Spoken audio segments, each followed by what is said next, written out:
and they think that, wow, so come 2024, we're going to smash it like no man's business. Is that what is going to happen there? Well. So I'll come your way from Star Radio UK. 2 minutes past the top of the hour. In other parts of the world as well, at least 150 have been arrested in violent protests over France police killings. And presumed human remains found in Titan sub-debris. Medical experts will analyze the presumed remains, the U.S. Coast Guard have said there as well. And Russian spy to be charged over Kramatorsk strike. The man allegedly sent footage of the restaurant to Russia's military before it was destroyed. Well, so that is going to happen there as well. A row over Trump's strength exposes Republican dilemma. It's one of the stories making the rounds. And please stop Gandhi visit to unrest hit India state. A lot more going to be coming your way from there in Star Radio UK. And here in the UK, UK's Rwanda asylum policy ruled unlawful by judges. The government suffers a setback as judges said Rwanda is not a safe third country. So what next?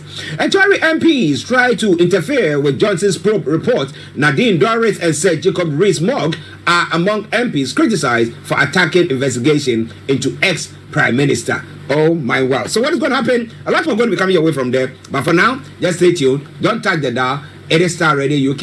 It is your favorite African and Caribbean radio station in London.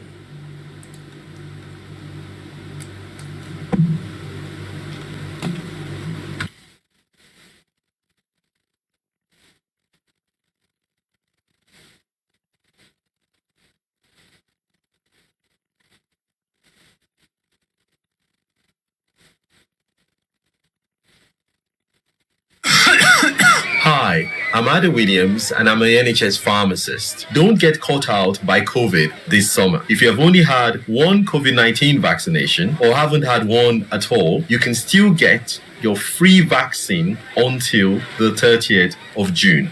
Book your vaccine through the NHS app, online at nhs.uk/COVID vaccination or call 119 for free.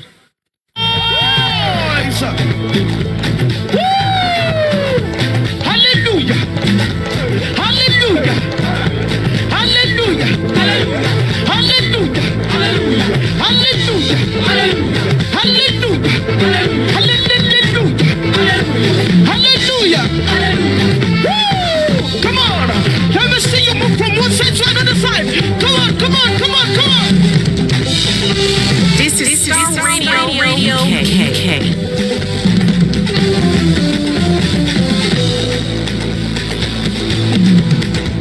The Lord our God is King of Israel. The Lord our God is mighty, is full of grace and mercy. He's given us a son, Emmanuel, atonement for us, a gift to set us all free. Let there be praise. Everybody, let there be praise. With all of my heart, somebody make some noise. Waiting, I go give to you.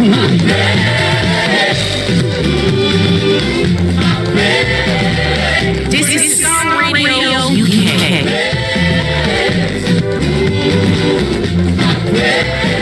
If I give you money,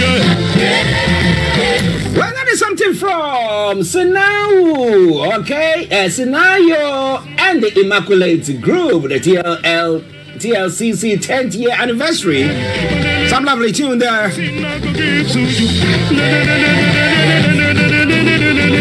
And to all our lovely listeners yesterday as well, I hope that those of you who were celebrating the Eid, you had a very good time.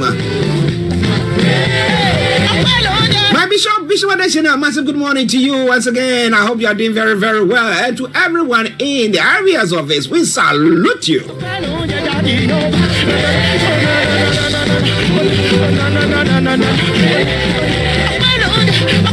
This is Star Radio UK.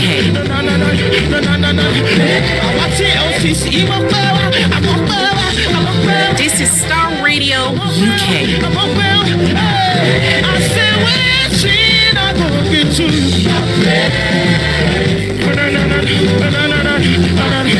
Somebody let me sing this.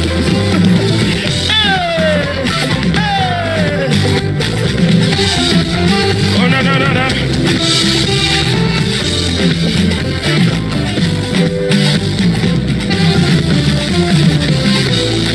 Unto the Lord be the glory. Great things He has done. Unto the Lord be the glory. This is Star Radio. Star Radio UK. Come on, sing unto the Lord, oh, be the glory for the greatest thing that He has done. All right, unto the Lord be the glory for all the great things that He has done, that He has protected us, and Nigeria didn't happen to us, and we are still alive. Those who are celebrating the Eid and everything, things went out peacefully, and we are all well and alive. And this morning, we are back here once again. 8 minutes past 11 the time. And therefore, you know that at this juncture, I have to bring you the one and only Mr. Olayemi, the White Lion himself. And let me say, Yomi, good morning. Well, a very good morning to you, Mr. Archie, and a very good morning to Frank and the rest of the team this morning. And let's just say good morning to all our listeners and those that have connected on the sister broadcast. And welcome once again to the 29th day of June 2023. And it is exactly a month that the President Bola Ahmed Tinubu is also taking the affairs of the Federal Republic of Nigeria.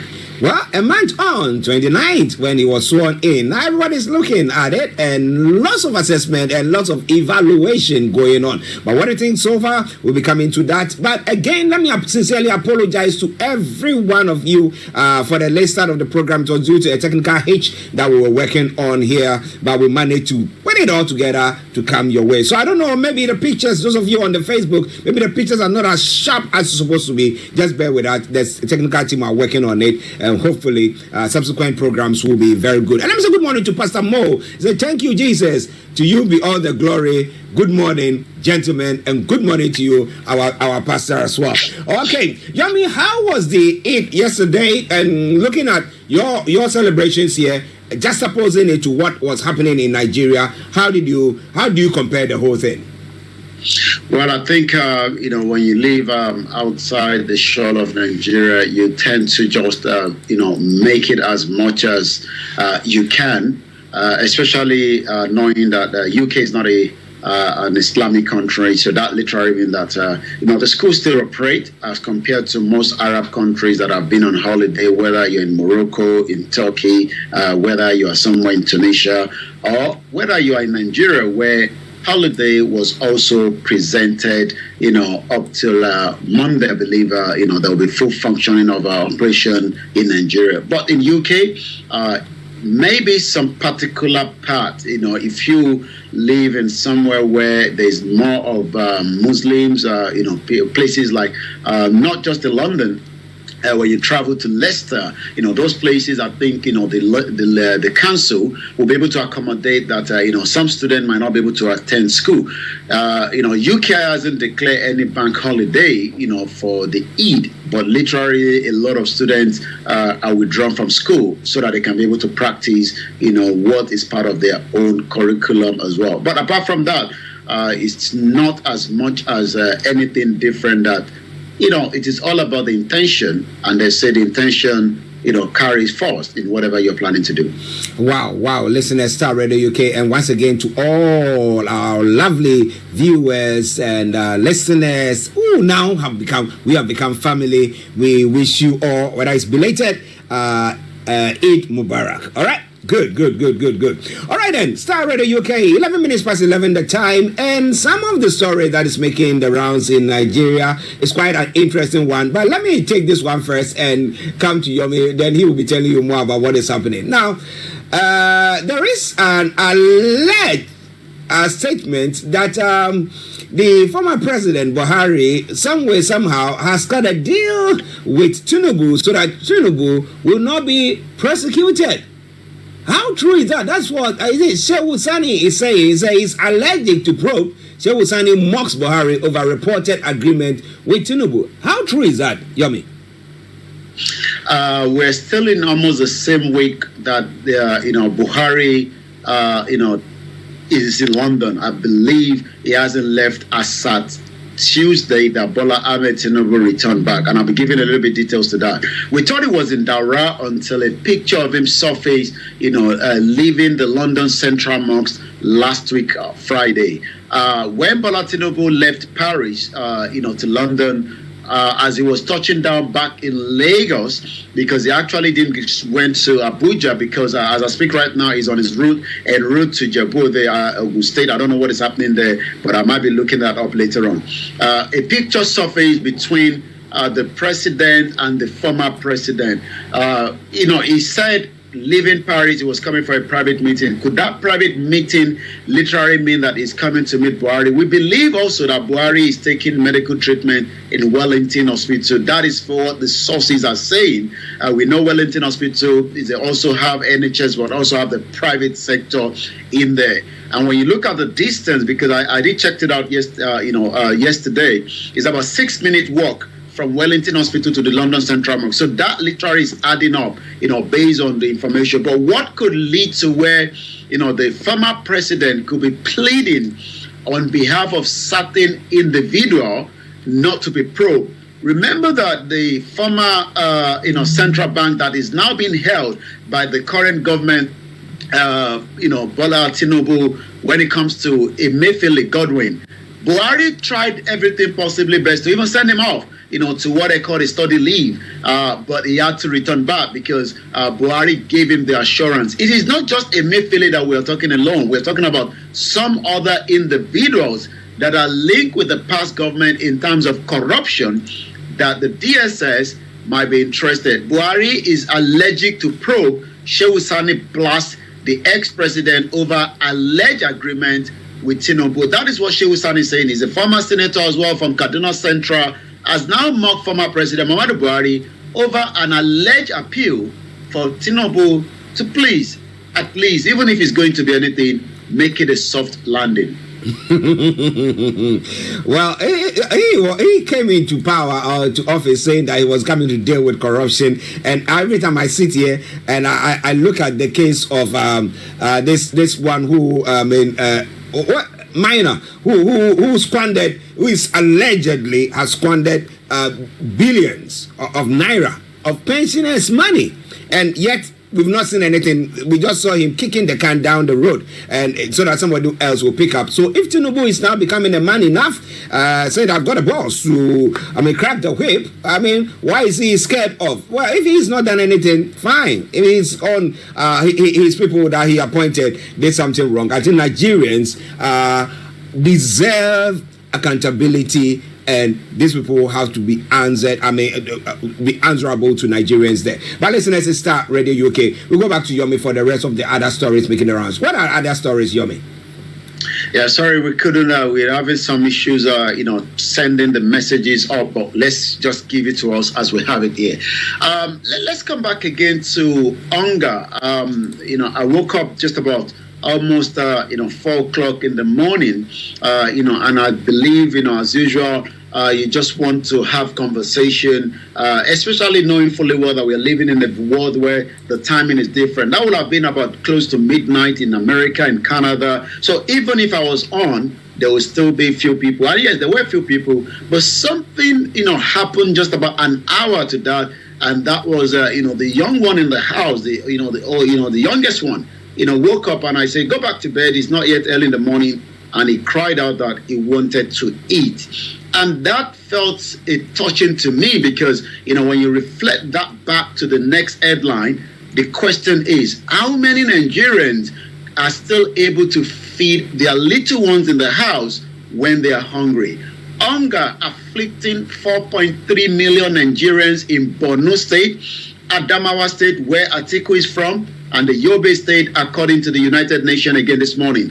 The United Nations top humanitarian official in Nigeria, Matthias Schema, says severe hunger have now affected 4.3 million people in Nigeria, most especially in these 3 states. And we know reason why, because those states have been rampaged completely by the Boko Haram terrorists, and the continuity continue. Buhari was as a failure as anything, as we thought.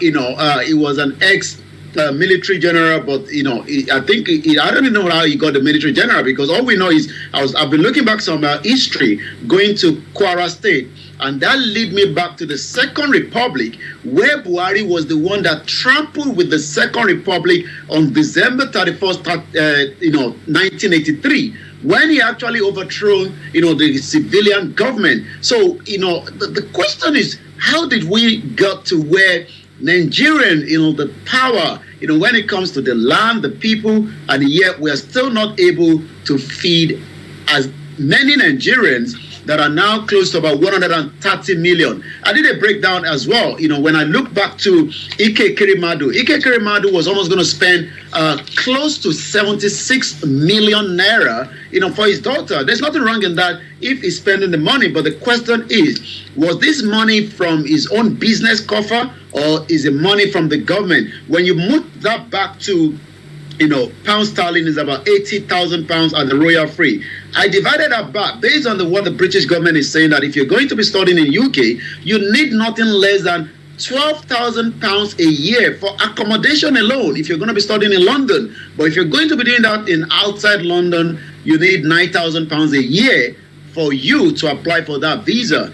And the question is, Ike Kirimadu will have been able to pay 8 average Nigerian from his own state, or maybe use the money to feed. But as we say, you run after your own force before thinking of others. So what do we do? On Wednesday, Mr. Scheme told the journalists in Geneva that the number of children under 5 at risk of life-threatening severe acute malnutrition are double in 1 year to reach 700,000. Describing the situation in the northeast, Mr. Scheme said, I have been to Borno and other 2 states severely. I have seen mothers fighting for the lives of their malnourished children in the nutrition stabilization. And like I said, at about 5, when the little one asked for that food, I was saying to myself, how many Nigerians would not have sent their children back to bed? And as that child going to bed, still feeling hungry without any changes. Star Radio UK, I'll come back again to you in the studio. Of course. I mean, they would send them to bed, not necessarily because it was too early or something. It's because they don't have the means, they don't have the food there to give them. You had the choice. You just wanted him to go to bed, and then at the right time you will eat because there is food in the house. But Nigerians will not have that. Yesterday, once we were having the program, the UN had made an assessment of that up to about 100 million Nigerians by the close of the year will now become poor. Because at the moment they were talking about 96 million thereabout. And that is scary because they're looking at there's fuel subsidy removal and everything that seems to have gone on there. But who knows? It is all coming your way from Star Radio UK. Let me acknowledge a couple of people, some information there, and then I come back to you. Bishop Adesina is saying that please, let's not praise Tinubu yet. In 1 month in office, 2 international loan acquisition approved. Now, purpose for loan unreasonable and needless. And Pastor Mo says the hunger in Nigeria is huge and has a crying emoji. He said this is what is consuming larger part of our money. God bless. God, please intervene quickly and put a prayer hand claps emoji there as well. Okay, so let's continue to look at some of the stories, and Yomi is putting all the stories that we're going to be looking at on the platform there. So just bear with us whilst we continue to do so. But Yomi, you look at you say we talk about the idle hand, which is the devil's workshop, and 800 million people, and then on Monday or Tuesday we have the imams saying that people should not go borrowing to celebrate the Eid and stuff like that. Now, it's easier said than done. Can you just imagine if when your son woke up and then you were looking at him and you knew desperately you didn't have the money or they didn't have the food in the house to feed that boy, okay? The next morning, you'll be thinking otherwise. You'll be thinking outside the box. So, the fact that government doesn't seem to understand, let me put it that way, doesn't seem to understand because they have not found themselves in such a situation means that they are not actually dealing with the situation head on. What do you think? Well, maybe the rich among Nigeria should now dip their hands in their pocket and do as much of philanthropies to cushion the problem. Richer Nigerians lost more purchasing power than poorer household, according to the World Bank. Nigerian inflation is currently one of the highest rates in the Sub-Saharan report. The World Bank says that due to the high inflation, the richer Nigerians have also lost more purchasing power than the poor household. According to the Washington base, richer household lost more purchasing power relative to their consumption than a poorer household. The World Bank said Nigerian inflation continued to remain the highest rate in the Sub-Saharan. This sharp increase in price has negatively impacted the purchasing power of each household. The report as of December 2022 up to April 2023 is estimated to have pushed 4 million more Nigerians into the poverty. Earlier in June, the National Bureau of Statistics reported that the Nigerian annual inflation rate rose to 22.41%. That's quite a very high amid increase in food prices. The Bureau noted that within the year, the rate had acquired a difference of 4.7% from May 2022, where the inflation was just 17.1 up to May 2023. So you can see that, it has gone up and it's not reducing. And the whole reason is got to do with so many of the changes that is happening, especially as Bola Tinubu stated, in the next headline that can link to that, Salah, the current pain necessarily, says Tinubu government. And I think we can play this short clip that came up from, Bajabiamila, the chief of staff to the President Bola Ahmed Tinubu, during the Salah message yesterday. And maybe when we play it, we can ask some of our listeners and audience whether that is exactly what it's meant to be. Because it seems that the weight of Nigeria can be a big burden. Let's listen to it. The weight of Nigeria is not the weight that any normal, ordinary human being can carry, except with the help of Almighty Allah. It is evident, therefore, that the Almighty Allah is with our president.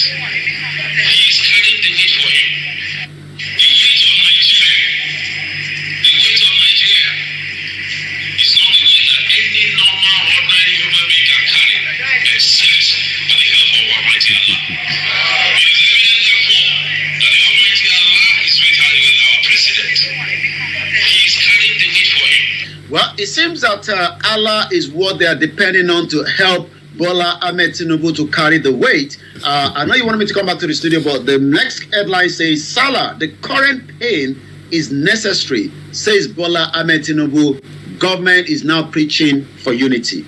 Well, government can preach for unity. We like that. Samsudin, good morning to you. But you see, it's interesting when Allah has given us conscience. And then we can use that to actually know that this is right, this is wrong. We don't have to do this. We don't have to treat this person this way. We don't have to do those things.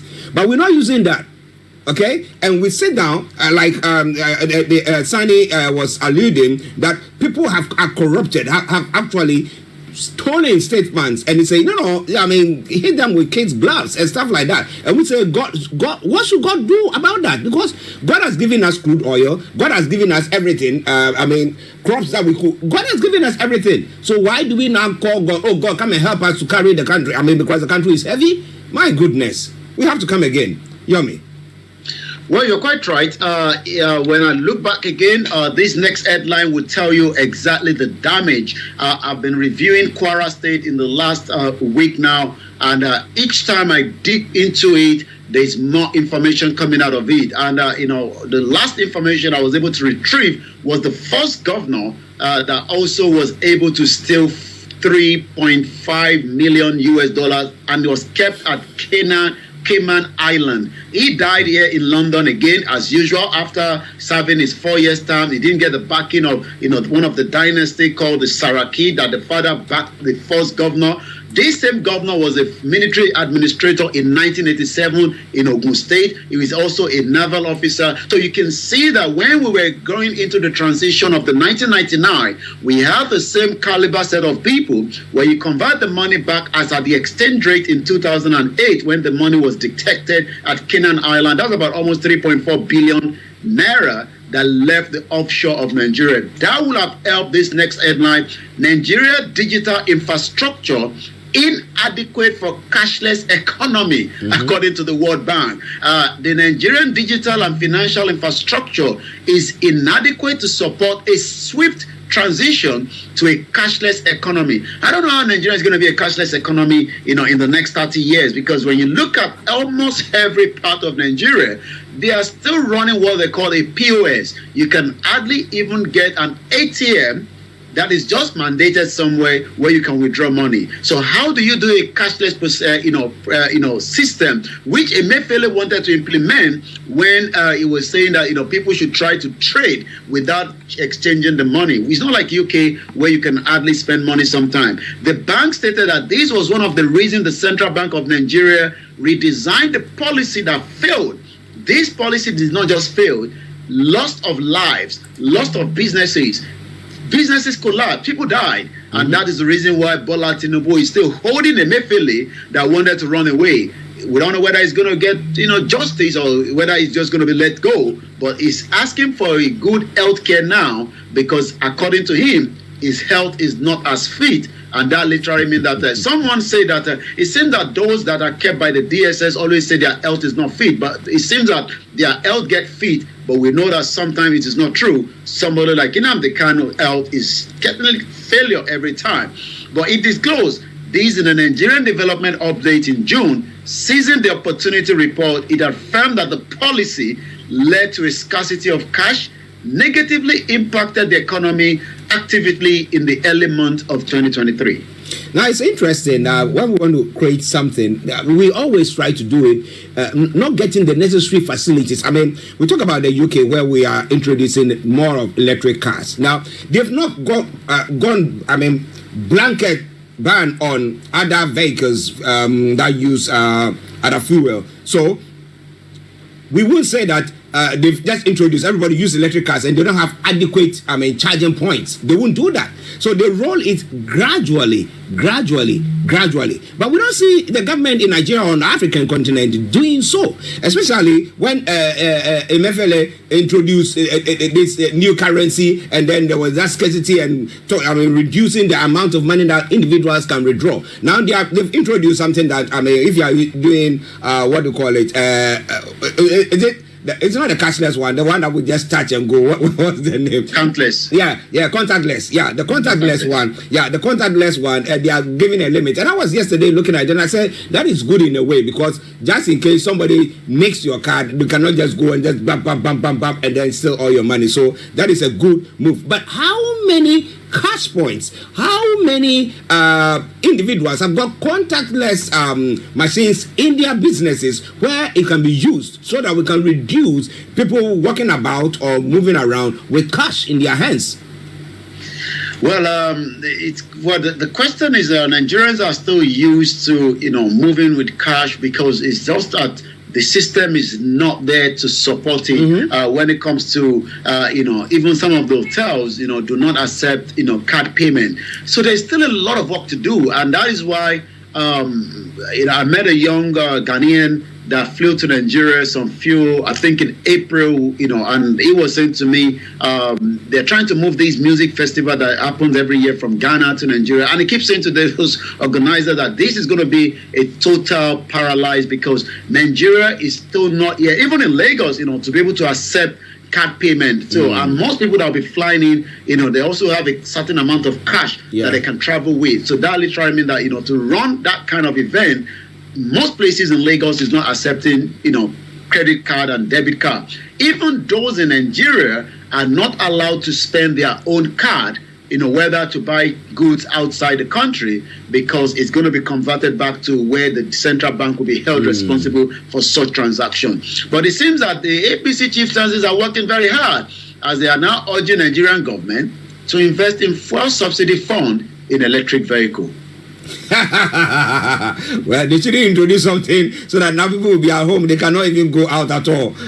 They shouldn't do that. But the chief justice of the All Progressive Congress, Mustafa Adu, said yesterday that President Bola Tinubu's decision to remove fuel subsidy will boost the growth in the electric vehicle. Most cars will probably be stopping at Ojuelegba and Songo because they've run out of battery that have charged it, because they couldn't charge it very well overnight. Because most vehicles that use that, the Tesla that I say here, they do have a power point all over the place where they can charge it overnight. But imagine where a country does not even provide electricity is talking about having electric vehicle. Maybe that is ahead before the electricity itself. I don't know. Honestly, some of the people that we elect.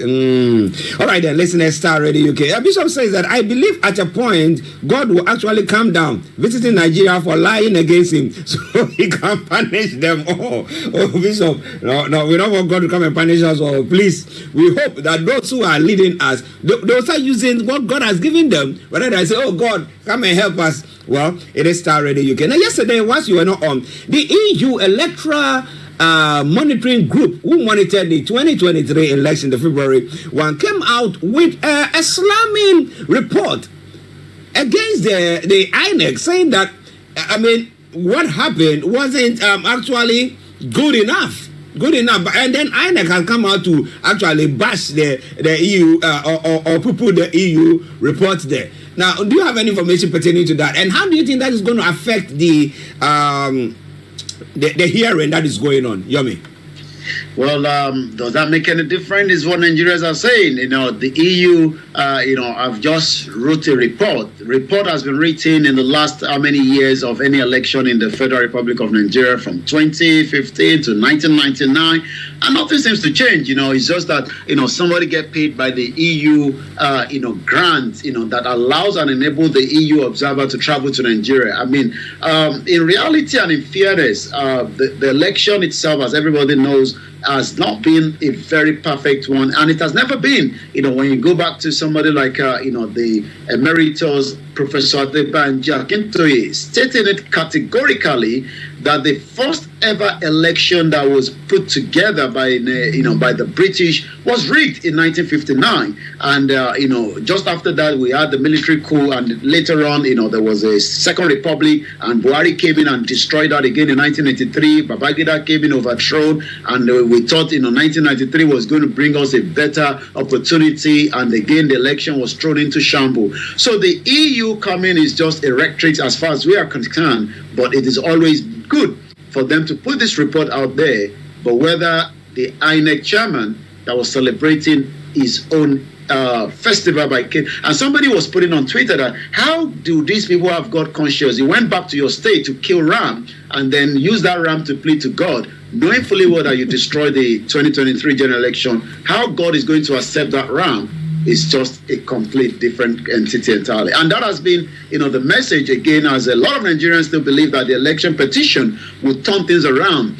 Even I picked up, and I actually screenshot it, because it seems that there are still many Nigerians that believe that there will be a change. Bola Tinubu might end up not still becoming the president. I want to see if I got that.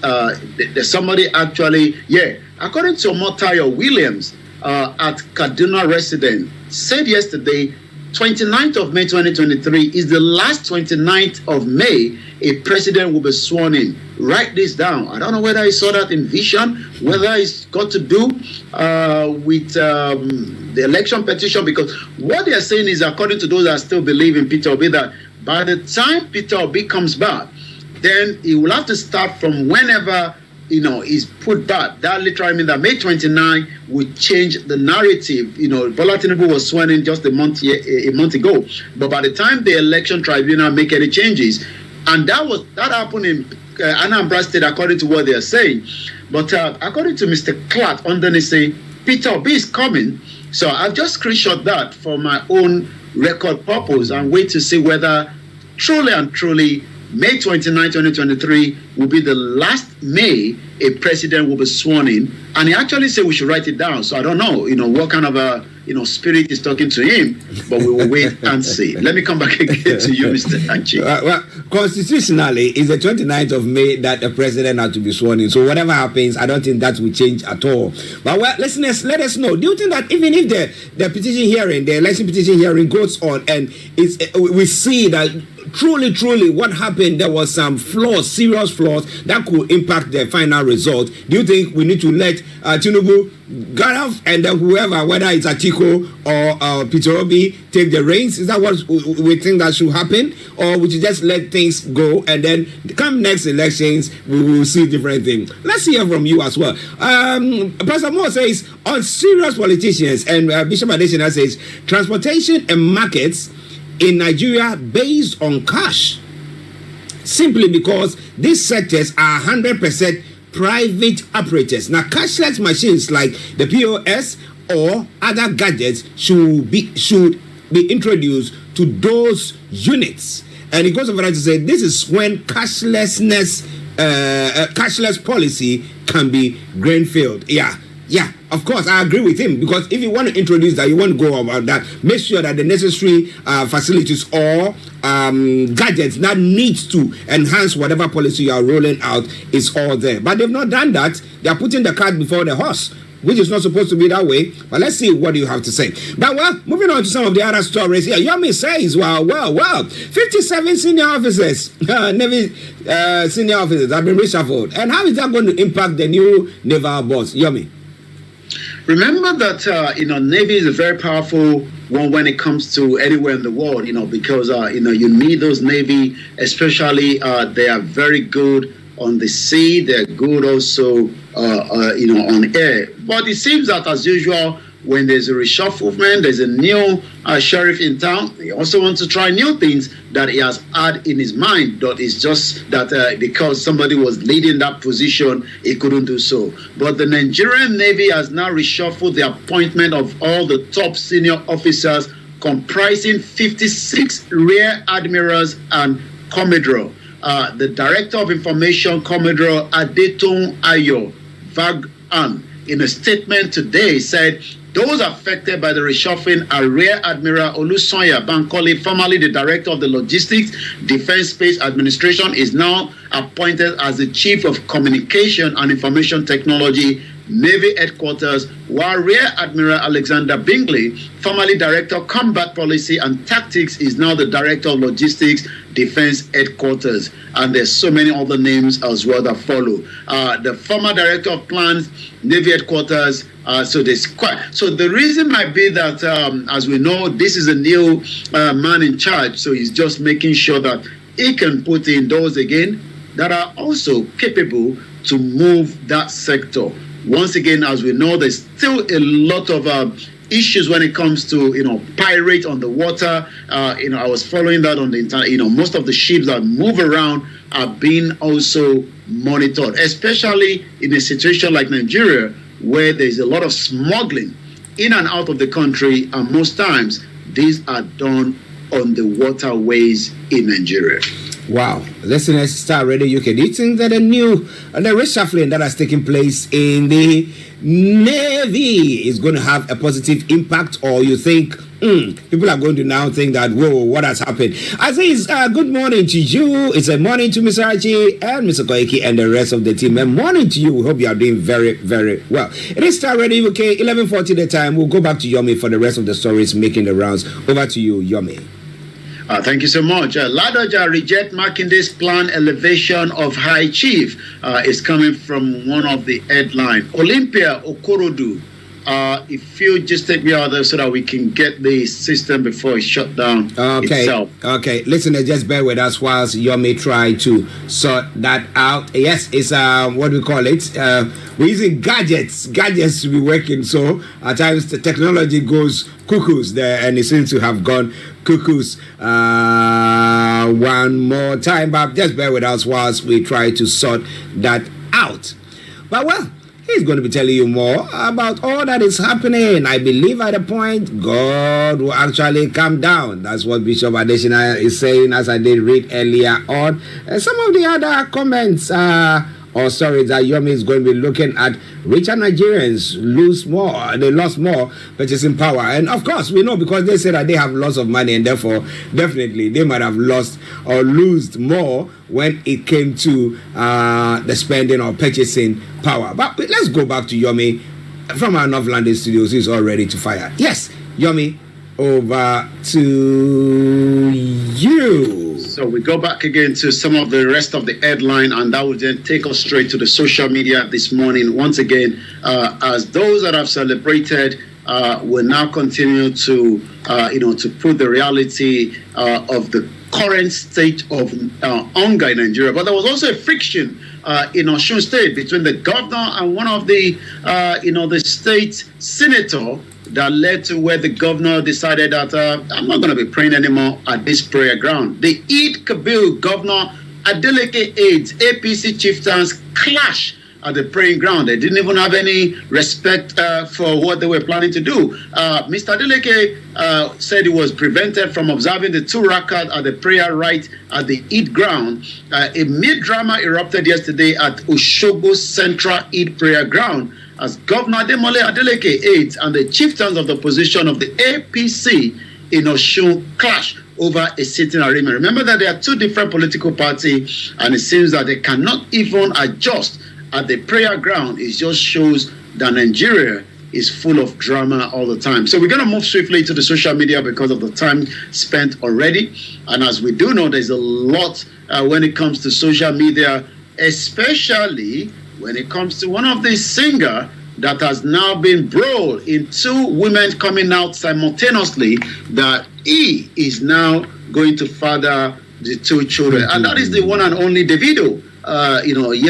Day before yesterday and yesterday, a French woman came out yesterday, one came out in America the day before, and both of them are saying that it seems that Davido is going to father the children for both of them. They don't know each other, but the other one in Paris is now asking the question, how many of us are we going to be football team? It seems that has dragged a lot of conversation and generated a lot of discussion when it comes to the social media. So let's go straight and say what other more before we come back again to you in the studio. Once again, as we always say, it is the finest African and Caribbean radio station in London. And let's take one, from one of the Twitter handle, African Confidential says, every politician echoing the narrative that Nigeria must remain one are people who have ruined your lives in one way or the other.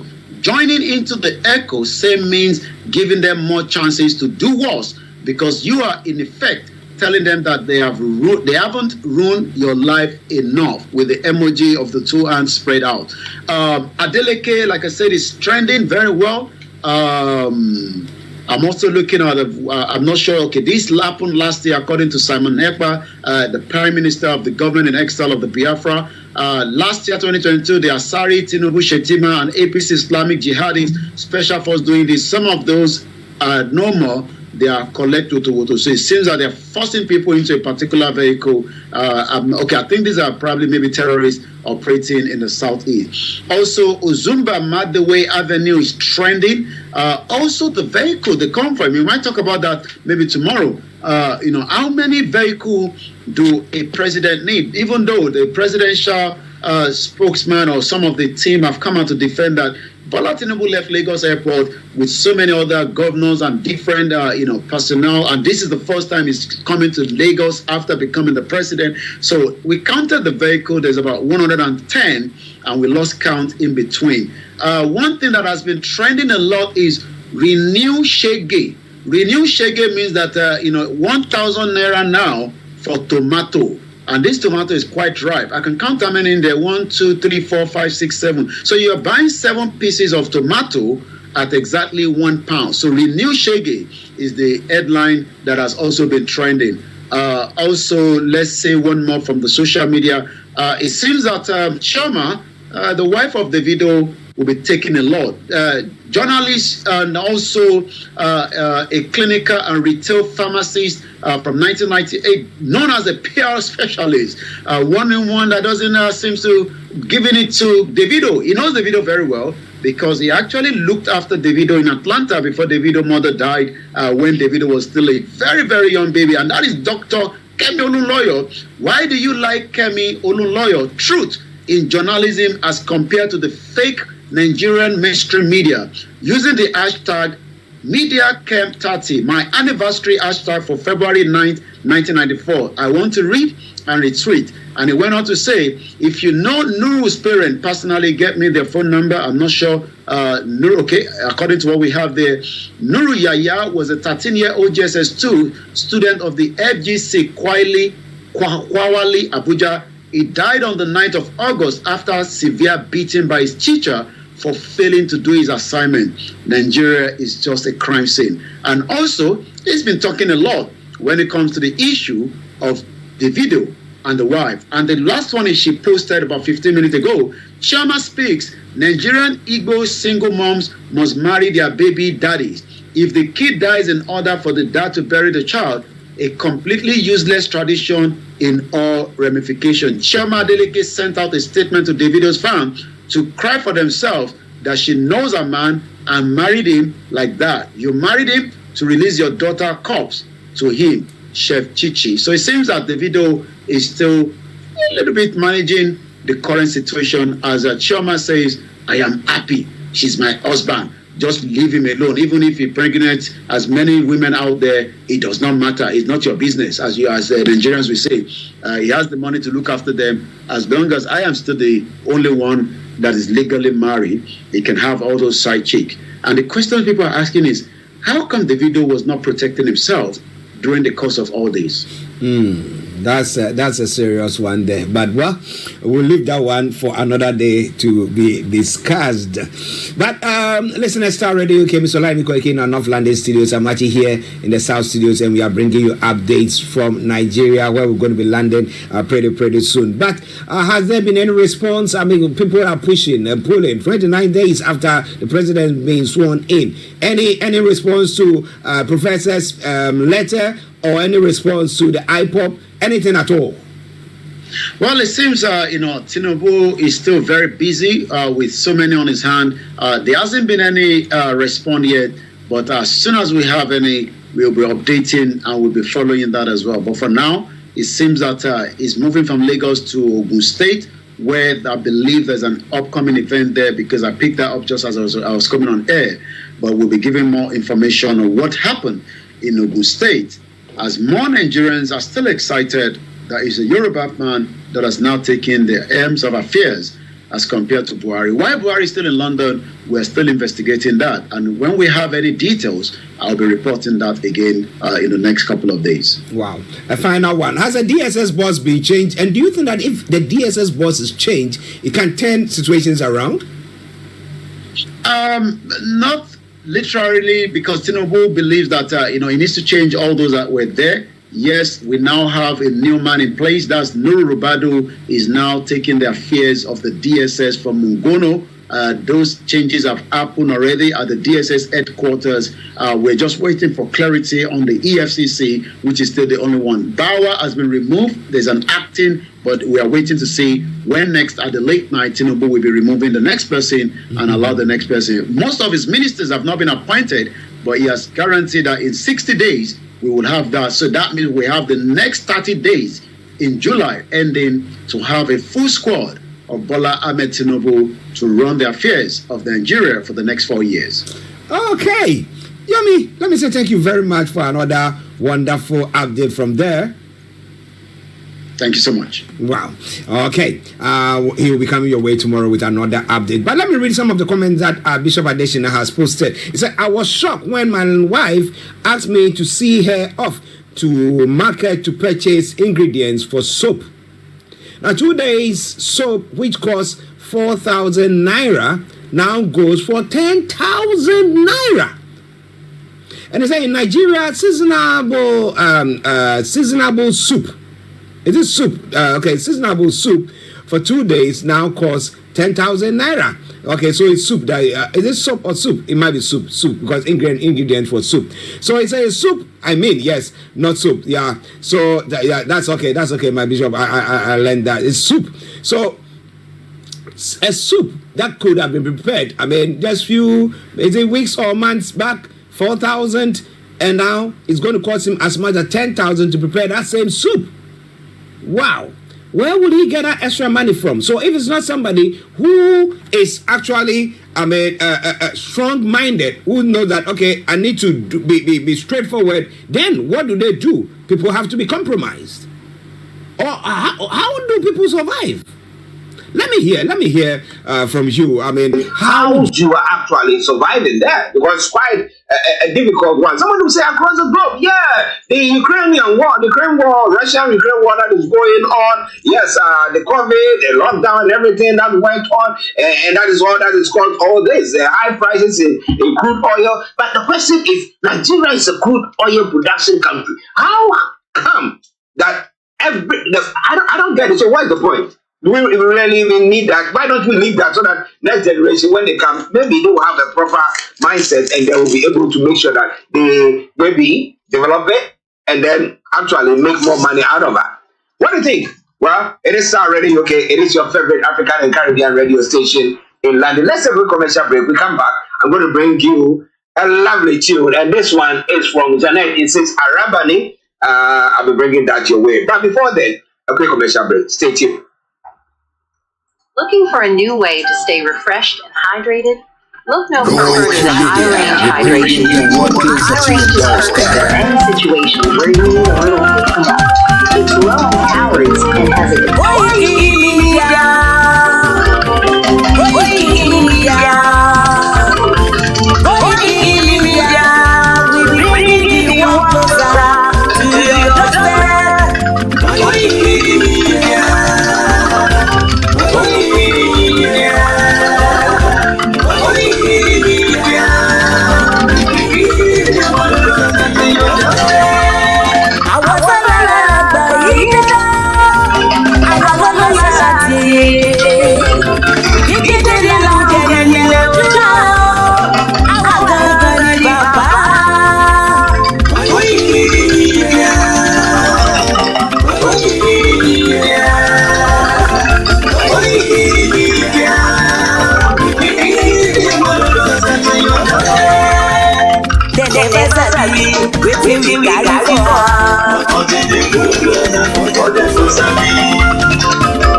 Mama says hello. Ọmọ Yorùbá ni ọmọ Yorùbá tata. Àgbàdo rẹ̀ ọmọ jẹ́jẹ́ lẹ́lẹ́rẹ́ mi ṣé ṣe máa fi dìbò tẹ̀ máa lọ. Ẹyẹ máa mú mi máa ń dè máa dé. Ẹyẹ máa mú mi máa wọ̀. Ibi máa wọ̀ gbàdájọ́ tí ó dọ̀wọ́. Àjọ̀dẹ̀ kí bá wà pẹ̀ àtẹ̀tẹ̀ lẹ́ni ọ̀la.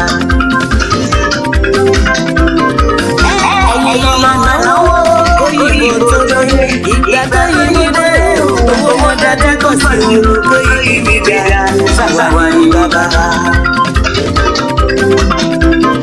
Koikimedia àwọn ní bàbá. Àdáńsọ àtòkèrè lèdè. Àwa la gbé tó lárugẹ gẹ́gẹ́ gọ́gọ́. Àtúnjà fẹ́tọ̀ ilẹ̀ wa fẹ́tọ̀ ilẹ̀ Yorùbá. Ọmọ Òdùduwà ni wọ́n o, tọkàntọkàn. Èkó tó ṣe bí lédè òsì àti mú bàbá láyé. We bring you closer to your doorstep. Àtẹ̀tẹ̀tẹ̀ o, nàgàgì lára ni. Àpèrè Olódùmarè ló fún wa. Gbogbo ayé ẹ̀gbọ́n, àwa ní bàbá o. Ẹ máa bọ̀ wá gbé polówó ọjà ní wa. Òdùduwà lágbádá ní òótọ́ lágbádá ní. Àtisọ́dálẹ̀ àtisọ́dọ́lẹ̀ ìtara.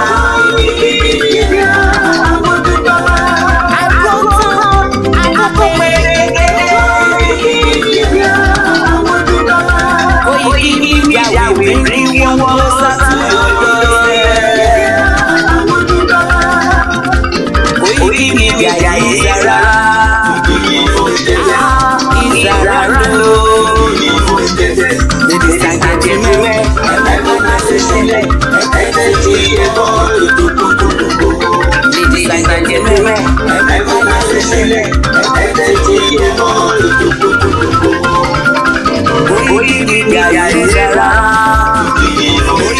Koikimedia, we're bringing the world closer to you. Ọmọ Ìbàràpá lápapọ̀ ẹ̀jẹ̀ àdúgbò lọ́wọ́ ẹ̀jẹ̀ ọmọ. Ọmọ Yorùbá lápapọ̀ tilẹ̀ lọ́kọ̀ ẹ̀mí àbọ̀ ẹ̀bá nǹkan mọ Adéyẹmọ. Sunday Adéyẹmọ Ìgbòho orúkọ ńlá tí ń jámọ̀ láyà yàrá orúkọ tó ń dẹ̀rù bó lórúkọ gan-an. Ọmọ Yorùbá ẹ má sùn o torí pé wúrà a kò lè fojú gbogbo láyé títa ríro lẹ̀dá kọlà wúrà tó máa dán alànà kọjá dandan o. Ọ̀wọ́n ẹni ní mágbára wọná ẹ̀dá kan lè ṣe wá lọ́nà mọ́ ẹjẹ́ àtìmọ̀ṣọ́ kan ká lè débi re. Ẹ̀jẹ̀ àjọ gbárùkù ti Sunday Ìgbòho ọ̀ṣà ọmọ Ìgbòho mọ̀rẹ́ nínú alágbàdo òde ọmọ atapẹ̀tẹ̀ wọnú omi ọmọ gbèdèrè wodò sànyà ìsànyà rẹ̀ràn bàbá yín láàrin yìí omi ìfẹsìnà ń kán sí yín lẹ́nu ọmọ òkúta mẹ́ta òkè Ìgbòho ìkan ṣe yí dágbàdàbọ̀ ìkan ní mọ́ rọra ìkan tó kù nígbà tí wọ́n mọ̀ Ìgbòho mọ̀rẹ́ kí ló dé Ìgbòho mọ̀rẹ́ sí ọmọ òpópó sánrán ìgbàgede Ìgbòho sún wọn láláìsí bẹ̀rẹ̀ wọn ní kó ní bẹ̀rẹ̀ ó máa kó bẹ̀rẹ̀ lọ ẹ̀sìn òní bímọ méjì ní Ìgbòho mọ̀rẹ́ ẹ̀sìn bá bímọ méjì ní Ìgbòho áfíkan pọpọ sí amúkan yòókù bọ́ sọ̀yà àtúmúyà rẹ̀ tí olóró gbọ́ á fi ṣẹ̀rù wálé wàrà mòdè ọmọ onílé ọ̀la àwọn àjòjì tó ń ṣe ṣègbéṣègbè tọ́láwọn onígbomi kò sí mu wọ́n láwọn onígbomi sọ̀yà wẹ̀sẹ̀ ìgbà tójú kò borí ńkọ́ gbogbo wọn náà sáré bomi kò sí mu wọ́n sì bomi sọ̀yà wẹ̀sẹ̀ ọmọ abẹ́rẹ́ mẹ́ta òde ayé ọ̀kan ṣẹ́ ọ̀kan tẹ̀ ọ̀kan tó kù ní gbogbo ayé tí ń rẹ́ṣọ̀ kiri gbogbo ọmọ Yorùbá Sunday Ìgbòho onírèlè láéláé torí àbá lásán nìkan ń dá òkúta òṣègbè fún wọn ìmọ̀ràn lásán ni ti balùwẹ̀ kò pọ́sibú kó dòdò láyé yìí ó kù díẹ̀ títọ́ ìdomi láyéláyé ìtọ́ orílẹ̀ ìdomi Sunday Ìgbòho arógunmáti tó ń jà fẹ́tọ̀ Yorùbá ní tilé tó kó. Mo kí ogun wa pé ṣe láfíà ni mo bá gbogbo wa lẹ́ẹ̀kan sí i and welcome to the Thursday 29 of June 2023. Mo dúpẹ́ lọ́wọ́ Elédùmarè lẹ́ẹ̀kan sí as we continue to educate and create the awareness. Lótìtọ́ awareness yẹn must not stop, it must continue as much as possible. Mo kí ọmọdé, mo kí àgbàlagbà, mo kí gbogbo ẹ̀yin olólùfẹ́ wa káàkiri ibi tí ẹ ti ń gbọ́ wa tí ẹ ti ń wò wá. Okay, orin tí mo play tán yẹn, I can send it, mo lè send it sínú group wa. Ọ̀kan share abẹ́rẹ́ mẹ́ta. Màá send it sínú, okay, I think I can post it. If I post it, I'll download it. I'll see if I can find it because I wà nínú àwọn ibi tí mo tọ́jú fídíò mi sí lórí archive. Àpò tá a bá ti gbé nǹkan sínú software,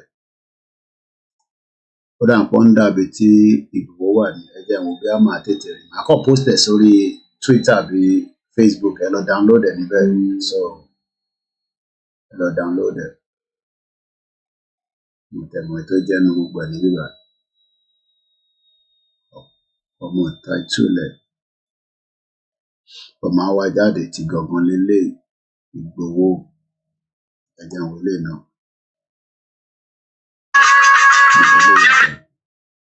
Ìyẹn kọ́ ní ètò ṣùpá lélẹ̀ rádì lélẹ̀. Màá wá jáde, màá bá yín post ẹ̀. This is a press release. I have too many videos on archive. For easy to be a journalist. Remember, we need that to be there for a few minutes. Ọmọ Ìbàràpá lápapọ̀ ẹ̀jẹ̀ àdúgbò lọ́wọ́ àti ọmọ. Ọmọ Yorùbá lápapọ̀ tilé tó kó ẹ̀mí àbọ̀ ẹ̀bá nǹkan wọn Adéyẹmọ. Sunday Adéyẹmọ Ìgbòho orúkọ ńlá tí ń jámọ̀ láyà bí àrá orúkọ tó ń dẹ̀rù bò lórúkọ gan-an. Ọmọ Yorùbá ẹ má sùn o torí pé bùrà a kò lè fojú gbogbo láyé títa ìrẹ̀lẹ̀ dákọ̀lá wúrà tó máa dán alànà kọjá dandan o. Ọ̀wọ́n irin ní má bẹ̀rẹ̀ wọ̀nà ẹ̀dá kan lè ṣe wá lọ́nà mọ́ ẹjẹ́ àtìmọ̀ṣọ́ kan ká lè débi rere ẹjẹ́ àjọ gbárùkù ti Sunday Ìgbòho ṣá ọmọ Ìgbòho mọ̀rẹ́ nínú alágbàdo òde. Màá wá orin yẹn jáde, màá post ẹ̀. Ó wà ní archive. Mo kàn mọ ibi tí ó wà exactly, but nísìnyí tẹ̀sán gan nísìnyí I should look for it and re-edit the tọ́gbà sínú àwọn àna videos. There's so many videos. Ojoojúmọ́ là ń ra external. Ẹ kàn imagine gbogbo àwọn videos tó ń lọ lórí YouTube. Ìjẹ́ ìmọye anyway náà àwọn ti ra big terabyte and space. So gbogbo àwọn videos tí gbogbo èèyàn ń ṣe tán gbé sórí ẹ̀. Ká lè imagine èmi nísìnyí ọlọ́lọ́mọ ẹ tí external drive tí mo ti ní lọ́wọ́. Tí a kàn ń save gbogbo àwọn videos ẹ̀. Ó kàn dùn mí pé the beginning of our transmission mo tètè download àwọn videos mi kan, so especially when we first started the movement. So it's good to document all these things that we are doing. But màá wá fídíò yẹn jáde, ó kéré àpò òun lélẹ̀, mo ti rí òun lélẹ̀. Ọmọ Ìbàràpá lápapọ̀ ẹ̀jẹ̀ àdúgbò lọ́wọ́ àti ọmọ. Ọmọ Yorùbá lápapọ̀ tilé tó kó ẹ̀mí àbọ̀ ẹ̀bá nǹkan wọn Adéyẹmọ. Sunday Adéyẹmọ Ìgbòho orúkọ ńlá tí ń jámọ̀ láyà bí àrá orúkọ tó ń dẹ̀rù bò lórúkọ gan-an. Ọmọ Yorùbá ẹ má sùn o torí pé bùrà a kò lè fojú kégbodò láyé títa ríro lẹ̀ dákọ̀lá wúrà tó máa dán alànà kọjá dandan o. Ọ̀wọ́n irin ní má bẹ̀rẹ̀ wọ̀nà ẹ̀dá kan lè ṣì wá lọ́nà mọ́ ẹjẹ́ àtìmọ̀ṣọ́ kan ká lè débi re ẹjẹ́ àjọ gbárùkù ti Sunday Ìgbòho ṣá ọmọ Ìgbòho mọ̀rẹ́ nílùú alágbàdo òde ọmọ atapẹ̀tẹ̀ wọnú omi ọmọ tèlè wodò sànyà ìsọ̀yà ò rẹ́ràn bàbá yín láàrin ìdí omi kò sì náà ń kán sí yín lẹ́nu ọmọ òkúta mẹ́ta òkè Ìgbòho ìkan ṣe yín ní dábàjàbọ̀ ìkan ní mọ́ rọra ìkan tó kù nígbà tí wọ́n mọ̀ Ìgbòho mọ̀rẹ́ kí ló dé Ìgbòho mọ̀rẹ́ sí ọmọ òpópó sánrán ìgbàgede Ìgbòho sùn wọn láláìsí bẹ̀rẹ̀ wọn ní kó ní bẹ̀rẹ̀ ó máa kó bẹ̀rẹ̀ lọ ẹ̀sìn òní bímọ méjì ní Ìgbòho mọ̀rẹ́ fẹ̀sìn bá bímọ méjì ní Ìgbòho áfíkan pọpọ sí amúkan yòókù bọ sànyà àtúmúyà rẹ̀ tí ò lọ́rọ̀ gbọ́ fi ṣẹrù wálé wàràmùjẹ ọmọ onílé ọ̀la àwọn àjòjì tó ń ṣe ségesège tọ́láwọn ò ní bomi kó sí mu wọ́n láwọn ò ní bomi sàn ìyàwó ẹsẹ̀ ìgbà ojú kòbìnrin ń kọ́ gbogbo wọn náà sáré bomi kó sí mu wọ́n sì bomi sàn ìyàwó ẹsẹ̀ ọmọ abẹ́rẹ́ mẹ́ta òde ayé ọ̀kan ṣẹ́ ọ̀kan tẹ̀ ọ̀kan tó kù ní gbogbo ayé tí ń ránṣọ kiri gbogbo ọmọ Yorùbá Sunday Igboho onírèlè láéláé torí àbá lásán nìkan ń dá òkúta ò ṣe gbé fún wọn o ìmọ̀ràn lásán ni ti balùwẹ̀ kò pọ́sibú kó dòdò láyé ń bí ó kù díẹ̀ tí náà domi láéláé náà nílé domi Sunday Igboho arógun má ti dí tó ń jà fẹ́tọ̀ Yorùbá ní filé tó kó. ẹni tó bá fẹ́ orin yẹn ẹ bá lọ sórí Facebook mo ti post ẹ̀ síbẹ̀ nísìn title Chief Sunday Igboho we love you so kẹ́ lọ download ẹ̀ tẹ́ bá dẹ̀ ń wá software tẹ́ fẹ́ fi download máa ṣàlàyé fún yín bẹ́ẹ̀ ṣe lè download náà ẹ fún mi ní few minutes. Mo kí gbogbo alẹ́ nǹkan sí so let's play the anthem and then we start the afternoon broadcast so ẹ jẹ́ ká play anthem wọn ẹ̀kọ́ àti jù yẹn sí. We are just less than an hour into the program. Let's chat me jáde. Let's see why. A very good afternoon and welcome to everyone that have joined. Let's cut some things down because after a key program you don't disconnect. Kwara State, mo ti fi padà sí ní ìrọ̀lẹ́ yìí, ọ̀lẹ́ ní rather. Kwara State ni mo ṣe ń sọ̀rọ̀ lé lórí. So my broadcast will focus on Kwara State. But I can play anthem and then we will then go straight into the conversation. Mo kí bàbá wa Professor Adébánjí Akíntóyè, Chief Banji Ayilóge, mo kí ìlànà káàkiri ibi tí ẹ bá wà, mo kí YSDM, Ìbà Gani Adams and the rest of everyone. Àgbẹ̀kọ̀yà gbogbo yín àtàwọn ọba náà ẹ bá support ẹ bá máa support. Bó bá yá gbogbo yín máa get message problem tí yín ẹ kò ṣe problem tí mi. Nígbà táwọn aráàlú bá rí vote tó dìde sí ẹ mọ̀ pé tá à ń sọ ó yẹ kẹ́ dá sí. Òun lélẹ̀ ká fi bẹ̀rẹ̀.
Again. No going back. Igboho òòṣà iṣẹ́ rẹ̀ ń tẹ̀síwájú. Mr. Koiki ẹ ṣé o, àwọn ọmọ mi ló ń kí yín o. Àwọn ọmọ mi ló ń kí yín o. Lágbára Ọlọ́run, a máa délẹ̀ lérí o lórúkọ Jésù. Yorùbá nation. And let's come back out to the conversation. Mokiwa Lenkan say a very good afternoon. Moki everyone that have joined and those that will be watching it later as well. Moki Amode, Moki Agbalagba, Moki gbogbo ibi tí olúkálùkù ti ń manage láti survive. The world is about survival to the fittest. And to badly survive any, nothing is going to come free.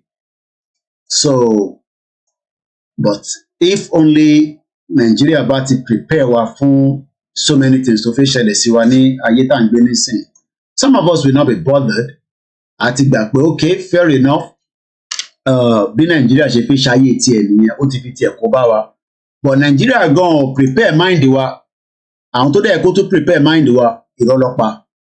So as many people will say, Ọlọ́run la máa fi bẹ̀, a máa bẹ̀ náà ni, a máa bẹ̀ náà ni tó máa fi gbé result yẹn wá. And that has been the rhetorics for years. I'm not sure. I just want to be sure that nothing is going to collapse this system before we even start. So I'm trying to cut down as many of what I'm doing prior to coming to the broadcast. I hope we will go and go. Benny, Comrade Plan B. Nigeria is a bastard country. Nowhere to buy airpiece at area shops. No bulk buying again. With 10,000 before, I will buy pack of soap, a cream, 2 different perfumes, and all. Tell me what you look perfume. What am I? Okay. Chanto ti jama lo toiletry, I lo deodorant. Gbogbo yan ma run gbo. Tó bá wà no boss, wọ́n ma run gbo pa. Mo kí Pastor Mo, ẹ ká sọ ma. Mo kí Olanipeku mo rí ńbẹ̀. You know, people are living inside illusion. Oshejari Comrade Plan B. You know. Yeah, I mean, these are things that is meant to be used. Mo kí bàbá wa Happy Eid, Mubarak. Fẹ́ràn ọdún ránṣẹ́ Mr. Lateef Ọlámídé. Mo kí ẹ̀ta wà lórí Instagram, gbogbo iná ni mò ń ké jàre. Àtútù padà as usual. Mo kí àwọn ìyàwó mi, mo kí àwọn ọmọ mi, mo kí ìyá tó bí mi lọ́mọ.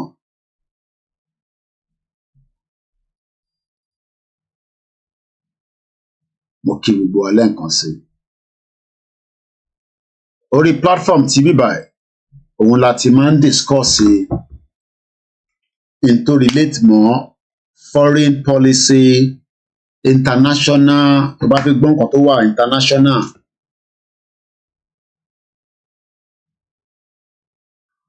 Kò yé yín nísìn. So this is the channel tó ti máa jókòó gbọ́. Bíbá yóò ṣe gossip center, tó bá ń wá gossip center, wà lọ sórí Twitter.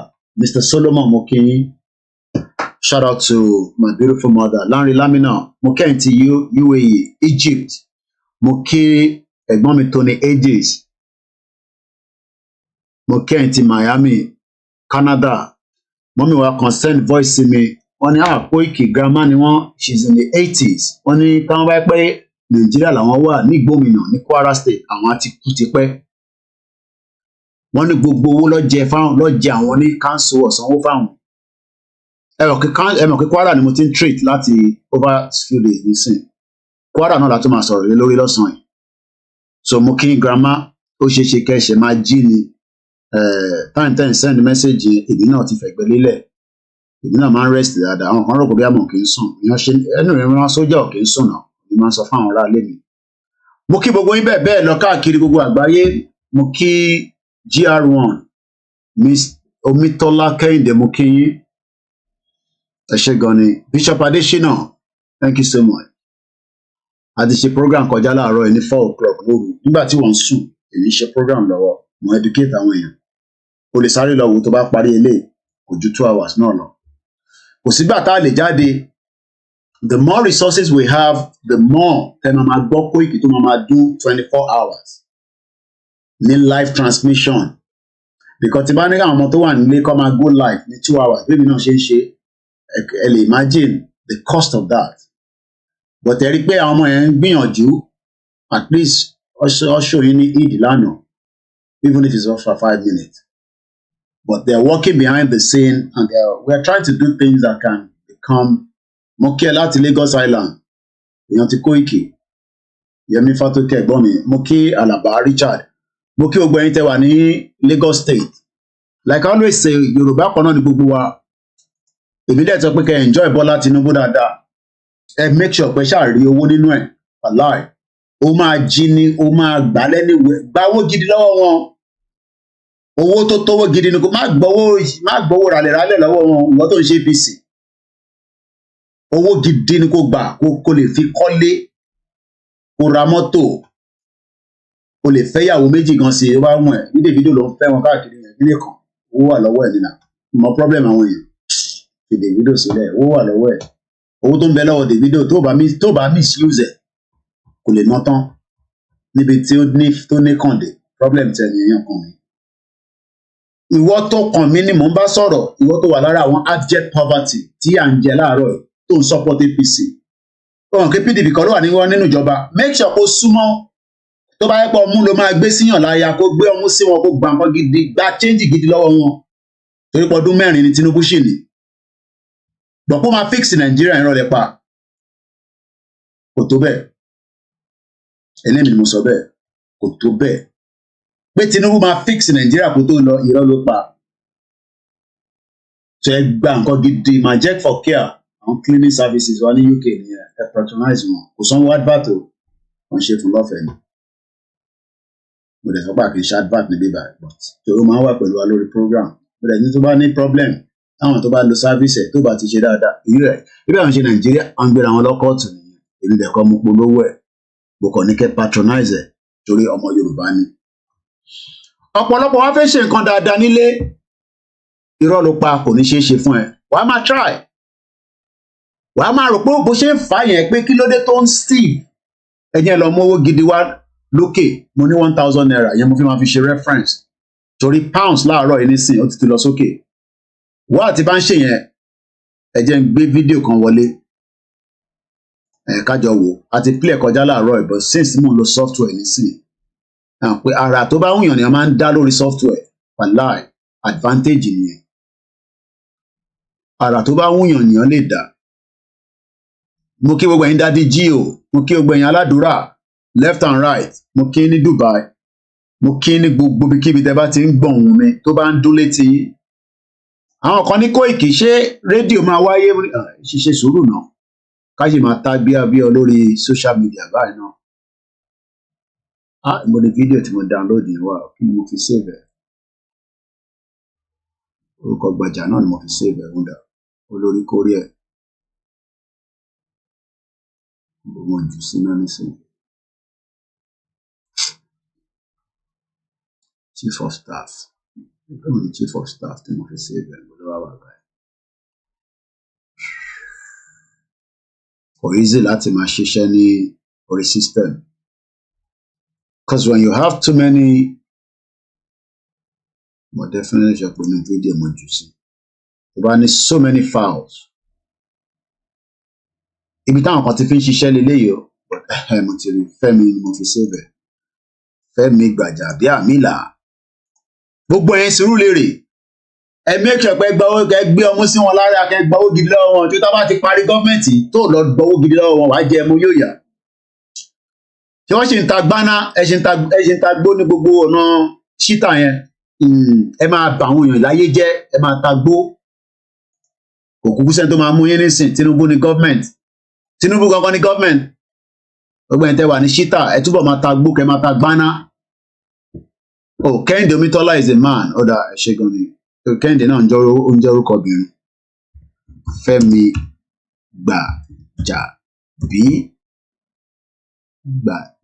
Gbàjàbíàmílà fídíò. Òun references sí bíbá ẹni ọ̀kẹ́dẹ̀ mọ̀ pé òun ìjọ tá a bá fi máa lò. Kan fídíò a máa lò léraléra. So, ẹ ṣáà make sure pé nínú ìjọba Kwara Tinubu yìí, o bẹ̀rẹ̀ business. O jẹ́ kí business ẹ̀ kó boom. O lè bẹ̀rẹ̀ hotel, hotel, wọ́n tó wà ní diaspora tó ń gbọ́ project ni. Bọ́lá Tinubu ti wà bẹ́ẹ̀. Make sure pé o gbé project yẹn lọ sílé, especially ẹ̀yin tẹ́ ń support wọn. Má hold back mọ́ nísìn, Tinubu ti wà níbẹ̀, policy tó máa ṣe máa dáná. Kí ló tún bẹ̀rù fún? Gba lóònù l'Amẹ́ríkà, gba lóònù ní Canada, gba ní Australia, gba ní New Zealand, lọ dá sí Nàìjíríà kó fi ṣe business, kó ṣí hotel. Bẹ́ẹ̀ni, every Yoruba life matters. Mo kí Igboho ṣá, CSI, mo kí bàbá kí tó yẹ lẹ́ǹkan sí. Ẹ jẹ́ ká gbọ́ fídíò ìgbọ̀. The weight of Nigeria is not the weight that any normal ordinary human being can carry, except with the help of Almighty Allah. It is evident, therefore, that the Almighty Allah is with our president. He is carrying the weight for him. The weight of Nigeria is not the weight that any normal ordinary human being can carry, except with the help of Almighty Allah. It is evident, therefore, that the Almighty Allah is with our president. He is carrying the weight for him. The weight of Nigeria is not the weight that any normal, ordinary human being can carry, except with the help of Almighty Allah. It is evident, therefore, that the Almighty Allah is with our president. He is carrying the weight for him. The weight of Nigeria is not the weight that any normal, ordinary human being can carry, except with the help of Almighty Allah. It is evident, therefore, that the Almighty Allah is with our president. He is carrying the weight for him. ẹ já ti gbọ́n tó sọ ẹ ti gbọ́n tí Fẹ́mi Gbàjàbíàmílà ń sọ pé wéètì yẹn pọ̀ gan ó ní wéètì yẹn pé Bọ́lá Tinubu fúnra rẹ̀ gan ló máa lè gbọ́n fúnra rẹ̀ ò lè gbé ó ní Ọlọ́run Allah ló máa bá gbé so wọ́n ti ń prepare mind yín sílẹ̀ díẹ̀díẹ̀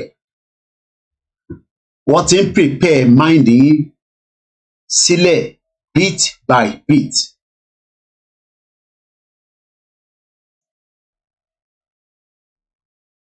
Wọ́n ti ń prepare mind yín sílẹ̀.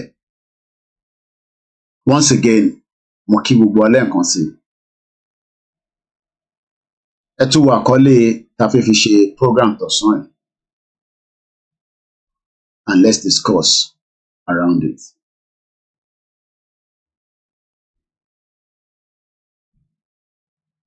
Pàrọ̀ mọ́ Allah, pàrọ̀ mọ́ Jésù, pàrọ̀ mọ́ this, pàrọ̀ mọ́ that.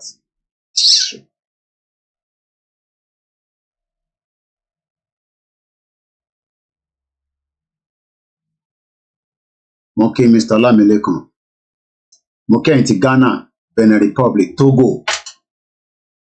mo kí mọ́mí wa Adéjọkẹ́, gbogbo iná ni mo rí bẹ́ẹ̀ ṣe ń wọlé lọ́tún lọ́sẹ̀. I can see every one of you. Now, mo kí grandma, ẹ bá ń kí grandma náà nínú ilé. Mọ́mí mi Fọláṣadé Òjò, mo kí. If anybody is still paying or wants to think of paying into these Zelle, because in America, I want to keep repeat it all the time, especially to around where please do not pay any money into such account anymore. Now let's come back to the reality. Mukia Mobolaji. Sorry, this 1,000 naira. Money coins nile ni £1 coin kokan pesi lọ́wọ́ mi nínú ilé. This is now equivalent to £1. Owó tiwa ní bíbá. Owó tó ń wò yìí. Tó bá ní 1,000 naira láàárọ̀ yìí nísìn kí ló lè fi ṣe? Ẹ̀yin tẹ́ wà ní ẹ bá ń sáré comment. Mo kí ẹ Rẹ̀mí official. Tó bá ní 1,000 naira tí bá fún ẹ ní 1,000 nísìn pé gbà. Kí nìkan tó lè fi ṣe? Kò sọ fún mi náà. Anything. Wàá pure water náà ẹ̀. Wàá gala. Tó lè fi jẹun ó lè fi jẹ àmàlà ṣítà. Ṣé £1 lè yọ ẹ láti fi jẹun ní ṣítà lámàlà ṣítà? Èèyàn lè gbé olóṣó pẹ̀lú ẹ̀. Èyí ò. Ọmọ Bọ́lájí ìwọ tún lágbára o. Ṣé pé èèyàn lè gbé olóṣó pẹ̀lú 1,000 naira? Ṣé o ti wá wọ̀wọ́ tó yẹn ni?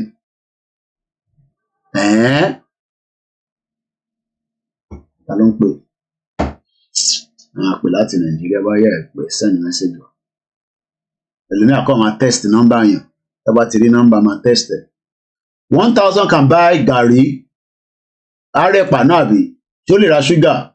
Bishop Adesina ní 1,000 naira can buy one family bread. Èèyàn mélòó ló máa jẹ? Family bread ẹ̀ ń sọ yẹn, èèyàn mélòó ló lè jẹ? Bẹ̀kọ̀ táwa bá ra sliced bread ní bíbá, à ń lè jẹ tán níjọ́ kan, at least ìjọ́ bíi 3 tàbá manage. 3 people. Ṣó máa rẹ ẹyin náà pẹ̀lú ẹ̀ àbí kò ní rẹ ẹyin? Bread nìkan ló máa rà. Ọ̀rẹ́, ó kù díẹ̀ ni. Ẹ mọ̀ pé ẹ wà nù system tó ti collapse. Okay, kò rẹ ẹyin náà, so bread nìkan ló máa rà, àdúpẹ́ fọlọ́run. Ìyẹn á máa jẹ bread àti omi àbí. Mo kí gbogbo wa lẹ́ẹ̀kan sí it is exactly 1 hour 23 minutes spent so far. Ẹ má bínú ẹ̀ tẹ́ wà Nàìjíríà, kò sí bá ṣe lè ṣe tí program yìí tó lè máa di pé ó máa short, kò possible. So mo mọ̀ pé no data ni. I wish there's other way around, but for now kò tí sí any other way around. Kò dẹ̀ sí any access sí frequency radio tó yẹ pé ẹ kò lè tune in ẹ máa gbọ́, kò tí sáyé yẹn. I know a lot of people are suggesting that, but for now kò tí sí ayé. So the only thing we have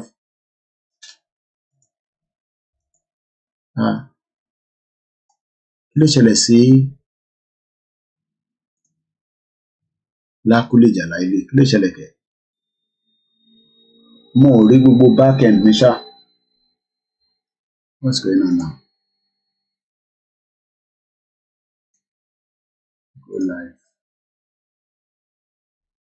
Okay, go studio padà. Ṣé mo close ẹ̀ náà? Bóun ló close fún ẹ. Facebook nǹkan. Go live. Okay, relationship and do that. View post. Interesting. Mo tó ṣẹlẹ̀ ń bẹ̀ ṣá. Ẹ̀yin rí but ní back end mi ò rí gbogbo edit post. Okay, ó ti padà nísìn. So mo ti rí báyìí nísìn. Mr. Adebanjo ni they can log on to MixLR from Nigeria. Bẹ́ẹ̀ni, yeah, which we are promoting all the time. Mo dẹ̀ máa ń share link yẹn, máa make sure pé à ń fi link yẹn síta all the time. MixLR yẹn wà cheaper, kò ní jẹ data yẹn púpọ̀, kò ń ṣe rédíò. Báwọn tí bí ṣe ń parọ́ pé rédíò ni, it's just an audio transmission. Mo tún tún post ẹ̀ síta fún ìfànẹ́ tí ẹ bá fẹ́ lọ click lé lórí. So at least ẹ lè máa gbọ́ nǹkan tó ń lọ.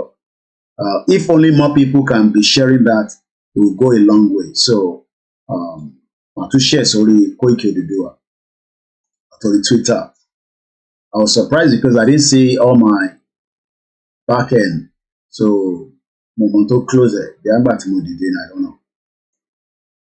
Mo kí gbogbo àwọn oníṣẹ̀ṣe á máa jú wá ṣe. Àdúrà máa gbà.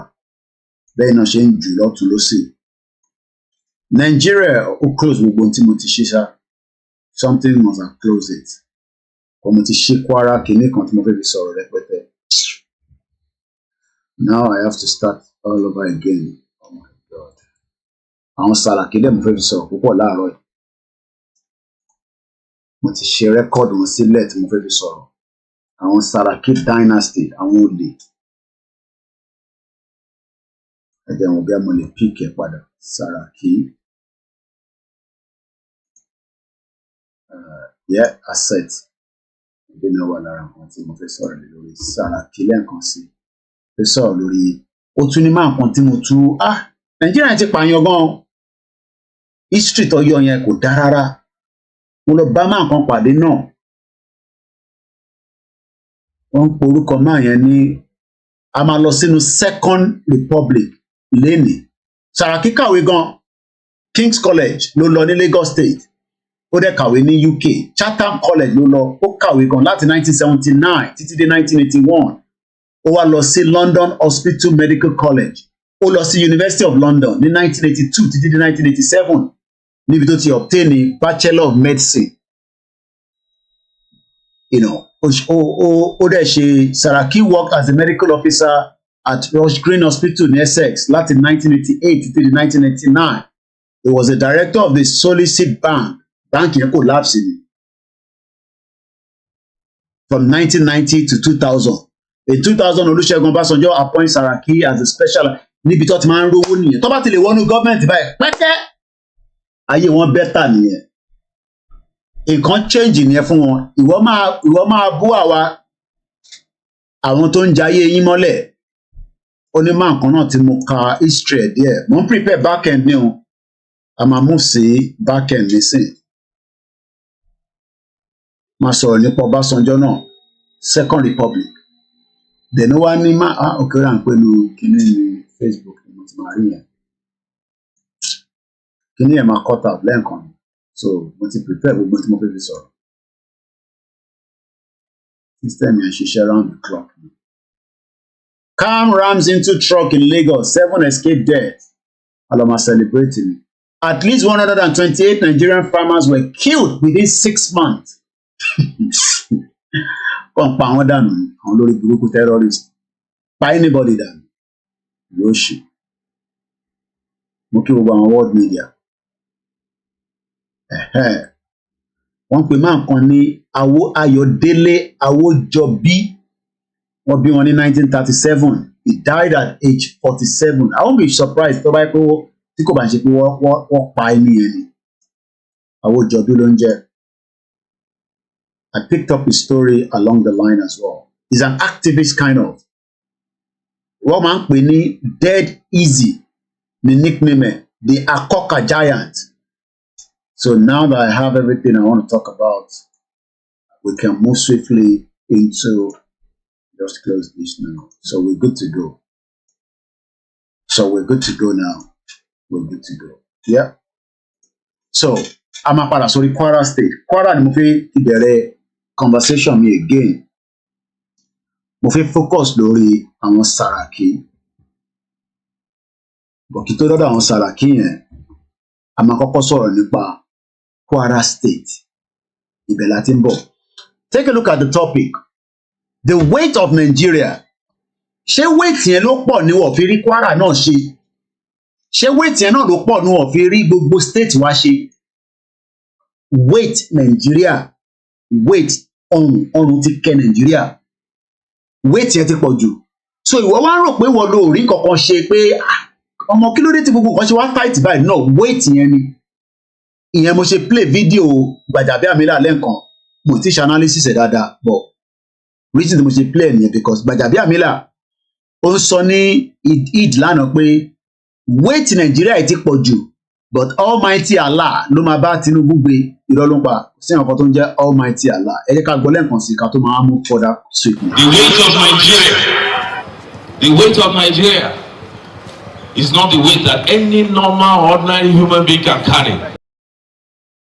Nígbà tó ń sọ pé ordinary human being kò lè carry weight Nigeria ó ní weight Nigeria the weight of Nigeria any normal human being.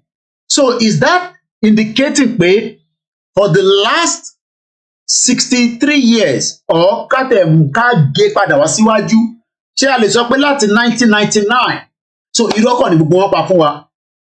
So everybody knows pé weight Nigeria yìí the weight of Nigeria the question then is why then tí wọ́n wá ń fi Nigeria play game ẹja tó padà ká gbọ́n tó sọ lẹ́ẹ̀kan sí. The weight of Nigeria.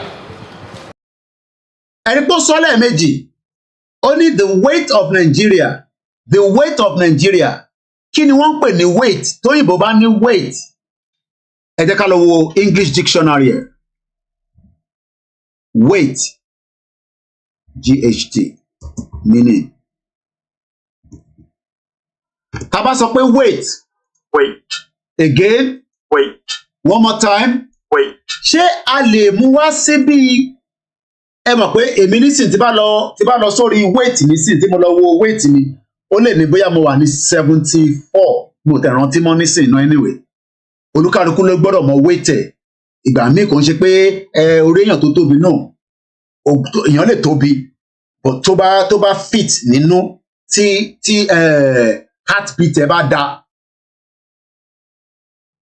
Pastor Mo ni we thought they know how to carry the weight. Wọ́n carry ẹ̀ náà mọ́ mi but owó yẹn kàn lọ sókè ni bí Tinubu ṣe máa já wálẹ̀ nísìnyí mo ti mọ̀ bó ṣe máa já wálẹ̀ láti 1,000 owó yẹn ṣì wà ní 995 so equivalent almost 1,000. So Gbajabiamila ń jẹ́ ká mọ̀ nísìnyí pé only the weight mo kí ẹ lẹ́ẹ̀kan sí máa jẹ́ mo kí dáàdì wa Dáríjò ẹ káàsán gbogbo ẹ̀yin èèyàn wa ẹ má bínú ẹ jẹ́ ká move swiftly ṣùgbọ́n tó wà ní data ló ń jẹ́ rẹpẹtẹ. Only the weight tabani again a body relative mass or the quantity of matter contained by it giving rise to a downward force, the heaviness of a person or thing, a piece of metal known to weigh a definite amount and used on the scales to determine how heavy. Ṣé a lè agree nísìnyí pé Gbajabiamila fún wa ní hint pé ẹ̀yin lẹ́kàn rò pé mo kí ẹ jàre silver gold. Koiki, please, I want to join your WhatsApp group. Màá ní káwọn ọmọ ẹ̀ send the group yẹn sí ẹjẹ́ ìwò bí a mo ní link yẹn á ní ti màá mú jáde fún mi sórí àǹkí mo save ẹ̀ sílẹ̀ kan lórí iPhone mi ní rírà. Ìjà lè sọ nísìnyí pé weight tó ń sọ yìí tí a bá tètè we might all locked up in that weight because weight yìí nísìnyí Gbajabiamila wá ń jẹ́ kó yé wa nísìnyí pé the weight of Nigeria. The weight of Nigeria, the weight of Nigeria, Bishop Adesina Koiki, if the weight of the Naira is too heavy, then that is more reason why they should divide Nigeria to its component unit. So different nations can carry their burden according to their ability. Eshegoni, keep the comment coming and I'll be reading them out because it's more. And don't be a linky moteti sebuti telegrams in Dubai. Renew shege lẹ máa jẹ lọ́wọ́ Tinubu tí mọ bó ṣe ń lọ. Okay, ọ̀dà ń pè link lélẹ̀ náà. Join our YouTube channel lélẹ̀. The weight of Nigeria. The weight of Nigeria. Bẹ́ẹ̀ ló ń sọ lẹ́mẹ̀wàá. Okay, òun lélẹ̀. Ẹ̀ tó bá fẹ́ join chat group wa. Màá lọ copy ti Telegram náà. So ẹ jẹ́ kí n ju ilé wa sínú. Ẹni tó ń béèrè yẹn, link yẹn ni mo ti send ìwọlé yẹn. Again, the weight of Nigeria. The weight of Nigeria. Ẹja gbọ́n tí Gbajabiamila sọ lẹ́ẹ̀kan sí. Mo fẹ́ kẹ́ olúkálukú tàmẹ̀ sí bí ó bá ṣe yí ẹ. African parrot. Ó ní, then yes, he is saying the truth. Nigeria is a poisonous already devil. Is in the weight. Until they divide the country, the weight will not be okay. Wahab Omboju ẹ ṣe máa lajú gan owó yìí ti di £1 to 995 naira. Ẹ jẹ́ àgbọn tí Gbajabiamila sọ níbẹ̀. The weight of Nigeria is not the weight that any normal ordinary human being can carry except. Má tí mú except kankan wá kàjọ ní gbogbo yẹn. Ṣé rí ẹ̀yin tẹ́ wà nílé ẹ jẹ́ ká yọ nísìnyí ẹ ti understand it so àfi lo video ẹ̀ mọ́ for now. Let me move swiftly now. We are telling you that what is the definition of the weight? The force with which the body is attracted towards the earth or a celestial body by gravitation, which is equal to the product of the mass and the local gravitational acceleration. So, tabanika lọ́wọ́ Kwara State. Olúbùkọ́lá ó ṣì máa rẹ́rìn múkẹ́lẹ́ nìyẹn. Ó máa rẹ́rìn múkẹ́lẹ́. Tẹ́ bá rí tó rọrùn rẹ́rìn. Ẹ̀kọ́ tí ìyá wọn yàn pé kóòdù ni Gbajabiamila fi bá yín sọ̀rọ̀ yẹn. Pé ẹrù tó ń bẹ nínú bíbá ó máa tó yé everybody. Ẹ jẹ́ ká padà sí Kwara State. Kwara State ni mo fẹ́ lò as my ẹ̀rẹ́ mi àtàwọn ọlọ́pàá ẹ̀rọ́kùnrin ọlọ́pàá wa bọ́lọ́pàá ṣe gbọ́dọ̀ wà lélẹ̀ ẹ máa rẹ́rìn síra yín. Can I take a selfie? And yes, come closer. Ìwọ ló máa sọ fún ọlọ́pàá kó come closer. Ìgbà mi tó bá dé filẹ̀ dáadáa ní kó dé filẹ̀ sórí eré mi àti ìyẹn ẹ pé gbogbo alájọ fẹ́ 32 èmi fẹ́ 32 tèmi àwọn náà fẹ́ 32 ilé náà fẹ́ 32 bó ṣe wà ní sí orí tó ń gbà ní every month. Now again ilé nísìn náà àfẹnilé gọ́ọ̀mẹ̀ntì tiwa tíyàn kankan ní intimidated tó bá jẹ́ pé journalist ni ẹ kò lè register kò lọ máa broadcast kò dàbí èèyàn kan ní ayé mi ò sí police uniform ṣé pé uniform yẹn dá gan bready sexy mo rí ẹ o like uniform àwọn ọlọ́pàá yẹn orí wa bá ṣe fẹ́ 32 nọ́mbà wọn wà lára wọn gbogbo nǹkan wà lára wọn so kò sí pé fake ni wọn. Now let's come back to reality. Mo ní mo fẹ́ tún padà sórí Kwara State kò ń ṣe pé torí ahẹ́ẹ̀tì àwọn ará Kwara next week láti Saturday a máa tún mú state mi tó jẹ́ bí Kogi òun la máa tún sọ̀rọ̀ títí di Friday so tó bá tún di the following week a padà sí Ondo a máa mú wá títí tá a máa fi dé Lagos State every week ni so each state la máa mú so níbi tájà ti ń ṣe ti Kwara lọ bí a kíkọ remind yín àwọn governors tó ti ṣe rí ní Kwara, former governors kákọ̀ bí refresher ní torí ọ̀la la máa parí Kwara State, former governors in Kwara State. A máa ti mọ̀ pé Kwara ní 16 local government, mẹ́rìndínlógún bí àwọn èèyàn wá ṣe kọ́ mi ní Yorùbá yẹn, mẹ́rìndínlógún. A dẹ̀ mọ̀ pé just a ti sọ nípa gbogbo àwọn governors yìí, tabakọ̀ ní kákọ̀ refresh ni, a ti sọ gbogbo ẹ̀ tẹ́ bá ti gbọ́ program tá ti ṣe ní wíìkì tẹ́lẹ̀, ká má waste too much time. Ó ti mọ wá tight ara mi mọ́rí bàbá rẹ̀ pé mo tẹ̀ ní space kankan ṣá láti move. Àbọ̀rọ̀ mo yé yín nísìn, but governor ta fẹ́ sọ̀rọ̀ lé lórí nísìn, lẹ́yìn ìgbà tá ti sọ̀rọ̀ nípa ẹ̀gbọ́n mi kan send message lórí kinní sí mi, wọ́n ní Muhammed Lawal tí a sọ̀rọ̀ ẹ̀, wọ́n ló fẹ́ ṣe dáadáa àmọ́ Ọbásanjọ́ wà lára àwọn tí ó lépa. I don't know how true, I don't have any evidence to that. I am going according to what we have. Ẹ̀gbọ́n mi yẹn wà ní ìlú kan, wọ́n send message bí ọmọ Kwara State làwọn ni, I don't know, but wọ́n mo fẹ́ ka message wọn yẹn tí hopefully ti bá rí. Ẹ mọ̀ pé à ń sọ̀rọ̀ nípa gómìnà London lòun náà kú sí ní November máa yìí, November 15, 2006 ló kú sí London. But wọ́n sí sí London, wọ́n wá sí sí Ìlọrin ló gbé wá. Àwọn ọmọ tó dà, àwọn ò fẹ́ kọ́ sí wọ́n sí ibi òtútù, but ibi tó ń kówó lọ according to bá ṣe gbọ́, ó jí owó lọ sí Cayman Island to the tune of almost 3.something billion naira equivalent. But ẹ̀yin èèyàn tá a bá ń sọ fún yín pé ṣé wéètì náà ni kò jẹ́ kọ́rí Kwara ṣe? Kódà àwọn Kìrìsìtẹ́nì tó ń bẹ ní Kwara dàbí amọ̀kànmọ́ni Kwara ilẹ̀ Yorùbá nínú. Ṣé rí Kwara ó dàbí Kaduna tí wọ́n ò fẹ́ jẹ́ káwọn Kìrìsìtẹ́nì jẹ gómìnà, wọ́n ò dẹ̀ fẹ́ jẹ́ kó jẹ deputy governor. So wọ́n marginalize àwọn tó jẹ́ Christian ní Kwara State, wọ́n marginalize wọn, wọ́n ready láti jẹ́ kí wọ́n ní access. So tá bá díkàtẹ̀ wo lọ, ẹ rí pé so far láti ìgbà tó ti ń ṣe election búkọ̀ akọ̀húnwò from the ṣẹ́rí tá bá ń ṣe program níbí bá, èèyàn á máa wo projection, èèyàn á máa wo trajection, èèyàn á máa wo kí ló ti ṣẹlẹ̀ rí tẹ́lẹ̀ láti lè fi back ọ̀rọ̀ tí yàn ń sọ. Tá bá wo lọ wò bọ̀ nísìn, tá bá wo lọ wò bọ̀, a rí pé ẹ jẹ́ ká forget gbogbo military administrator, military governor tó ṣe ní àti Second Republic àti First Republic. Ẹ jẹ́ ká mú láti 1999. Tẹ́ bá wò láti 1999 according to the chart tẹ́ ń wò níwájú yìí, Muhammed Lawal ṣé Mùsùlùmí ni àbí Kristẹni? Orúkọ yẹn automatically indicate that he is a Muslim. Àfi tí bá jẹ́ pé mo wrong.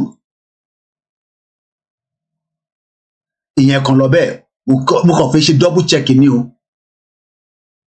I'm definitely Muhammed Lawal kò lè jẹ́ orúkọ Christian, Muslim ni. Ìyẹn lọ bẹ́ẹ̀.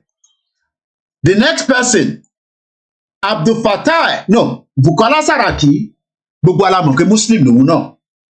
Bàbá Bukola Saraki ló báàkì Muhammed Lawal. Now, mo fẹ́ padà sẹ́yìn díẹ̀ láti lọ sọ nípa that Second Republic. Wọ́n ti bà nǹkan jẹ́ gan ní Nàìjíríà tó ń ṣe léèlè.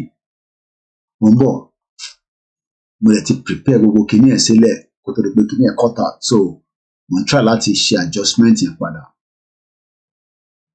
Second Republic, níbo mo ti, okay, let me just do something. Second Republic,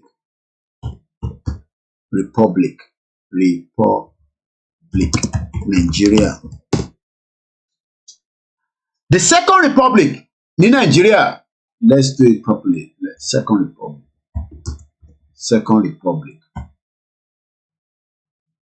Republic, Nigeria. Ẹ jẹ́ ká lọ ka díẹ̀ nípa ìtàn yẹn. Tabaka, because inú Second Republic ni bàbá àwọn Saraki ló ti wọlé as a senator. So ẹni tó bá dẹ̀ ti jẹ́ senator, òkè wọ́n ní confam, wọ́n ní Muslim ni. So a ti mọ̀ pé yẹn náà ní sìn kí ló dé tó lè wọ́n bẹ̀ òkè ni mo sílẹ̀ òkè mo fẹ́ sọ̀rọ̀ nípa ẹ̀ àwọn 28 farmers tó pa Second Republic link tí mo fi rí àwọn governors ẹ̀ let me open another browser so ẹ jẹ́ ká padà sẹ́yìn báyìí ká padà sẹ́yìn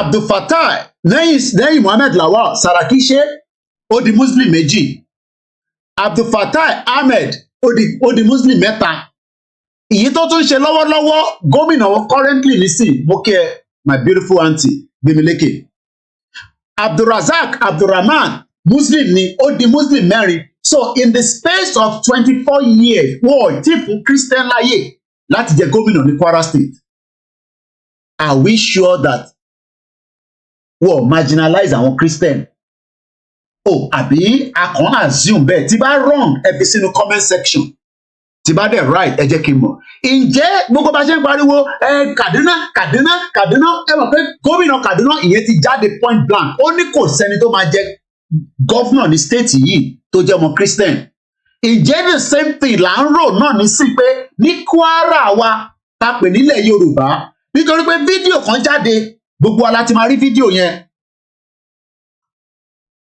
mo fẹ́ wò bóyá mo lè inú Ìgbòho dé ni mo ti rí fídíò yẹn mo á mọ̀ bóyá ó ṣì wà nínú ẹ̀ torí fídíò sì pọ̀ jù fídíò kan jáde tí àwọn kan lọ sílé woman kan tó ń sọ fún woman yẹn pé ibi ìbàyí ló ń pè ní Kwara ní bíbàyí fídíò yẹn gùn gan mo ti rí ẹ jẹ́ n forward ẹ̀ sí ẹ jẹ́ n ṣí WhatsApp mi lórí laptop quickly mo ti rí fídíò tí mo wá yẹn so let's go somewhere there yẹn lọ sínú media wọ́n jẹ́ kí woman yẹn kó yé pé ibi ìbàyí ni wọ́n ń pè ní Kwara ibi ìbàyí ò kì í ṣe any other ilẹ̀ Yorùbá can we now automatically say that we are already being marginalized? mo fẹ́ fi àwọn ló burúkú ogun máa pa gbogbo yín ni nínú sọ̀rọ̀ Koiki bó bá wù yín kẹ́ fa tẹ̀sùbá látòkè nílẹ̀ kò lè dé bíbà gbogbo ẹnu mo fi sọ torí níta máa bára wa fà òun ṣe ní sìn ó kù díẹ̀ ni ẹ wá sọ fún wa bóyá ìyẹn ilẹ̀ yẹ Kwara yẹ bí ilẹ̀ mùsùlùmí ni bí ilẹ̀ rádúbárà la wà one bastard wicked people all over the place mo kàn fi yọ fídíò yẹn jáde nílé play gbogbo ẹ̀tàn torí 10 minutes ni mo lè fẹ́ kó gbogbo time mi pẹ̀lú nonsense yẹn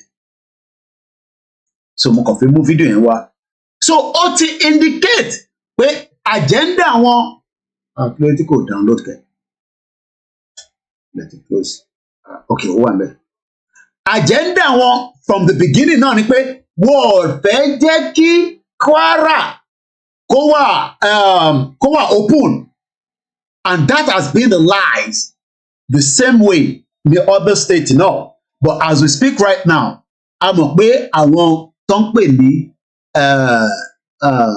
Islamic fundamentalist wọ́n ti kún ní Kwara wọ́n ti àti kẹran mẹ́rò already but tá a bá tètè kúrò ní Nàìjíríà wọ́n máa ní more power sí ni because tá a bá cut wings yẹn látara Nàìjíríà a lè dín pẹ̀lú ra wa kọ́ wá sọ nígbà yẹn pé Christian ò lè di governor nígbà tá a bá gba state yẹn padà tá a wà nínú sovereign nation tiwa wọ́n wá sọ fún wa nígbà yẹn bí àtàwọn oníṣẹ̀ṣe bá dìde if not wàhálà tó máa bẹ́lẹ̀ lọ́jọ́ iwájú kò ní ṣe kó rárá let's play the video kẹ́kọ̀ọ́ gbọ́ díẹ̀ ni àwọn ló bukún wọn ló rìn káàkiri yẹn nísìn fi yọ audio yẹn jáde one bastard màá fast forward ẹ̀ torí mo ní time láti play gbogbo ẹ̀ bọ́ ṣe ń sọ̀rọ̀ àwọn oníṣẹ́ àwọn gómìnà yín kówó jẹ wọ́n ń kó àwọn ọmọ wá sí UK rí yẹn sọ sí but already so máa fast forward ẹ̀ àpàṣẹ́wù gbogbo àyè kò sọ̀rọ̀ níbí báyìí wọ́n lọ threaten woman yẹn ni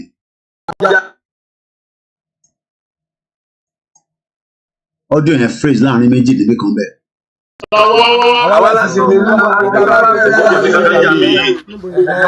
Madam, ǹjẹ́ nìkan kan bá yín jà ń bí? Níbo ni ìlú yín? ẹ̀dá kò sí lóhùn sàbúrú kankan fún yín.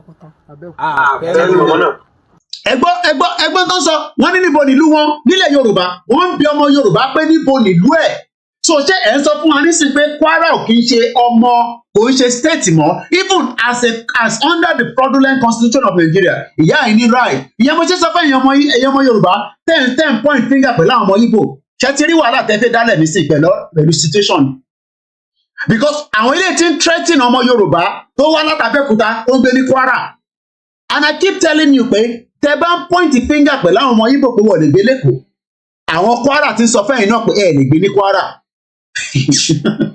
oh my God ẹ tí gẹ́ẹ̀tì nǹkan tí mò ń sọ gbogbo tí mò ń sọ fún yín pé àwọn Igbo tó sì ń gbé ní Lagos State tó ń ṣe gbogbo nonsense tó ń ṣe àti tó ń ṣe dáadáa àti tó ń ta fake àti tó fẹ́ gbalẹ̀ wa until tá a bá kúrò nínú Nàìjíríà tán la lè deal pẹ̀lú situation yẹn ò ṣe deal pẹ̀lú as it is right now because we are still under the Federal Republic of Nigeria àìtí ìgbà country tiwa ẹ forget about gbogbo pàbó táwọn èèyàn sọ pé ti gba country kò sí nǹkan tó ń jẹ́ pé ti gba country a sì wà nínú sovereignty tó ń pè Nàìjíríà. kí ni ìyàtọ̀ Kwara àti Ìlọrin ọmọ ìyá kan náà kan ní gbogbo wọn ni àti Kwara àti Ìlọrin kí ni ìyàtọ̀ níbo ni Ìlọrin wà kí ni ìyàtọ̀ Ìlọrin àti Kwara níbo ni Ìlọrin wà kan ṣe ní Kwara ló wà ní so it's the same thing àti Ìlọrin àti Kwara kí ni ìyàtọ̀ èbí Ìlọrin wà ní Kwara ni ọwọ́ ń sọ fún ìyá ẹ̀ ni wọ́n béèrè pé bolo òun ti wá wọ́n ń gbé ẹ máa imagine wọ́n Yorùbá lọ́jọ́ sọ síra wọn kò ẹ mọ̀ kó tó bá jẹ́ ọmọ Igbo nísìn àdèmọ́ sọ pé òkè Igbo ló ń bá sọ̀rọ̀ wọ́n ń bá Yorùbá sọ̀rọ̀ wọ́n ń bí pé bolo ti wá nílẹ̀ Yorùbá àbí ní Nàìjíríà as it is you can see why we say that Nigeria Titanic tó ti sink ni kò lè gbérí láíláí ẹ jẹ́ kí n rìn wọ́n ní ìbẹ̀yìn díẹ̀ sí i. ọdí àwọn ìró wa ń bí báyìí so láti pé kó fi lè mọ̀ pé kì í ṣe pé ìjà làbá wa sẹ́rí pé kò sẹ́ni kankan tó fọ́ ìlọ́lá wá àwa láti nílùú wa. wọn náà làwọn nílùú àwọn mo mọ̀ bí òṣìtọ́ ní Ìgbò nílùú náà tán ní wọn náà làwọn nílùú àwọn wo ẹ̀yin wo so ẹ̀ ń sọ fún ọmọ Ògùn state nísìnyí pé kò ní right ní Kwara state even under the fraudulent Nigeria tájọ wà nù ẹ̀ mo kíyàwó Ọlásùnbọ̀ so intent sọ fún wa nísìnyí pé ọmọ Ògùn state kò ní right láti gbé nínú Kwara state láti ṣe ẹbọ tó bá fẹ́ ṣe nítorí pé Ìlọrin ti di Islamic country you can see that we are already in danger the longer tá a bá pẹ́ sínú Nigeria we will not be able to come out from all this mess. I'm going to mute my mic so that kò ní máa interfere. My Allah go roll through, then I'll come back and we'll come out of this. Madam, ǹjẹ́ nìkan kan bá yín jà ń bí? níbo ni ìlú yín ẹ̀dá kò sí lóhùn sàbúrú kankan fún yín. fẹ́ẹ́ nù. Abẹ́òkúta ní Ogun State. Ìyàwó bí ọmọdé kó pọ̀ jù ní parí ọ̀rọ̀ mọ́ba pọ̀ jù. Òun ni pé etí a sọ yìí ẹ lọ́ mọ̀ pé ìlú kọ̀ọ̀kan ló ní òfin tá ń pè ní customary law lábẹ́ òfin ìjẹ́tẹ́nà kò di tìlú kọ̀ọ̀kan. Abẹ́òkúta ṣe wà wọ́n nísìnyí Abẹ́òkúta ìlú Yorùbá pọ́nbélé ni ìlú òòṣà ni àmọ́ lọ́rin bí ìlú ìsìláàmù ní ìsìláàmù ọ̀faramọ́ kankan mí ìlú tí ọ̀faramọ́ kankan lẹ́yìn. ṣé ń gbọ́ lórí burúkú ẹ̀ these are born bastard àwọn olùṣọ́ lórí burúkú gbogbo ilà máa dáná sun tó bá tó stage kan ó kù díẹ̀ ni ṣé ẹ ń follow trajectory yẹn nísìnyí pé ìyẹn ni wọn ò ṣe ní jẹ́ kí Christian kankan jẹ gómìnà ní Kwara ẹ ní ẹ̀bà ni mo sọ èyí Christian ẹ kàn ń waste time ara yín nínú Kwara state tẹ́ ẹ bá support Yorùbá nation nítorí pé àwọn eléyìí wàá deal pẹ̀lú gbogbo yín and they have the backup of each of the former and the current governor bí Saraki ṣe ń back àwọn eléyìí ni governor tó wà níbẹ̀ even though they are two political party but tó bá ti di ọ̀rọ̀ tẹ̀sìn ti Islam méjèèjì jọ ṣiṣẹ́ papọ̀ ni so kò mí pé torí pé APC ló wà níbẹ̀ nísìn PDP ni kò wọlé tẹ́lẹ̀ ẹ mọ̀ pé wọ́n ti gbá ó tó gẹ́ wọ́n ti gbá wọn kúrò dynasty tiwọn wọ́n ti yọ kúrò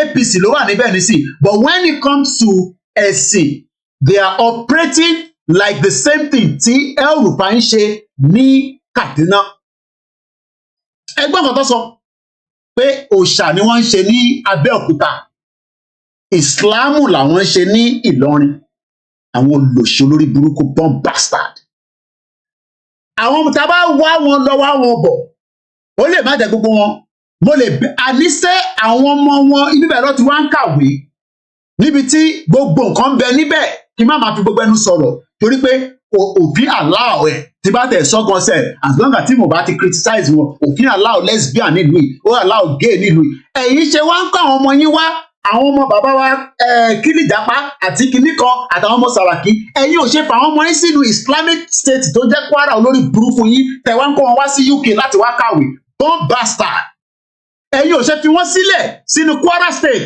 kọ́ máa kàwé ní Kwara ọmọ Saraki ṣe wá kàwé ní London bàbá Saraki ṣe gbé Saraki wá kàwé ní UK nítorí pé kó lè monopolize kó lè marginalize gbogbo ẹ̀yin olórí burúkú tẹ̀ ẹ̀ sọ pé ẹ̀gbẹ́ Yorùbá nation ẹ máa jẹmọ yóò yà tó bá yá wọn máa dín pẹ̀lú ẹ̀yin Christian tẹ́ ń bẹ ní Kwara State tẹ́ ẹ̀ bá jẹ́ ká gba Yorùbá nation ká lè make sure pé a put full stop sí gbogbo nonsense tó fẹ́ erupt. That is where they're going now. Láti máa point fingers ọmọ Yorùbá kan pé òṣàkọlẹ̀ yìí ṣe níbì kan. Mo mọ ibi tó ló ṣe olórí burúkú gbogbo wọn. Àwọn born bastard wa ní ṣéwù kò ní dákú gbogbo ìmọ̀ sọ pé born bastard ní ìlú lòṣì. So kì í ṣe wáyà bí à ń dọ́wọ́ wú ìmìlẹ̀ lábẹ́ òfin pé. Ó kù díẹ̀ níṣẹ́ ó kù díẹ̀ but ẹ̀yin Christian tẹ́ ẹ̀ support Yorùbá nation mo sọ fún yín pé ẹ̀yin lẹ máa jẹ ìtọ́jú níbẹ̀. Bí Nàìjíríà bá ṣì yẹ exist pẹ̀lú system tá à ń bá lọ yìí Kwara State ó ti fẹ́ kọ́ta rẹ̀ kúrò pé Islamic country Islam làwọn ń jẹ ní bíbá nítorí pé they are all working in conjunction with the Fulani agenda. Ilé yìí o Ìsìláàmù ní kò sí kankan ní ìtọ́jọ́. àwọn náà sì ní débi irú ìlú mi káwá máa ní ìtàsí lọ. àwọn olóṣìwọ̀n nílé ìlú mi Saraki olórí burúkú ẹ̀ UK bíbẹ̀ láwọn ọmọ ẹ̀ ti kàwé àtàwọn ọmọ gbòógì àfáà àti rí. àwọn ò ṣe dúró sí Kwara State láti máa kàwé ní Kwara State nílọrin kọ́ máa kọ́ wọn ní kéwú wọ́n ṣe wá sí UK láti wá kàwé nítorí pé wọ́n fẹ́ wá marginalize èyí tó kù tàbá continue Nàìjíríà nítorí pé kí mo ṣe sọ bẹ́ẹ̀ evidence show pé bàbá Saraki he was one of the senators in the Second Republic àwọn sọ pé Nàìjíríà ò dáa gbogbo bí àwọn bàbá Akíntóyè sọ pé Nàìjíríà yóò dáa ẹ̀wọ̀n pé bàbá Akíntóyè náà ọba àwọn ṣe ní Second Republic but wọ́n mọ̀ pé gbogbo kí ni is a fraud ẹrù yẹn weight yẹn ìyẹn ní Gbajabiamila the 419 ló ṣe sọ fún yín ẹ̀gbọ́n kan tí Gbajabiamila tún sọ lẹ́ẹ̀kan sí. The weight of Nigeria is not the weight that any normal ordinary human being can carry except with the help of Almighty Allah. Ó ṣe jẹ́ except with the Almighty Allah because they are still the same system they are operating the same thing. Nígbà tẹ́lẹ̀ máa gbọ́ owó insurance $20,000 kò rí Allah níbẹ̀ l'Amẹ́ríkà ó gbé owó yẹn ó fi wá ṣe politics ní Nàìjíríà kẹ̀rí gbẹ̀gìrì àtàmàlà ni so eventually nígbà tó di pé ó rí owó tán ó padà lọ sí Amẹ́ríkà ó lọ pay off owó yẹn but owó yẹn gangan ló fi wá ṣe stepping stone ìyẹn olórí burúkú tẹ̀ rí bàbá tẹ̀ rí Gbajabiamila yìí owó olówó ló fi wá ṣe politics ní Nàìjíríà wọ́n ní lọ́ọ̀yà ni so ọmọ àpá àwọn incident kan máa ń ṣẹlẹ̀ èmi náà ti gba pay off rí tíyàn kan gbá mọ́tò mi so ìgbà tó ṣàṣe gbogbo ẹ̀ wọ́n ní ìtọ́sán fún wa now imagine pé òyìnbó tó ṣe kéèsì mi tó jẹ́ lọ́ọ̀yà tèmi kó wá gbé owó yẹn já kó gbé owó yẹn lọ sí ìlú tiẹ̀ tó wà corrupt ó lọ fi ṣe politics yẹn wá gbà fún that is exactly what Gbajabiamila did but ibi tí mò ń lọ gangan ni pé ṣé Kwara State nísìnyí ó ti wá di Islamic State so àgbọ́dọ̀ ṣẹ̀sìn bí níbẹ̀ wọ́n gbọ́dọ̀ ṣẹbọ níbẹ̀ yìí tó ń sọ fún yín nìyẹn wọ́n sọ fún yín pé culture yín pé kẹjù náà tradition wa àfẹ́rí nínú Kwara State mo ní ìjà tó ń bọ̀ lọ́jọ́ iwájú ìjà yẹn máa le gan ẹni máa kú ẹni máa yé ni. It is evident therefore that the Almighty Allah is with our president. He is carrying the weight for him. The weight of Nigeria is not the weight that any normal ordinary human being can carry except with the help of Almighty Allah. It is evident that has always been the lies. Mo ń ka àwọn comment òun wọlé díẹ̀ ni Boye Mayunga Babawa, one man or no man can carry the weight load of Nigeria. Good and factual. Now let each and everybody carry his own weighty load. Yorùbá lọ gbé lóòdù tiẹ̀. Adé máa mọ̀ pé àwa àtàwọn Muslim àjọ máa mọ̀ bí a máa dialogue ní bí a máa jókòó ní bí a máa sọ̀rọ̀ ní bí a máa para wa ní bí a máa whatever it's going to be. But tá bá ṣì wà lábẹ́ fraudulent Nigeria, àwa ń sọ pé weight yẹn ti pọ̀ jù, which is exactly what gbàgbàgbé àwọn máa lo fídíò yẹn nísìnyí mo ti tọ́jú ẹ̀ pamọ́ sí bíbá. But ẹ jẹ́ ká padà sọ́dọ̀ àwọn bàbá ẹ̀ ká gbọ́ nǹkan tó tún fẹ́ sọ tán délẹ̀ ó kù 1 minute 57 seconds. Subhana rabbika. So what they've done now, àwọn olórí burúkú wúlé tẹ́ ẹ̀rí tán rìn lọ́yìn, àwọn olùsì, àwọn bọ́ bastard, is exactly what the North is telling them to do. Àwọn North gangan ló sọ fún wọn because àwọn North ò nífẹ̀ẹ́ wọn but North ń fún wọn ní direction pé ọ̀nà tẹ́ máa gbà lélẹ́yìí o tẹ́ bá fẹ́ jẹ́ kẹjẹ́ Muslim tó máa recognize ní Saudi Arabia.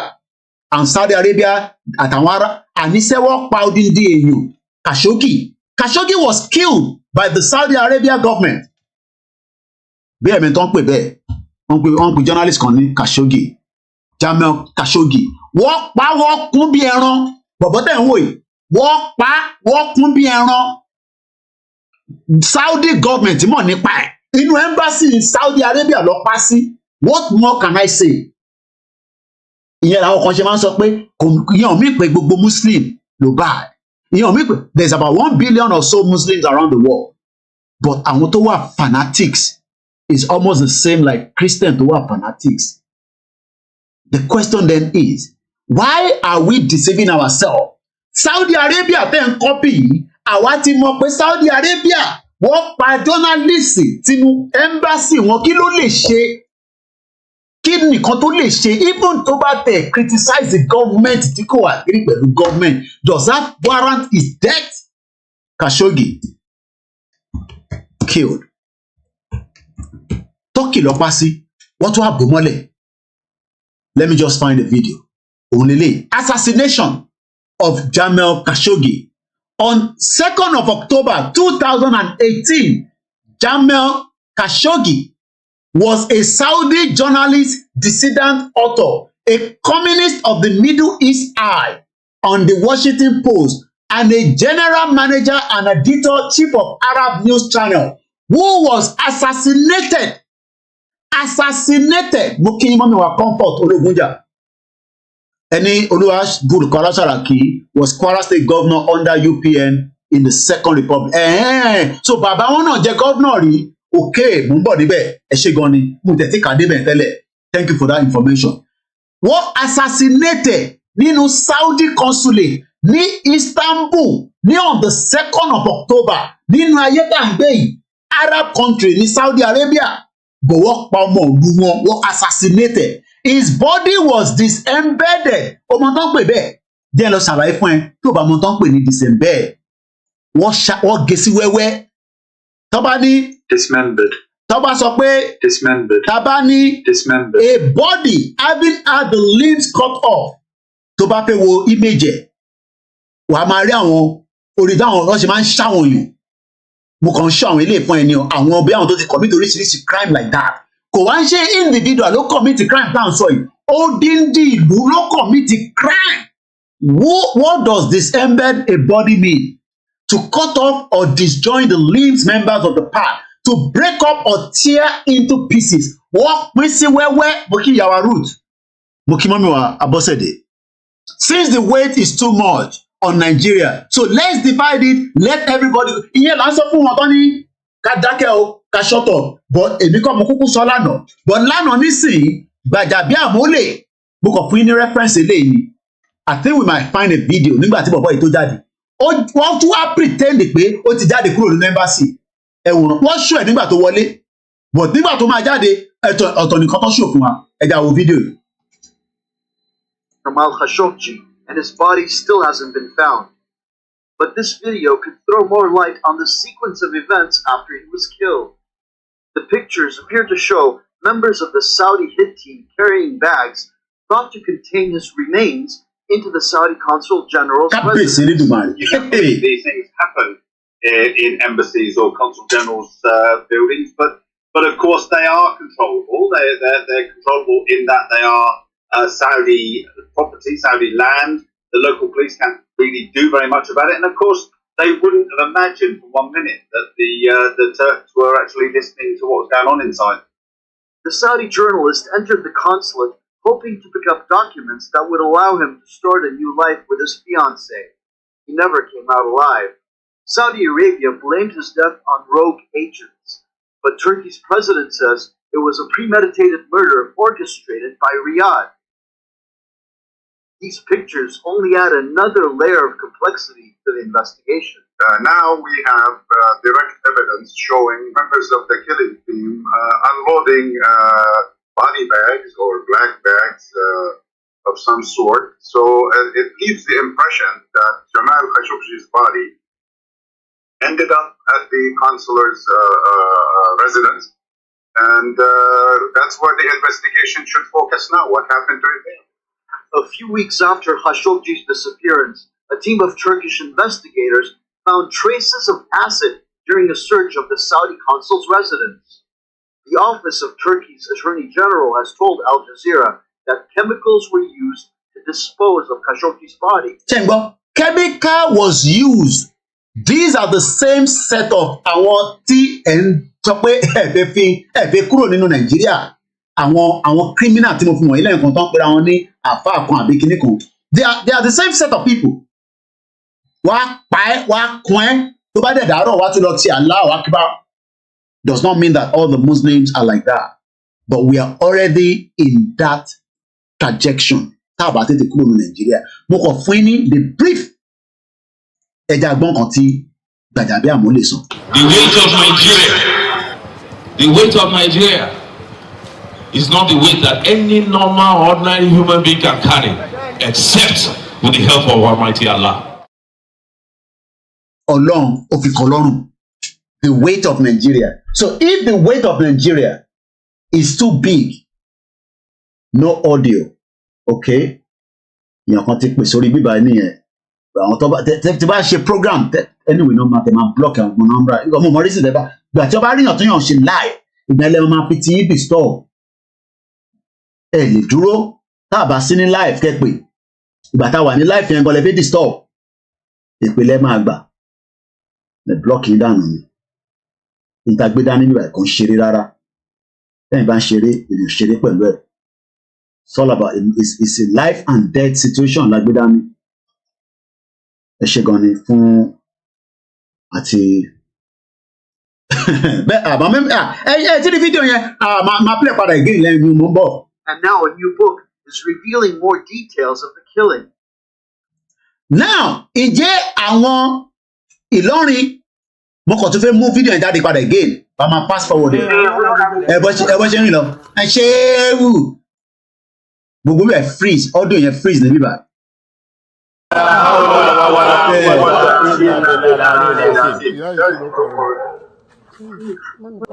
Kí lorúkọ yín?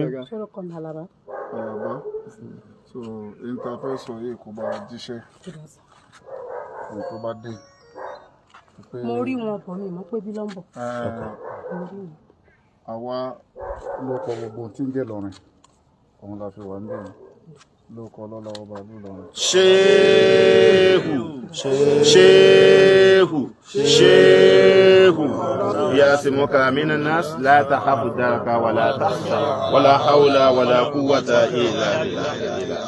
Ẹ fi níwà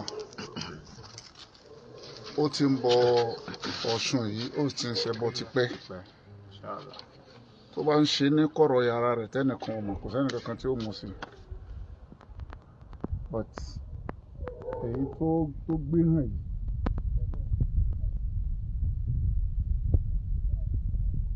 Audio yẹn freeze ní gbogbo bẹ̀ yẹn so I'm gonna fast forward it a little bit more. Ó freeze ní gbogbo bẹ̀ yẹn mo mọ̀ tó ṣe bí ọ̀fẹ́ yẹ ká gbọ́n nǹkan tẹ́ni yẹn tó ń sọ mẹ́rin àwọn olùṣí one bastard.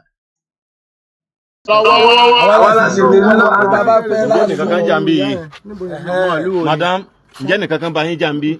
Níbo ni ìlú yín? Ẹ̀dá kò sí lóhùn sàbúrú kankan fún yín. Fẹ́ẹ́nì mọ́mọ́ náà. Abẹ́òkúta ní Ogun State.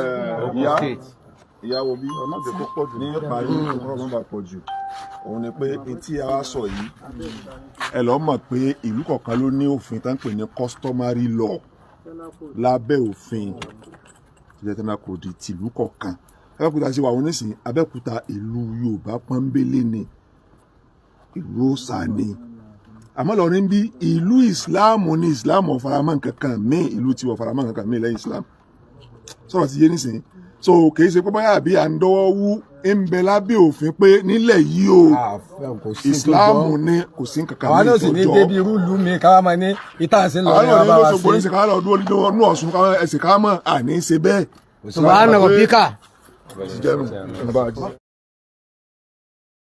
And let's come back. So I'm going to move swiftly away. Mutifuni, how Saudi Arabia assassinated one of their own citizens. And that is exactly about that. Now, let's come back again to the dynasty of the Saraki. The Second Nigerian Republic. Now, at the idea, with the last governor, Ito kọ́kọ́ jẹ lẹ́yìn yẹn Saraki, lẹ́yìn Abdul Fattah, Ito wà lọ́wọ́ nísìn, they are all Muslims. So chances pé Kristẹni kọ́kọ́ máa jẹ gómìnà kò likely ní Kwara State, so ẹ forget it. Because that is the game tó ń gbá Muslim ní Muslim ticket bíi Tinubu àti Shettima. Now let's talk about the Second Nigerian Republic. The Second Nigerian Republic was a brief formation of the Nigerian state, which succeeded the military government formed after the overthrow of the First Republic. Ìwọ tó bá understand tá à ń pè ní First Republic. First Republic yẹn ni èyí tí wọ́n fún wa nígbà tí a ṣe independent. Okay? Kó tó di pé wọ́n overthrown that particular First Republic. Wọ́n destroy it. So tó bá ń gbọ́ First Republic, mo kí Mr. Fa, Dre, mo kí ẹ, mo kí ìyàwó Bẹ̀lẹ̀ kan sí, mo kí gbogbo ẹ̀yin Alex Mamu, mo kí Baba Odose Olúwaṣeyì, mo kí ń sà. But few people can enjoy the wealth of Nigeria. Òun náà là ń sọ yìí. Kódà, n tí mo rí nípa Saraki nígbà tó ń declare asset ẹ̀ kò ń ṣe nǹkan kékeré rárá. Níbo ló ti rí owó yẹn tó bá ń ṣe pé bàbá ẹ̀ náà ti jẹun nínú Nàìjíríà. They've all turned Nigeria as a cash app in Nigeria. This article was put together by Premium Times. Premium Times. Ó jáde ní October 2015. Exclusive inside the 10 billion naira asset Saraki declared as a governor. No, iṣẹ́ wo ni Saraki ń ṣe? Business wo ló dá sílẹ̀? Ilé-iṣẹ́ wo ló ní tó fi ní 10 billion naira as of 2015? Oh, ṣé medical tó ṣe náà ní UK náà ló fún lówó tó tó yẹn ni? I'll find out in the long run of this broadcast, hopefully. Now, the background, contesting, and I hope you can all read it here, our 150, so it's very good. Contested election and political turbulence in the Western region ended Nigeria First Republic. Tó bá ń gbọ́ awo, tó ń gbọ́ awo, àwọn tó ṣe First Republic nìyẹn. Àwọn Awólọ́wọ̀, àwọn ló ṣe wàhálà. Pẹ̀lú àwọn Azikiwe àti Tafawa Balewa gbogbo wọn. Mo fẹ́ lọ gbé méjì wọn lẹ́yìn mi ni. Àwọn ni wọ́n ṣe First Republic. But First Republic yẹn wọ́n dàrú mọ́ wọn lọ́wọ́. Báwọn kan bá ní àwọn Igbo mọ̀ nípa ẹ̀, ìní a máa sọ pé àwọn òyìnbó gan bákẹ̀. Because wọ́n ever expected pé kí Nàìjíríà kò ṣiṣẹ́ anyway. Because everybody always point the finger pé ilẹ̀ Igbo ló destroy that First Republic. But ǹjẹ́ a lè sọ pé àwọn ló destroy it without the help of the British government as at that time? Ìlú àlọ́jọ́ kódà wọ́n ní Wellington Hospital ní Buhari ti ń tọ́jú ara ẹ̀ dead or alive. Bí wọ́n fi announce nǹkan míì tó máa fi jẹ́ the end of that Buhari, only God knows. But according to information tí Sahara sọ, Wellington Hospital ló ti ń tọ́jú sí bàbá. À ń padà bọ̀ níbẹ̀ yẹn later. Ó dẹ̀ kí Jimoh ní last week Friday. Àmọ́ bí ó tún bọ̀ ní Friday yìí láti wá kírun, nobody knows. After the First Republic in 1966, with the overthrow of the government by the majors of the Nigerian army. A unitary style of government was subsequently decreed into law. After a counter coup 6 months later, the country was drawn into a civil war between the federal forces supported by the British government against the Biafra forces. And I'll just back that up with Dr. Ugo. Ẹ má bínú pé a gbọ́dọ̀ máa join àwọn fídíò kankan mọ́ ọ̀rọ̀ yẹn kó lè bá yé wa dáadáa náà ni torí pé ẹlòmíì kò tẹ̀ gbọ́ rí. Ẹlòmíì ò mọ̀ pé a ní kankan tó ń pè ní First Republic ó ní bá ṣe gba government and that government started with this guy. Òun fún wa ní a little bit of insight around it. Ẹ jẹ́ àgbọn tí the late Harold Smith tó sọ. Hello. And Mrs. Carol Smith, welcome to the program. Thank you. May I say how delighted we are to be on Passion. We've looked forward to speaking to an African television station for decades. Mo kí Prophet Ogundele ẹ káàbọ̀ sà. Forward to for such a long time, and we are so happy to be here. Thank you. Mr. Harold Smith was a young, bright, and principled Oxford University graduate who was recruited by the Colonial office and posted to Nigeria. He took his final examination a year ahead of his class. He also married Mrs. Carol Smith, whom he met while they were both at Oxford University. Together they went to Nigeria where they... Ẹ̀gbọ́n kan tí wọ́n sọ, ẹni tó sọ̀rọ̀ yìí, Oxford University, he took his exam 1 year ahead. Àwọn ẹgbẹ́ kẹ́lẹ̀ mọ̀ pé ẹni tó ní knowledge tó pọ̀ ni. Arákùnrin tẹ̀ ń rí ẹni tó ní ìmọ̀ tó pọ̀ tọ́nà fún ni kò ń ṣe àwa nìkan náà la ní àwọn tó brilliant náà àwọn náà láwọn tó brilliant láàrin wọn. As at that time òun brilliant débi pé he took his own final imagine he took his own final exam before his colleagues. Ìyẹn máa tẹ̀ ń wò yìí ìyẹn Harold Smith bí a ò gbọ́ bẹ̀ yẹn gẹ̀rin wáìnì díẹ̀ kò kọ́ lẹ́ẹ̀kan sí. Television station for decades. This is something we have looked forward to for such a long time, and we are so happy to be here. Thank you.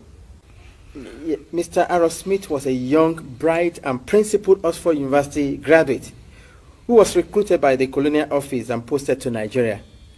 He took his final examination a year ahead of his class. He also married Mrs. Carol Smith, whom he met while they were both at Oxford University. Together they went to Nigeria where they had their 2 children. Mr. Harold Smith, you were featured in a program recently by BBC Radio 4 titled Document, and that was hosted by Mr. Mike Thompson.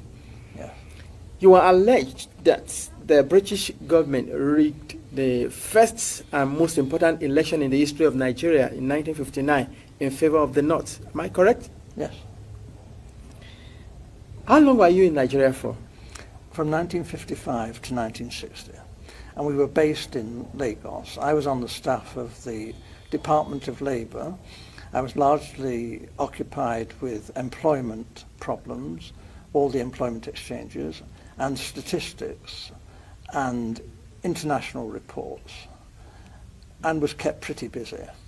I was also stationed in Lagos in charge of the capital and the port. I was the port labour officer as well, and I also devised a port labour scheme and later a social security scheme, which was one of the first in Africa, which guaranteed workers some income after they'd finished work.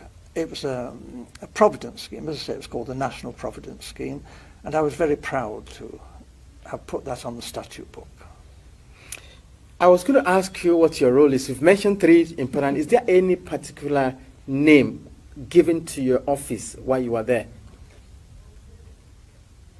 Just labour officer. I was a labour officer, a senior civil servant. Okay. I only intended to stay in Lagos initially for 2 tours of duty. Although, because of this conflict with the elections, there were difficulties. Actually, government wouldn't let me leave the civil service.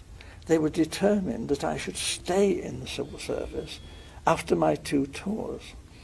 And I was offered very considerable incentives, including a knighthood, to stay and work for government. Primarily this was because I had access to state secrets.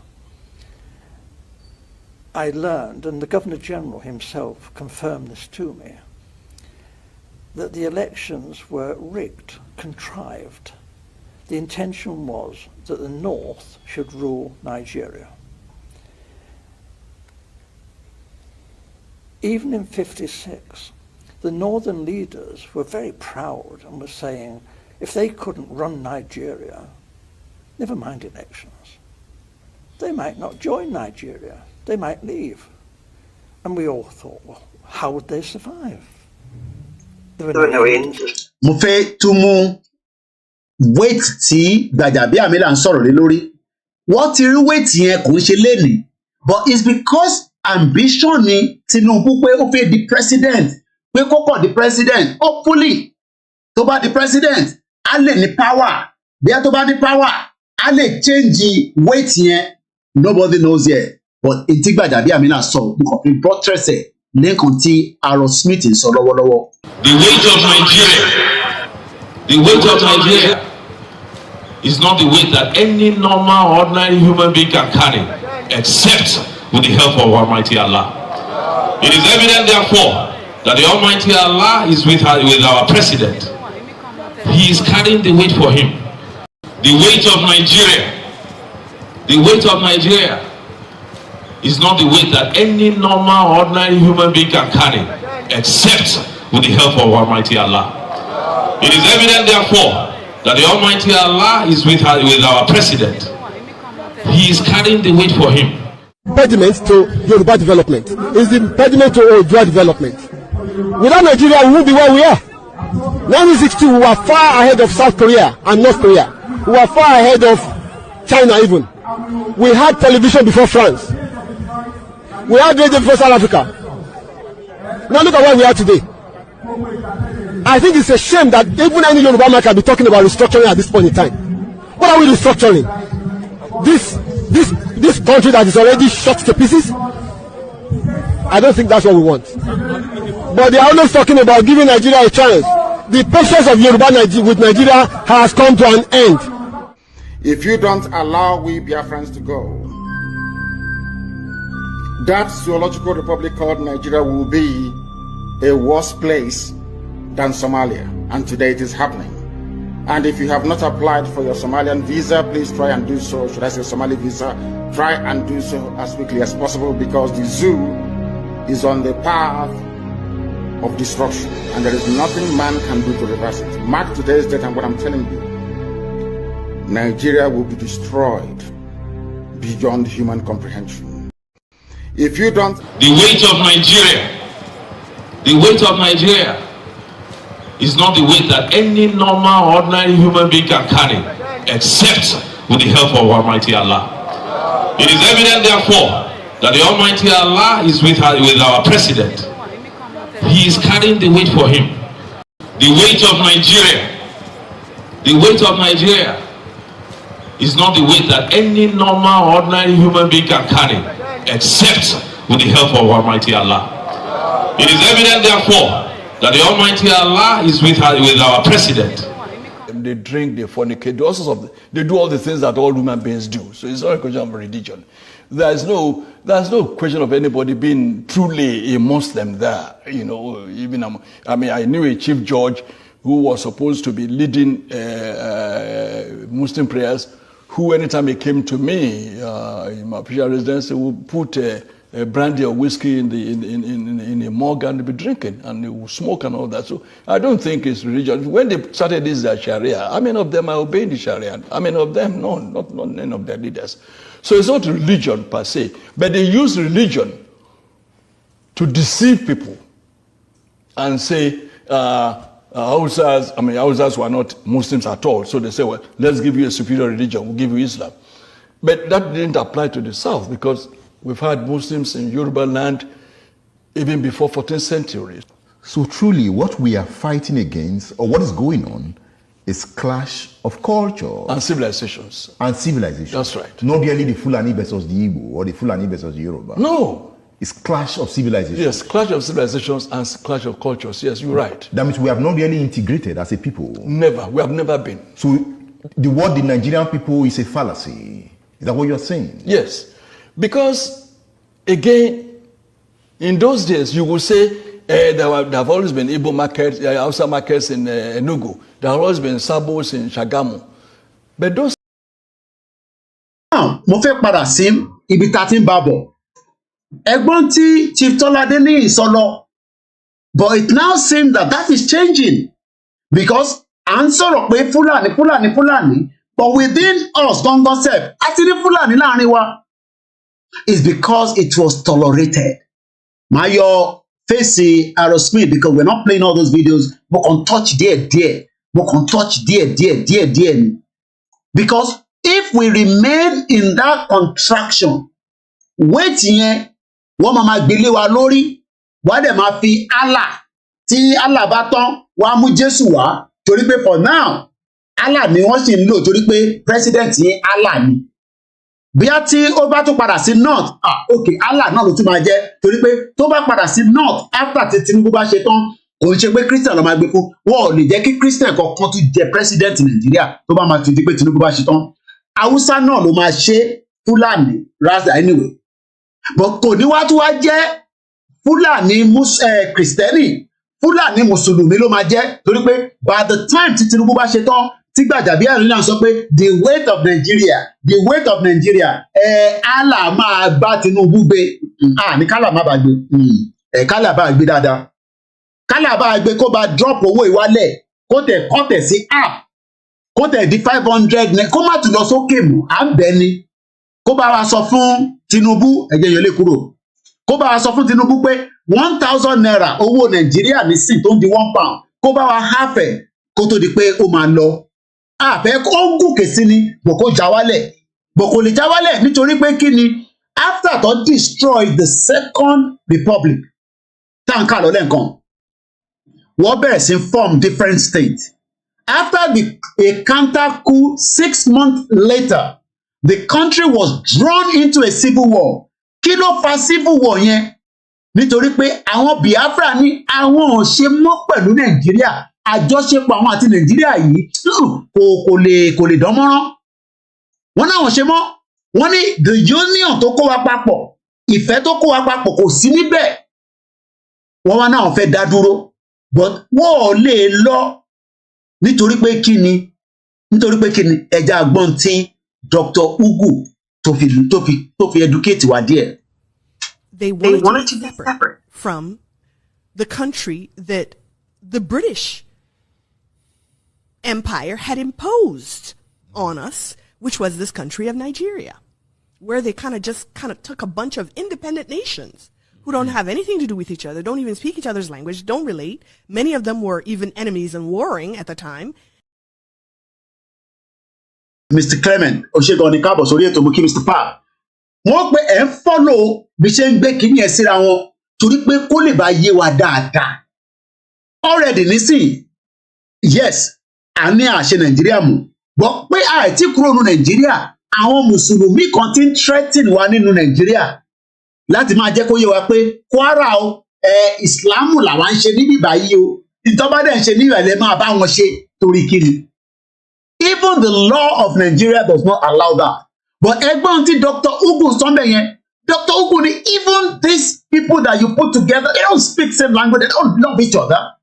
Ẹ jẹ́ ká gbọ́ díẹ̀ sí ní kò tó sọ. Smush them all together and drew these arbitrary lines. Wọ́n kọ̀ smush gbogbo wa sínú bọ́dà yìí. Lẹ́mi ẹ jẹ́ ń gbé bọ́dà yẹn wá sí tòsí báyìí. Wọ́n kọ̀ ṣe kí ni? Wọ́n kọ̀ smush every one of us. It does not matter whether you love it. Wọ́n kọ̀ smush every one of us. Bọ́n ṣe smush wa nìyẹn. And they changed the narrative. And in January 1st, 1914, bọ̀bọ̀ kan wà tó ń pè ní Lugard, òun bá change ẹ̀. But ní 1967, nígbà ń kà lọ lẹ́ẹ̀kan nínú ìtàn, ní 1966 rather, àwọn Biafra náà wọ́n ṣe mọ́. Wọ́n ní no, ṣe mọ́. So what happened? after counter coup 6 months later, nígbà tó ti dá First Republic, wọ́n ti dànù sẹ́gbẹ̀ẹ́. The First Republic was destroyed, whether by Igbo, whether by the West, whether by whoever it was, it does not make any difference. But something led to something that destroyed it. Then the civil war between the federal government. Kò ń ṣe federal government ní Biafra ń bá jà. Ẹ̀yin rò pé federal government là ń bá jà nísìnyí. No. We are not fighting the federal government. What we are fighting for now is a survivor to the fittest. Ẹni tó bá dẹ̀ yára lògùn gbè ló máa ń sọ. We are fighting a war tí kò ń ṣe pé agbébọn dání, but we want to survive because our language, our identity, àwọn ará Kwara ti ń sọ fún wa nísìnyí pé identity yẹn ò kí ń ṣe Yorùbá o. Lótìtọ́ gbogbo àjọ ń sọ Yorùbá ni. Identity bíbá Ìsìlámù ni wọ́n ń pè é. Èmi ò wá mọ̀gbà tí Ìsìlámù dé Ìlọrin o. Tó fi wá ń sọ pé ilẹ̀ Yorùbá tó ti ń bẹ before Islam ká gbà yẹn sẹ́gbẹ̀ẹ́. Ẹja àgbọ̀n tí Dr. Ugu sọ lẹ́ẹ̀kan sí as he's giving us a narrative. Àwọn wo ló inject war yẹn? Àwọn wo ló back in Nigerian government? Ǹjẹ́ wọ́n máa back in Nigerian government again as everybody is now asking for the right to self-determination? Òun ló easy láti sọ, but negotiation, diplomacy, àbí eléyìí tí wọ́n sọ pé wait yẹn bí a kà tún gbọ́ lẹ́ẹ̀kan sí. Bí èmi mo gbọ́ nǹkan tó ń sọ dáadáa, ẹja gbọ́ lẹ́ẹ̀kan sí. The weight of Nigeria is not the weight that any normal, ordinary human being can carry, except with the help of Almighty Allah. It is evident, therefore, that the Almighty Allah is with our president. He is carrying the weight. So weight yẹn náà ló affect Nigeria láti 1960 because wọ́n ti gbé ẹrù yẹn lé gbogbo wa lórí. But in tó ṣe nígbà ni pé wọ́n make it easy olúkàlùkù lọ develop region ẹ̀ so that weight yẹn á lè wà relieved, á lè jẹ́ pé kólúkàlùkù ṣe tó bá fẹ́ ṣe, but àwa máa ṣe nǹkan kan sí center. Eventually that was destroyed. Wọ́n ò jẹ́ kí yẹn kó gbérí. But ní state kan tá à ń pè ní Kwara state, àwọn sì manipulate wa náà ni. Wọ́n sì marginalize wa, even though pé Yorùbá sí Yorùbá ni wá, but ẹja agbọ́n tí Fẹ́mi Gbàjàbíàmọ́ olè tó sọ tó jí $20,000 tó fi ṣe politics tó wá ń sọ nísìnyí pé weight yìí tí táwọn rí ẹ mọ̀ pé àwọn ló wà ní government nísìnyí kò ń ṣe Buhari ló wà níbẹ̀ because nígbà tí Buhari wà níbẹ̀ ìwọ̀nba náà lòun náà lè rí òun náà ti wá rí pé weight tá máa ń ròyìn kọ́ ló máa wà bẹ́ẹ̀ because oríṣiríṣi nǹkan ti lock Nigeria together. I am telling you ọlọ́mọ ẹ̀kọ́ tẹ̀ ti ta gbogbo Nigeria fún sẹ́ẹ̀. Gbogbo tó ń pè Nàìjíríà ọlọ́mọ ẹ̀kọ́ ti tà èyí táwa ṣe ń sọ pé yẹn 1914 ti expire bóyá wọ́n ti renew ẹ̀gbọ́n tá a mọ̀ ń kọ́ tó bá ti renew ẹ̀ tá a mọ̀ ń kọ́ ẹ̀gbọ́n tí Gbàjàbíàmọ́ nígbà tó kírun tán ọmọ òní fọ ẹ̀gbọ́n tó sọ $20,000 oní $20,000 òun ló fi bẹ̀rẹ̀ politics ó ti wá jẹun ó ti yó sókè nísìn ó wá ń pe Allah kan náà ti Saudi Arabia assassinate Khashoggi ní Turkey òun náà tún pe Allah náà Allah táwọn ará Ìlọrin sọ fún ọmọ Yorùbá pé ibo ni wọ́n ti wá ó ní Abẹ́òkúta Ìlọrin là ń pe bíbà ẹ máa pe Allah ẹ máa fi deceive ara yín born bastard. The weight of Nigeria is not the weight that any normal, ordinary human being can carry, except with the help of Almighty Allah. It is evident, therefore, that the Almighty Allah is with our president. He is carrying. Mombo, ẹja padà sí Dr. Ugu. And call them countries and name those countries. Right. And then said, now y'all get along and do a country for us. And we cannot get along because the weight was just too much to be bearing that federal. When it was even Republic, Eastern Republic, Western Republic, Northern Republic, it was still manageable.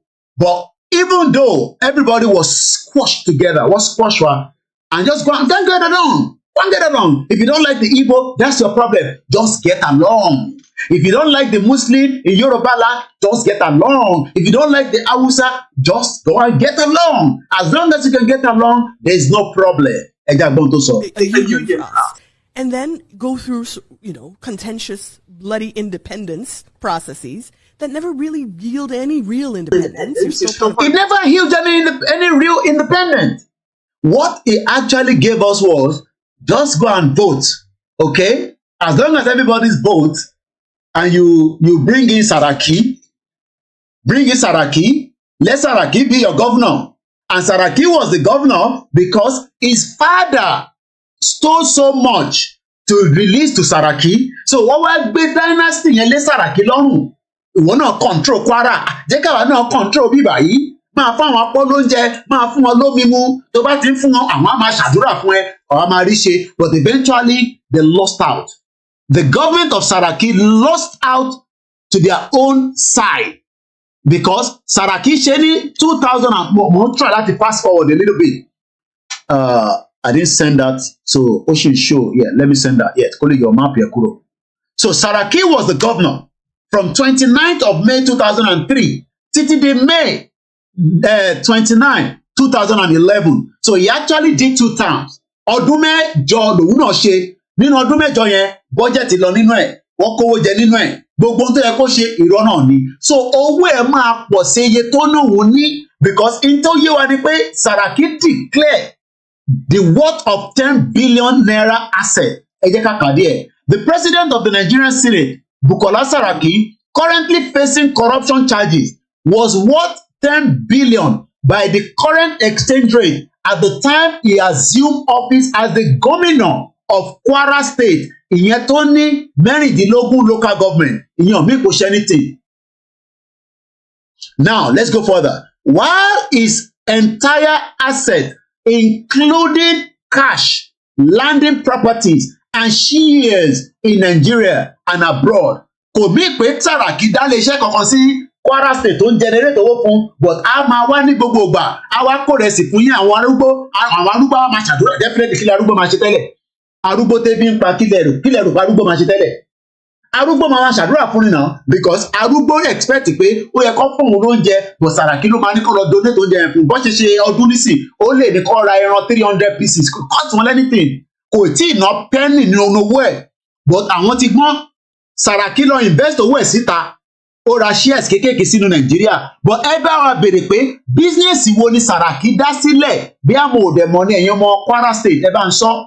Business wo ni Saraki dá sílẹ̀ ìyẹn nílùú Kwara State tèmi ò wà wẹ̀ so that ká lè reference sí. Ilé-iṣẹ́ wo ló dá sílẹ̀ ní Kwara State? Ara àwọn Kwara náà lélẹ́yìn olórí burúkú bọ́ǹbàstà bàbá burúkú yìí olùṣe ẹlẹ́nu wùwùwù yìí olè ìyẹn tó ń pè ní Lai Muhammed àmọ́ ó ti dákẹ́ nísìn. Tó bá ti ṣe tó wọ́n máa dákẹ́ because wọ́n máa tún mú fọ́dà. Wọ́n wá kó ọmọ tẹ́lẹ̀ nísìn náà ọmọ ẹ̀ wà ní Lagos State tó ń ṣe House of Rep. Ìyẹn Lai Muhammed ọmọ ẹ̀ is one of the House of Reps ní Lagos State. Ìyẹn ọ̀dẹ̀ dúró sí Kwara nítorí pé ó fẹ́ Lagos State ó ti gbé ní Lagos State ó lè ní wọ́n bí òun sí Lagos State kò wá lọ contest ní Kwara ó jókòó sí Lagos State under APC.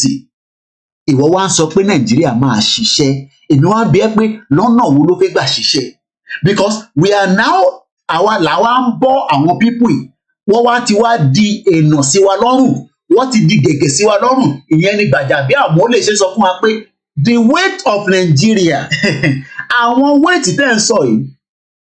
Let's go further. Saraki has landed properties and shares in Nigeria.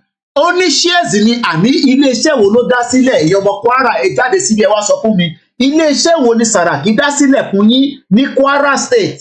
Ìwọ tó ń bú apá òfẹ́ Yorùbá nation ó dà òfẹ́ Saraki ó kà ti agree sọ fún wa ibi tó dá iléeṣẹ́ sílẹ̀ tó jẹ́ pé ó ń employ nothing less than 1,000 people ní Kwara State.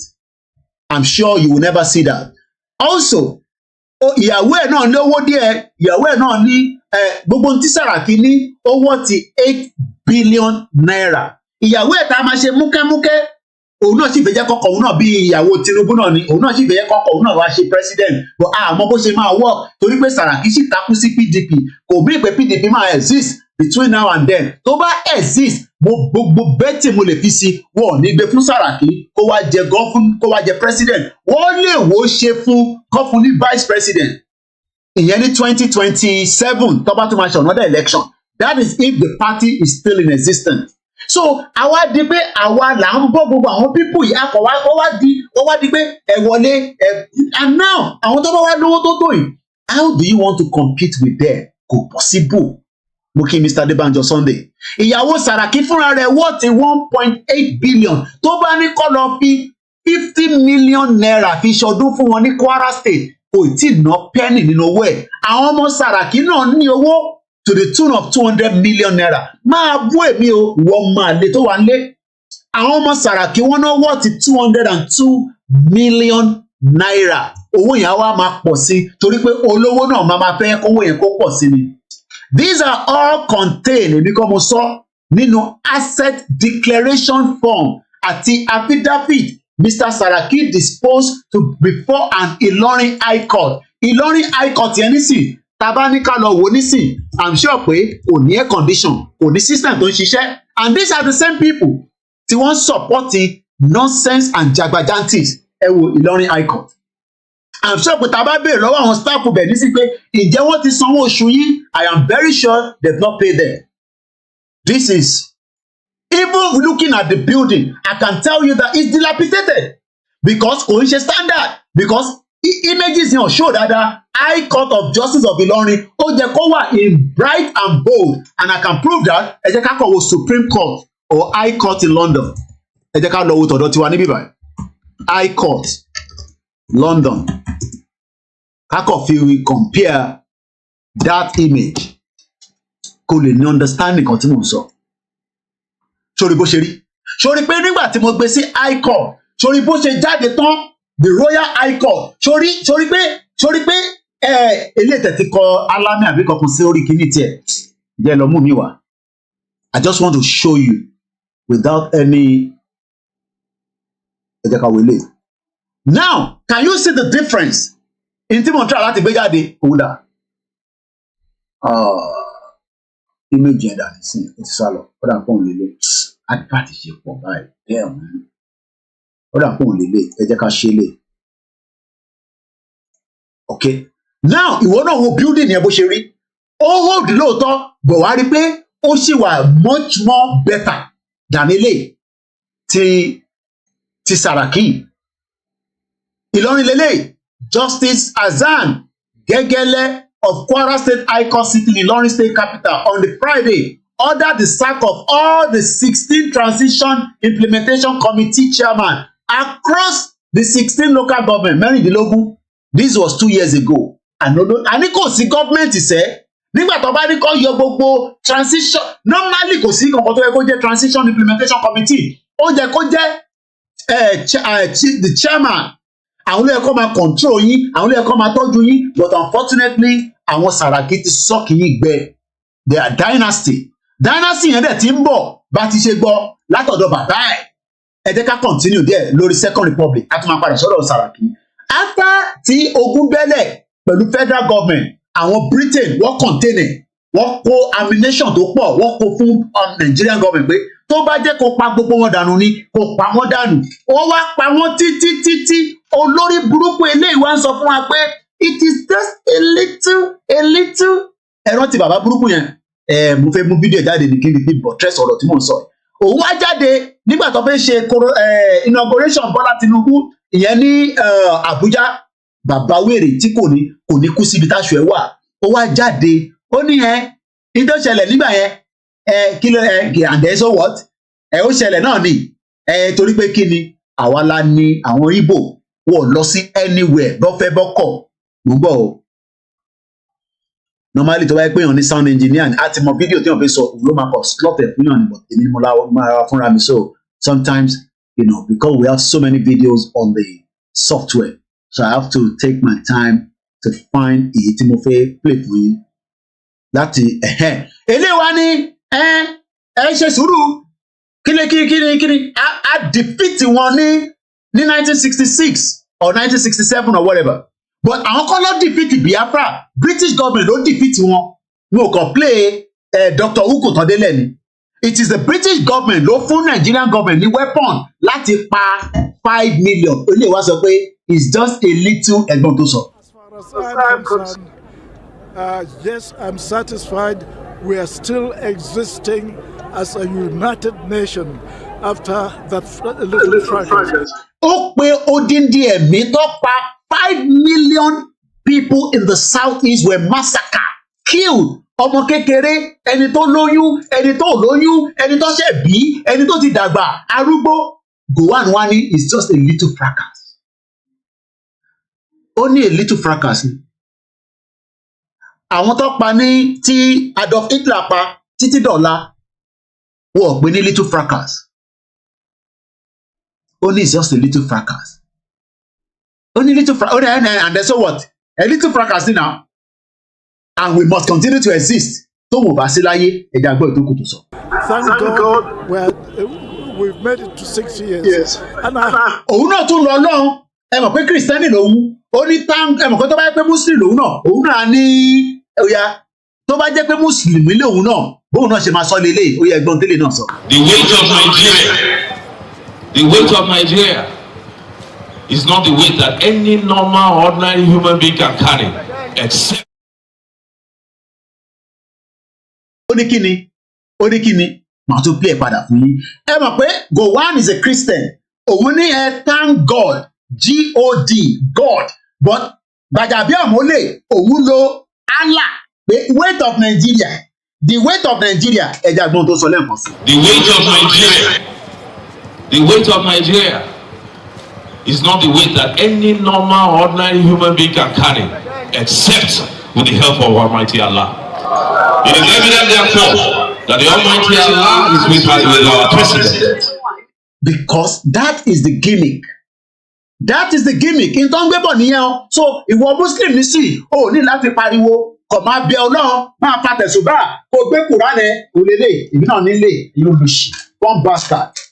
Ìwọ náà gbé Kùránì o, kò máa ka Allahu Akbar. Allah Akbar, Bismillahir Rahmanir Rahim, Alhamdulillahi Rabbil Alamin, Ar-Rahmanir Rahim, Maliki Yawmiddin. Kọ́lọ́n jẹ́ kí Tinubu kó dàgbà síbẹ̀. Kọ́lọ́n jẹ́ kó rówó Nàìjíríà kó mú wálẹ̀. Àwọn olòṣì, òfin pé àdúrà ló máa gbówó Nàìjíríà wálẹ̀. A country tó ti sink, tó ti wà nínú ta, ó ti wà lábẹ́ omi. Ìwọ wá ń sọ fún Ọlọ́run, ó ń pe Ọlọ́run Allah. Just the same way tó lórí burúkú Gowon tó ń sọ pé little fracas ló ṣẹlẹ̀ náà kí ló ṣẹlẹ̀ tá àríwá ẹ̀rí ṣé ọ̀dọ̀ wa nìkan ló ti máa kọ́kọ́ ja ogun ni. That is what he's telling us. Ó tún wá ń sọ̀rọ̀ lọ kò tí sọ̀rọ̀ tán Gowon ò tí sọ̀rọ̀ tán ó ní and then say what little fracas ṣẹlẹ̀ ó ní but God òun náà lo God ó fi God ó fi kọ́ wa lọ́rùn the same way táwọn GO yóò fi sọ̀rọ̀ tó fi dákẹ́ lọ́lọ́lọ́lọ́lọ́ tí gbogbo ẹbí bàjẹ́ wọ́n ti dákẹ́ nísìn nítorí pé Tinubu ló wà níbẹ̀. So Tinubu dẹ̀ ti lọ sọ fún wọn pé ẹ máa sọ fún Ọlọ́run ni o ẹ sọ fún Ọlọ́run Ọlọ́run ni kẹ́ pé o Ọlọ́run ni kẹ́ máa Ọlọ́run ni o ẹ má pè kankan Ọlọ́run ẹ bá wa pè Ọlọ́run ó yá. This is 2021. Some people are already getting ready to kill themselves over 2023. And they don't even know whether there will be 2023. They don't even know if there is 2023, whether they will still be around. There's nobody here who can say for sure that we will still be around. Daddy, around, listen. But Almighty God, we are suffering. Have mercy. Enough is enough. Oh, Almighty God, hey, please have mercy. Ṣàánú, Ọlọ́run yanu, ṣàánú. Àjẹ̀bí, àríbì kankan sásí, ṣùgbọ́n ẹ jọ̀ọ́, nítorí orúkọ Jésù Kristi, ẹ ṣàánú fún wa. Ẹ jẹ́ ara àánú gbà, ẹ ṣàánú orílẹ̀-èdè wa. Ẹ máa pè wọlé láìpẹ́ yìí. Ẹgbọ́n nǹkan tí bàbá náà sọ dádì wa jí o mo kí dáadáa ẹ mọ̀ pé nítorí pé àwọn jẹ́ Christian àwọn náà sọ fọ́lọ́run ìtàwọn náà sọ náà ni Gbajabiamila náà sọ nísìnyí Gbajabiamile mo kíyà tó bíbí lọ́mọ ìtì dádì jí o ń sọ kí ló yàtọ̀ sí ti Gbajabiamile náà sọ it's the same thing òun kàn sọ tiẹ̀ from the point of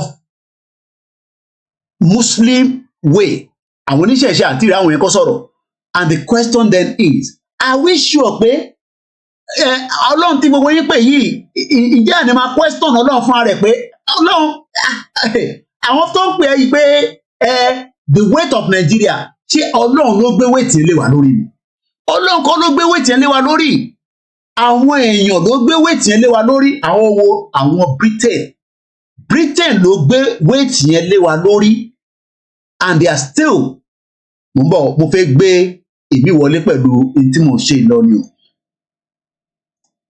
the weight of Nigeria kí ló ṣẹlẹ̀ sí weight yẹn òun lélẹ̀ ó yá báwa sọ tí ó ṣẹlẹ̀ sí weight yẹn ó yá. The weight of Nigeria is not the weight that any normal ordinary human being can carry except with the help of Almighty Allah. It is evident.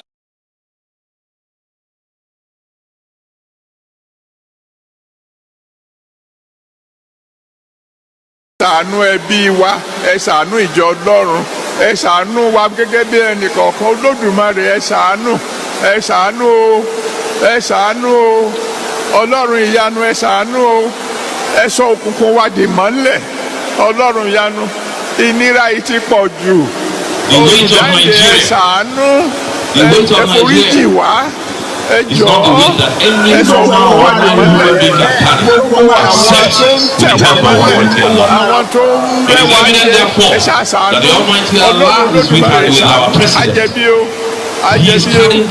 àwa ló jẹ̀bi o àwa ló jẹ̀bi o Olódùmarè àjẹbí àwa la múnú yín dùn ó ní wàhálà fi dé dípò ká. As far as I'm concerned, yes, I'm satisfied we are still existing as a united nation after that little fracas. Thank God we've made it to 6 years, and I hope we'll make another 6 years. I may not be here, but that is my belief. And that is the belief of Gowon.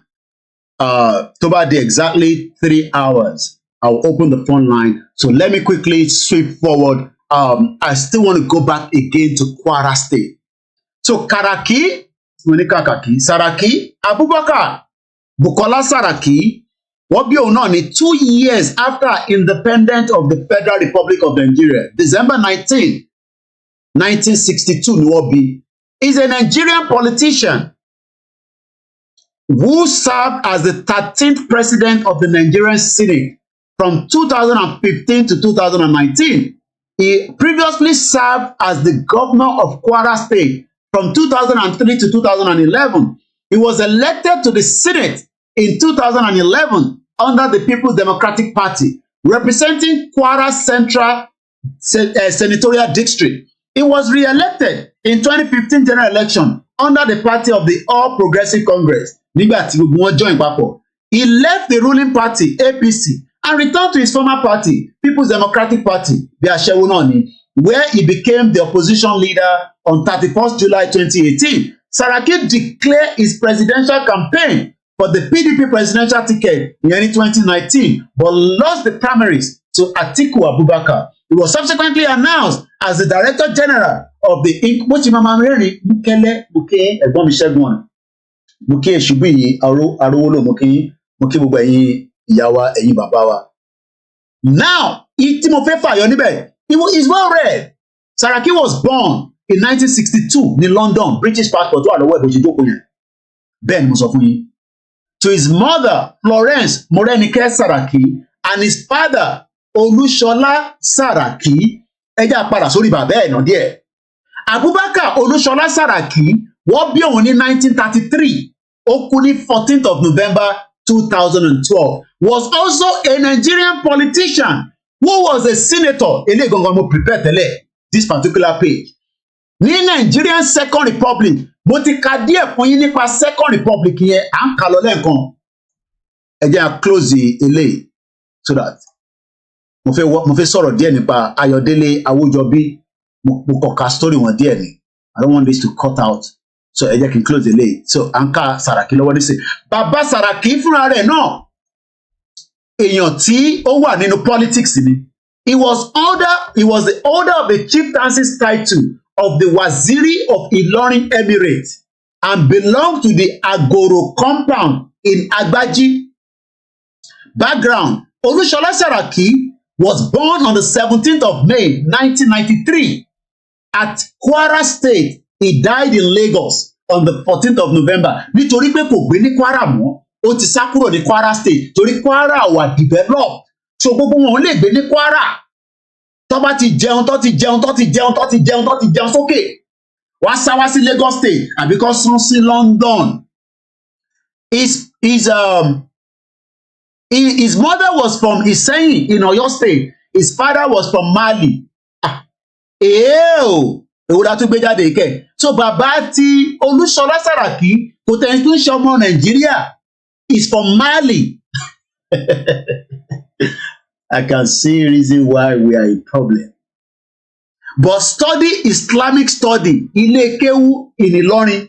His paternal ancestors were Fulani who came from Mali about 150 to 200 years earlier. Ó tẹ̀tí dá. Very good. Ṣé rí pé history very eléyìí tó wá da gan sẹ̀. Ẹ jẹ́ túbọ̀ yẹn kà fún yín. Saraki is half Fulani and Yoruba. Ẹ wá ní kélé ṣe agenda Yoruba fún yín. You must be joking. So that is I'm joking here now. So I want to play and pay Yoruba nation. And why expect Saraki no go support? We are all joking. Ọlọ́run fún wa ní Yoruba nation gbà. But a ṣe a lot of iṣẹ́. Because what ti penetrate wa, what ti wọlé sí wa lára, owó tó ń bẹ lọ́wọ́ Saraki tó lè fi destabilize the system tá à ń ṣe gan sẹ̀. Who knows? Ẹ jẹ́ túbọ̀ yẹn kà lẹ́ẹ̀kan sí. Background di bàbá wọn ni mò ń kà lọ́wọ́lọ́wọ́ yìí. Olúṣọlá Saraki was born on the 17th of May 1993 ìyẹn bàbá Saraki ní Kwara State. Ó kú sí Lagos ní on the 14th of November 2012. His mother was from Ìsẹ́yìn tí a mọ̀ sí Ọ̀yọ́ State. But bàbá Saraki, èyí kò ń ṣe Saraki tó wà láyé o, èyí tó bí bàbá tiẹ̀ ọmọ Mali ni. But ó wá study Islamic study Ilé Kéwú ní Ìlọrin ni. His paternal ancestors were Fulanis who came from Mali about 150 to 200 years earlier. Olúṣọlá Saraki ìyẹn wọ́n wá educate òun ní Lagos State ní Èkó Boys High School. He also attended the University of London and then went to St. George Hospital Medical School, London. He worked as a medical officer at the General Hospital, Lagos, and the Creek Hospital in Lagos. Olúṣọlá Saraki came into politics when he contested in 1964, 4 years after Tagba democracy, as he was in the First Republic, tó tó di pé wọ́n destroy it, as a parliamentary election for Ìlọrin, as a election for Ìlọrin as an independent, but lost. After the election, he returned to his medical practice in Lagos State. Only returned to party politics in 1978-79. Olúṣọlá Saraki died on Wednesday, 14th of November 2002 in Lagos State at the age of 79 after losing a battle with cancer. He was laid rest to Ìlọrin, ó kú sí Lagos, wọ́n gbé padà wá sí Ìlọrin.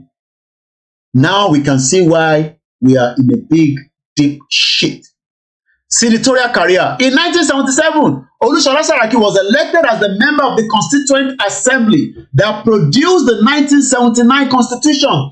In 1979, he was elected a senator of the Second Republic and became a Senate leader. In 1983, Saraki was re-elected into the Senate under the National Party of Nigeria, NPN. And I think NPN yẹn kọ́ ló fẹ́ súnmọ́ àwọn North.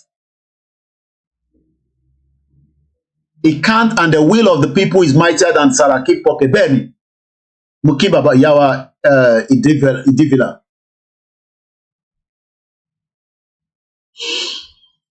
We are in a big mess. Let me open the phone line briefly. The number is the same for those of you that would like to add your one or two. Actually, one more day to consider that we need to squeeze gbogbo ẹ̀ lẹ́nu. We still have one more day before the end of Kwara State, and then I will move to Kogi State, the next state. I'm sorry, lórí Ọlọ́run kó fún mi ṣe, kó fún wa ní knowledge, kó fún wa ní ìmọ̀ tá máa fi gbé kalẹ̀ tó máa fi yé àwọn èèyàn wa. And like I always say, we are all going to do as much work. Plus 44 74 04 40 5917. Only number them are busy. Let's do it quickly and let's go swiftly into it. And once again, let's take the first caller.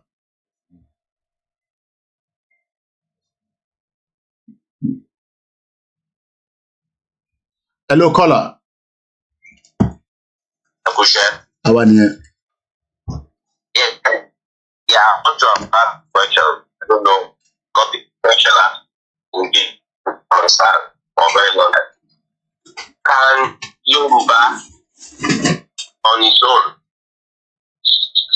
Ṣé àwa Yorùbá a lè dá kíní ṣe ta break? Then ṣé Biafra ṣé ó lè dá ìjàgbara ṣe tí wọ́n break?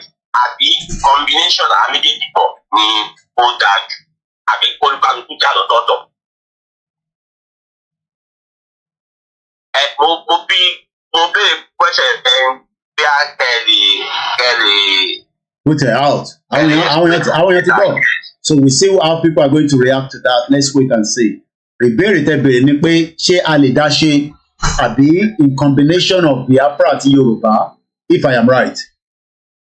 Bẹ́ẹ̀ni, ṣé ẹ̀yin rò pé ká kí Yorùbá dá jà tiẹ̀ lọ́tọ̀ kí Biafra àwọn Igbo kan dá jà tiwọn lọ́tọ̀ ṣé yẹn ló dá ní àbí kájọ sowọ́pọ̀ kájọ dàpọ̀ àbí break.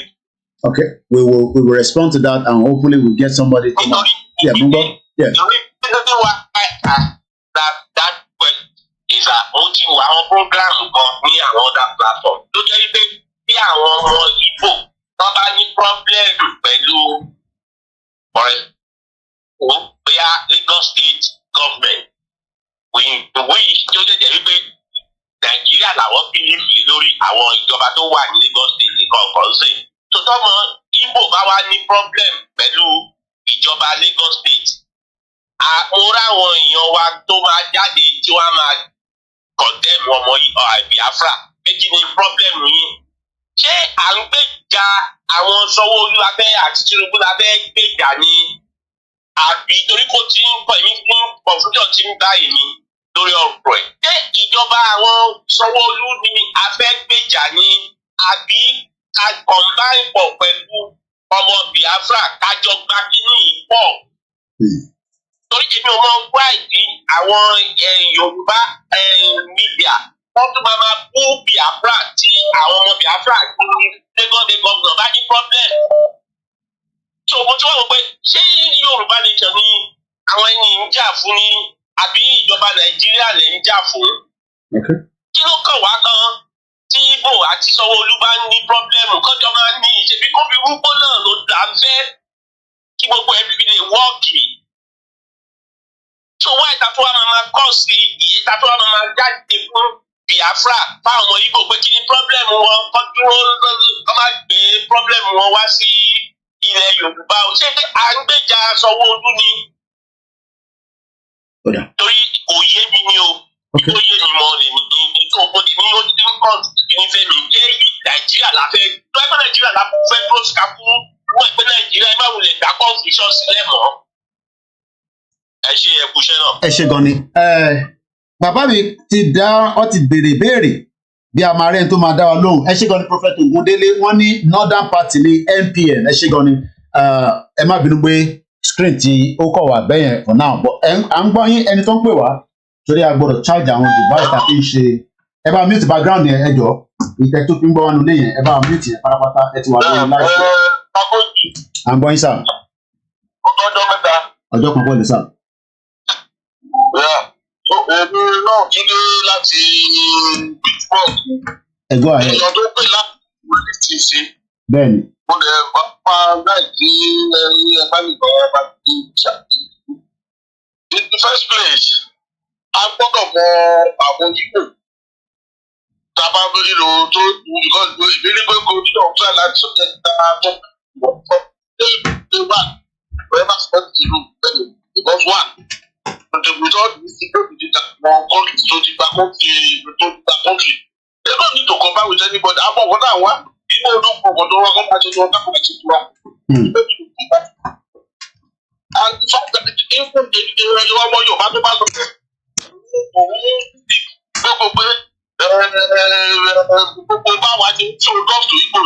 that Igbos are going to do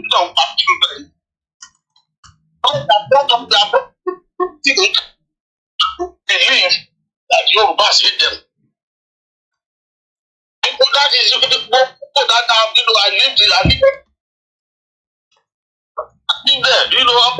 I'm now to discuss on Facebook. The best thing for you is to get yourself out of it and continue to live with the civil war propaganda.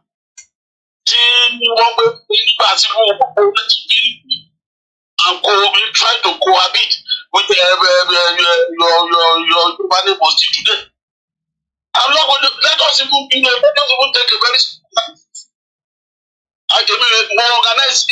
Look at the answer. I was one person to organize the answers, but this work is good.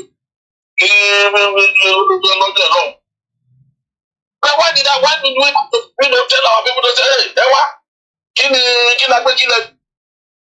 answers in law, the first the next time I think about that area I want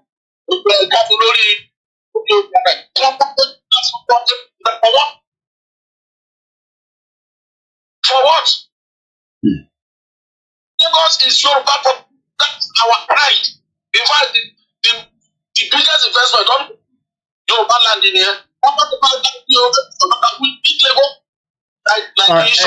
Line on cut in and out, so we are finding it difficult to grab the message. Maybe I tell one, maybe network me on law in and out, so go clear that because more get to the and sorrow. Look, wait, do we make even the part one in Nigeria? We still have to make sure we protect what is our own, regardless of whether we are not yet out. Regardless, which is what I think people get important in trying to portray out, but the line your own law in and out. Okay, yeah, okay. Okay, so we gotta protect what belongs to us, regardless of whether you are Nigerian. I thought you protect it because definitely. But since that team over to my boss, they come out the pay overrun what they let on, so can't protect the interest, as we are still in Nigeria. And now that the Tatini center, the Yoruba center, so we go about the Shekos, people about the no center, you must have a because she lost his suru. Go she didn't on here. I not marginalize one on here. Okay. All right. Yeah.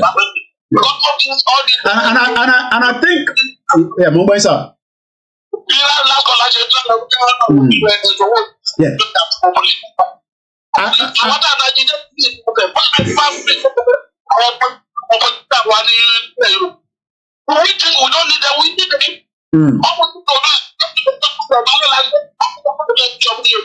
Yeah, definitely there's no way. Think of stupid money. We need the politician to that sort of one lay. We must put pressure on them because our diplomacy, our negotiation, and our consultation. So we might not literally agree with everything they are doing, and that's why we are putting it out now. But I mean, in terms of people they have listening, I want to listen. Waiting for, and that is why I have said it. Tinubu is the last card. Home for Yoruba. Trying to shape politics. I don't know what can happen. Only God knows. I don't know.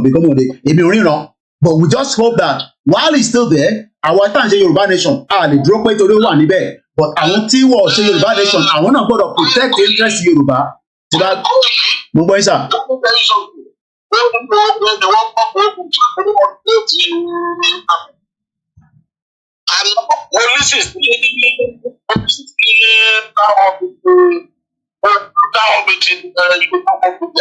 Okay, yeah.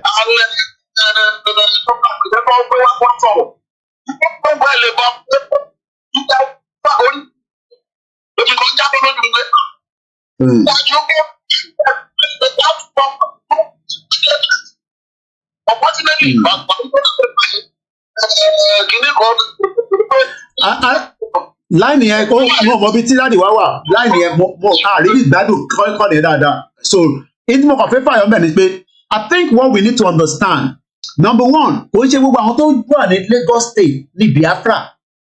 I think we are making that mistake. That's number one. They are Igbos àti mọ̀ yẹn. Bí wọ́n dẹ̀ ṣe nítorí pé Lagos táwa ń rí yẹn ṣe mọ̀ pé the same thing is happening in the north. Àwọn náà marginalize wa lọ́dọ̀ tiwọn náà but kò sí media kankan tó ń protect jáde. Bó nítorí pé inú Lagos ní nǹkan yẹn ti ń ṣẹlẹ̀ news yẹn tètè jáde. Number one, àwa fúnra wa gan máa sọ táwọn ò bá sọ because àwa la ní media gbogbo èèyàn ló mọ̀ yẹn Yorùbá ló ní media. But in táwọn náà fi marginalize wa ní south east ẹ mọ̀ pé àgbọ̀ Soludo dẹ̀ sọ fún wa pé tí Lagos ò bá tẹ́ yín lọ́rùn ẹ máa padà bọ̀ nílé kájọ build ilẹ̀ Igbo yìí. Why do you want to stay in Lagos? But in táwọn èèyàn kàn sọ ni pé based on àwa tá a jọ ń jàjàgbara kò ní kankan ṣe pẹ̀lú pé a lè ní alliance. But I think the message tó kàn tó wà conflict ni pé àwọn kan sọ pé yẹn pé wọ́n náà máa ṣe land kinní kan yes ó dáa àwọn kan nínú kò dáa náà nítorí pé àjọ ń jàjàgbara kan náà ni.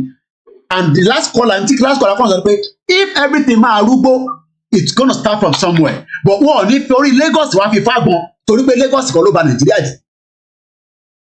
So kò sí nǹkan tó lè ṣe pé kọ́ wá sọ pé torí pé nǹkan tí Lagos ṣe nísìn àmọ́ wá forí Lagos fágbọn náà ìyẹn ò ní work ìyẹn ò gbọ́dọ̀ work. Several Igbo people who were saying what we target àwọn all of you go back to your state. Go back tell us you don't close your state. Give about what the other people say. Ọ̀dà. Láìní wọn break gan mọ̀ mọ́bi tí dáàdì wà bí a fẹ́ wọ train ni ṣé New York lẹ́wà dáàdì torí láìní ẹ máa ní láti kó wá padà. Line yẹn ó bad gan mo struggle láti catch grabs of some of what you're saying. Bí a bí tẹ wà ní ẹ má bínú I gotta let you go so that Caliber call me. The line is still open. It is an open mic. We can disagree and agree. Number one, there is no way ta fẹ́ gba Yorùbá nation. We need as many engine, but engine ta ma need àfẹ́ engine tó ma disturb wa àfẹ́ engine tó fẹ́ compromise wa àdẹ̀ fáwọn tó ma sọ pé tó náà la because you know Saraki yẹn nísìn I don't see Saraki as somebody that is going to support Yorùbá nation.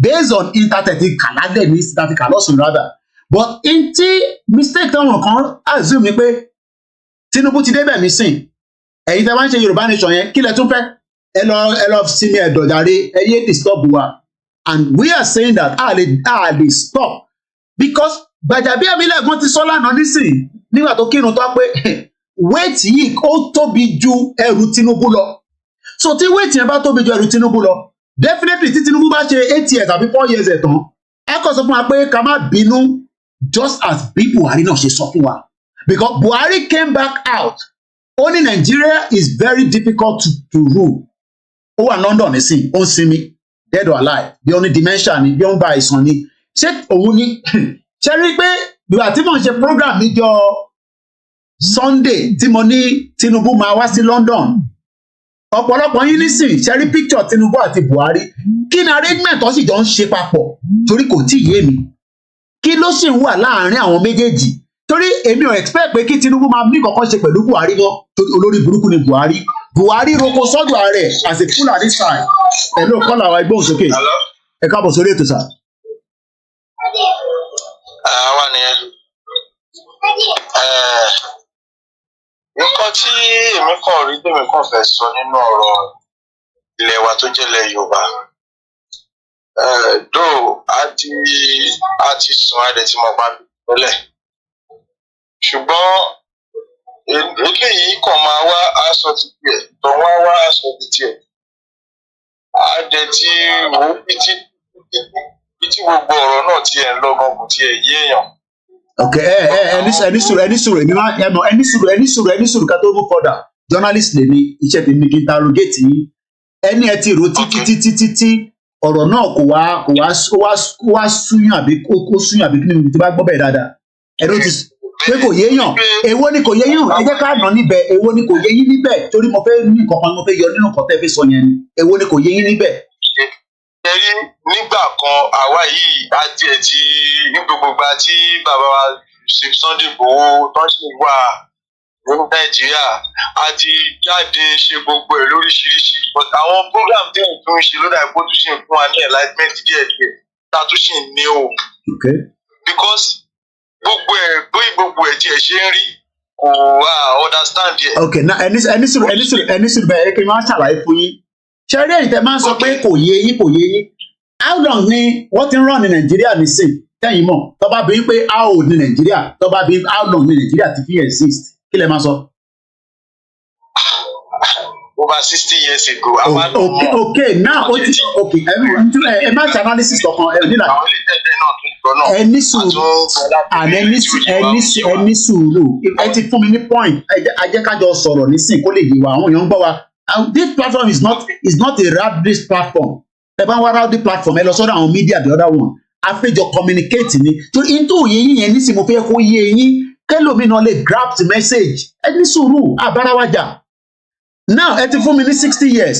Nígbà wo la padà sí democracy tó ń ṣe lọ́wọ́lọ́wọ́ yìí? Since 1999, everybody knows that. How many years? Atimon, how many years roughly? Ẹ bá mọ̀. 24 years ago now. Now, how long la ti ń ṣe Yorùbá nation? That's since 2017. No, kò lè jẹ́ 2017, 2019. 2019, yeah. So, àṣà sọ pé 3 years. Yes. So, tí wọ́n bá sọ fún yín nísìnyí pé Yorùbá nation yóò ti wáyé, tọkọ̀ sọ fún yín pé Yorùbá nation yóò ti wáyé nísìnyí, ǹjẹ́ ta bá gbé wéètì ibi tí 1999 ti ń bọ̀ àti 3 years, èwo lẹ rò pé ó pọ̀ jù nínú méjèèjì? Ibi tí Nàìjíríà ti ń bọ̀ ló pọ̀ jù. Àjẹjí rí pé Nàìjíríà ò tiẹ̀ ẹ má tiẹ̀ sọ̀rọ̀ pa Nàìjíríà. So ẹni sùúrù ẹ̀yin lẹ mọ́rọ̀ wá because agbọ́dọ̀ sí analysis ẹ̀ jì máa sọ̀rọ̀. Ìdí tí mo ṣe fẹ́ fàyọ ni pé ká bá yọ nínú 24 years ẹ jẹ́ àyọ 3 years kúrò nínú ẹ̀. That means pé 20 years sì wà tí wọ́n ti fi deceive àwọn èèyàn wa. Ibi tí mo fẹ́ lò gangan nìyẹn. So for the fact ẹ bá ń sọ pé kò yé yín ẹ ó ti sún yín. Number one, Saraki nígbà tó fẹ́ declare asset ẹ̀ ó ní 10 billion naira. Àwọn àgbàtà fẹ́ bẹ̀rẹ̀ Yorùbá nation àtẹ̀ ní 10 pounds. Ìyẹn kan. Mẹ́sẹ̀gì tá à ń pàṣẹ yìí nísìn torí ẹ̀yin ní data ni àbí bẹ́ẹ̀ kọ́ ẹni tó ní data ní sí ò lè gbọ́. But nínú Nàìjíríà ni wọ́n ti ń fi radio station rọ́ tó ń parọ́ fún yín for 24 years wọ́n ti parọ́ àwọn aṣèwà ń tẹ̀ láti dissect irọ́ yẹn. So ẹ wá expect pé ẹ yọ equation ẹ̀ tabanika divide 20 by 3 or 24 by 3 ẹ wo equation tó máa jáde nínú ẹ̀. So for the fact that ẹ bá sọ pé kò yé yín mọ́ ó ti sún yẹn is a lie. It's because expectation gbogbo èèyàn ni pé kí Yorùbá country ti wáyé which is my own expectation as well. But the fact that we have too many bottlenecks Nàìjíríà tó bí Nàìjíríà ò kì í ṣe abúlé kan tá a fẹ́ gbà.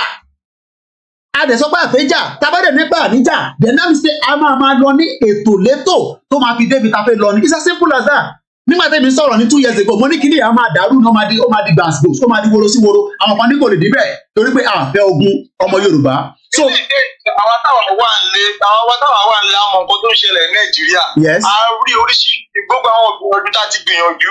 A rí pé àwọn pípé kan kà wá wọ́n lé wa pa. Ẹni sùúrù the same thing náà. Àwa sì ń fọ́ lórí. Èwú náà ni mo sọ ẹni sùúrù bàbá ẹni sùúrù tí bá ti ní kẹ́ni sùúrù tẹ́ ẹ̀ bá ti ní ẹni sùúrù. It's not listening. We are not going to go anywhere because it's not listening. Ẹnikẹ́ni sùúrù kájọ sọ̀rọ̀ kájọ yẹra wa ti bí Yorùbá lájọ sọ àjọsọ Ìgbò. Ẹnikẹ́ni sùúrù you are just going on and on. Mo ń sọ fún yín pé Nàìjíríà tí a fẹ́ gbà yẹn ó ní more power tó ń lò lé wa lórí. So definitely ọ̀rọ̀ reality ni gbogbo yẹn minor ni we are dealing with a big problem. Kwara state ni mo ń sọ̀rọ̀ lórí láti more than a week nísìn. Kwara is 16 local government and that 16 local government ó difficult láti break through ní nǹkan tí wọ́n ti ń operate for 24 years.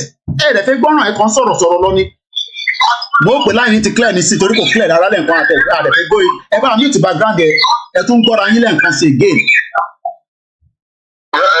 Ẹ pa yìí tẹ́ fi ń gbọ́ mi nínú ilé. Mo ń gbọ́ yín sà.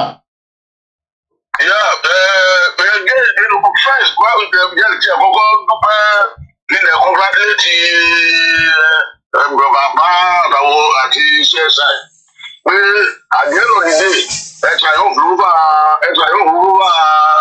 advancement nínú àwọn 419 tó wá dà fún. After watching and listening to the program in fact, I was so elated,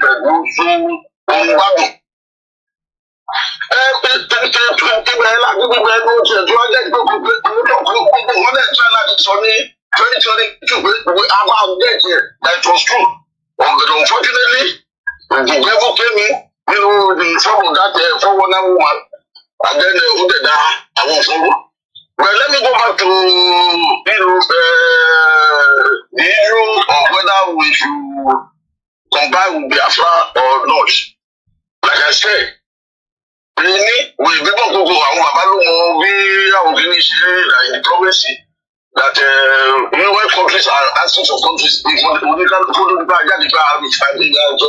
country, we know what we want to. We don't need to combine with anybody. Yes, both struggle can be going, side by side. More than the compliment, where they are able, I want to be in a lower bar, nobody could complete complimentary or anything. But for me, we should still be doing our things separately. If there's any way they need help, approach one, we can from the background and do, render our own help to them. But we shouldn't make it, open to another things like as if we are combining it together. Because one, we have a problem that part of our combined together. One may have a problem to affect the other. Meanwhile, no possible key, all of what is it to us. We must not. The whole key, for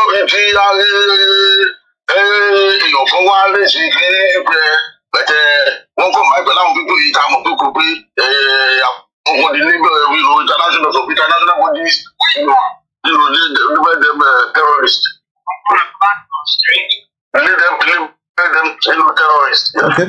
All right. Okay. So all of these, so we have to be very, very careful. You do this every day, where you kept the human life, you kept the human life. And you do anything. For me,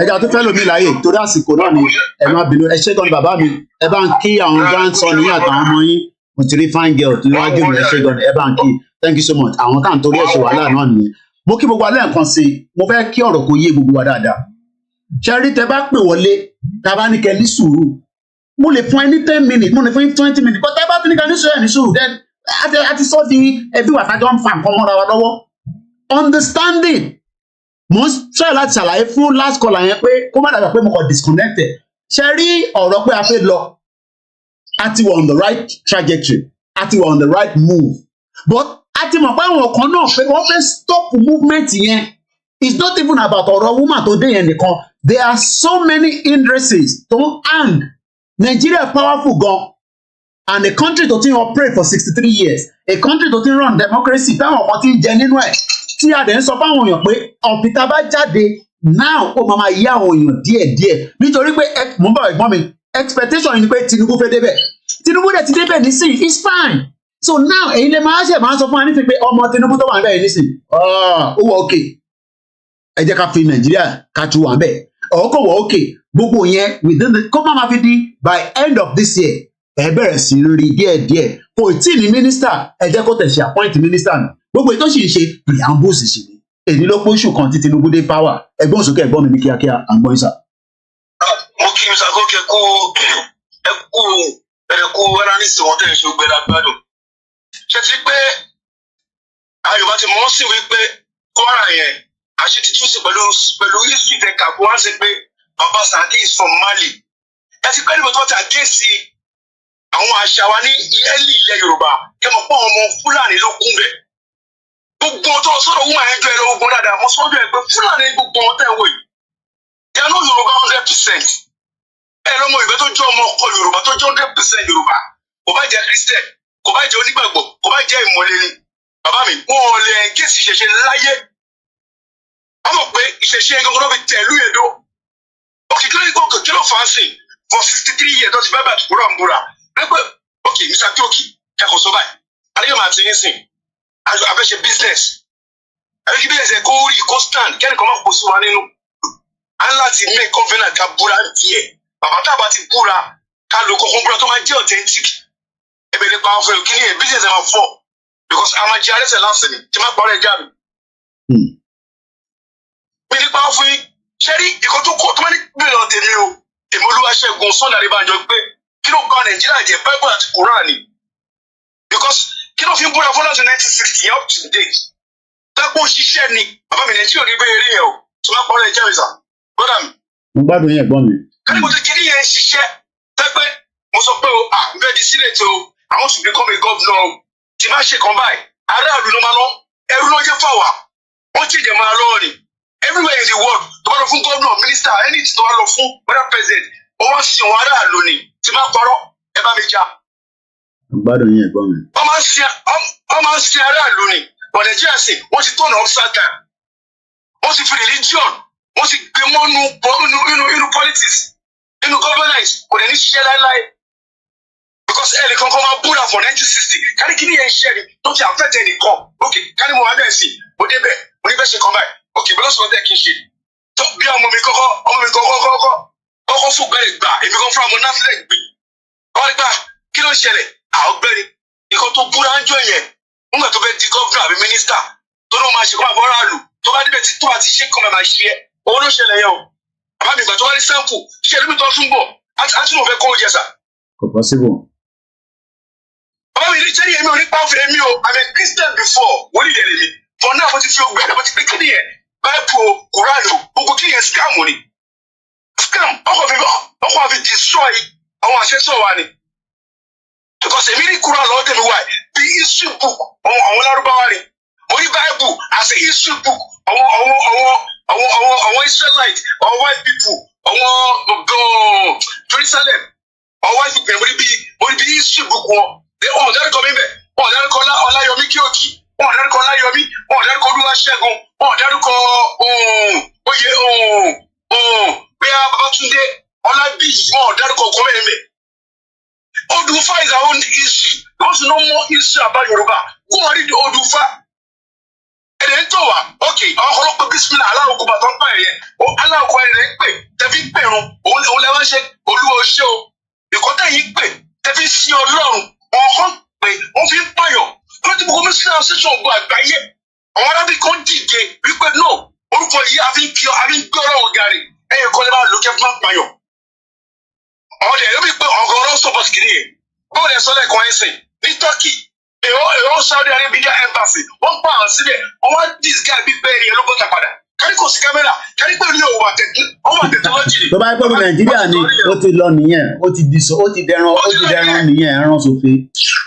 kárí Nàìjíríà ni sàárà ni ó ti lọ àbábí kárí Nàìjíríà ó ti lọ ẹsọ́pọ̀ ti lọ sẹ́ẹ̀mù ni ó dà sọ nìyẹn it doesn't call religion Ọlọ́run ò dá religion inú ìwé tó gbọ́ fún wa gan ẹgbẹ́ àkùrà tó gbọ́ fún wa onítìrálẹ́sẹ̀ tó gbọ́ fún wa táǹkà náà láti máa rọ́pù wọn nígbà tó lọ́ọ́ dá ayé àtọ̀run ó dá àgùn kan tán ó wá dé èèyàn bàbá ọlọ́kọ́ ló dá wa o ọmọ iyẹ̀pẹ̀ ọmọ omi ọyẹ̀pẹ̀ ọmọ atẹ́gùn ni wa nígbà tó lọ́ọ́ dá wa gbogbo ẹ̀kọ́ tẹ̀ ń wò yìí igi tẹ̀ ń wò yìí wọ́n ní ìrìn àjò lọ́hùn jọ afárá lọ wọ́n ń bá lọ́hùn sọ̀rọ̀ wọ́n àwa èèyàn àlè bá lọ́hùn sọ̀rọ̀ láyéláyé nítorí pé ẹnu ò da ọlọ́kọ́ ló dá wa nínú nǹkan tó lọ́hùn dá iyẹ̀pẹ̀ lọ́hùn fi mọ àwọn èèyàn àtomi ó wá mú atẹ́gùn tó ń fẹ́ yìí ó wá mímí ẹ̀ tó la fi sọ̀rọ̀ ọlọ́kọ́ ló dá bàbá tó kúrà ọlọ́kọ́ ò dá religion nígbà tó lọ dá ẹ̀dá àtẹ́fà kò fún ọ ní religion bẹ́ẹ̀ igi dẹ́ olówó fún ọ ní ìbẹ̀rù àti àṣà àti èdè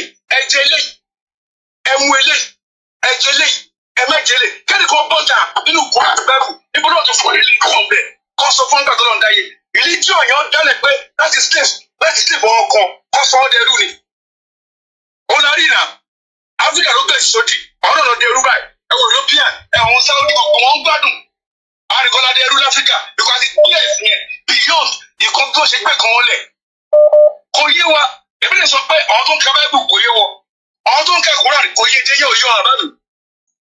ẹwà gbàjàmí àdọ́là ó ní ẹ̀tọ́ sí ó ní bẹ́ẹ̀ ó ní ẹ̀rù yìí pọ̀ o àlà kí ló jẹ́ àlà ṣé ilẹ̀ yẹn gbọ́ àlà ni wọ́n ní ìnára bí kọ́ńtì ẹ̀ pọ̀kọ́ tí ilẹ̀ yẹn gbọ́ ìkọ́ mẹ́ta ló wà ẹnu méje ní kìlù dà ó lẹ́ dá because ìkọ́ tẹ̀ lo ìró ló bá dé.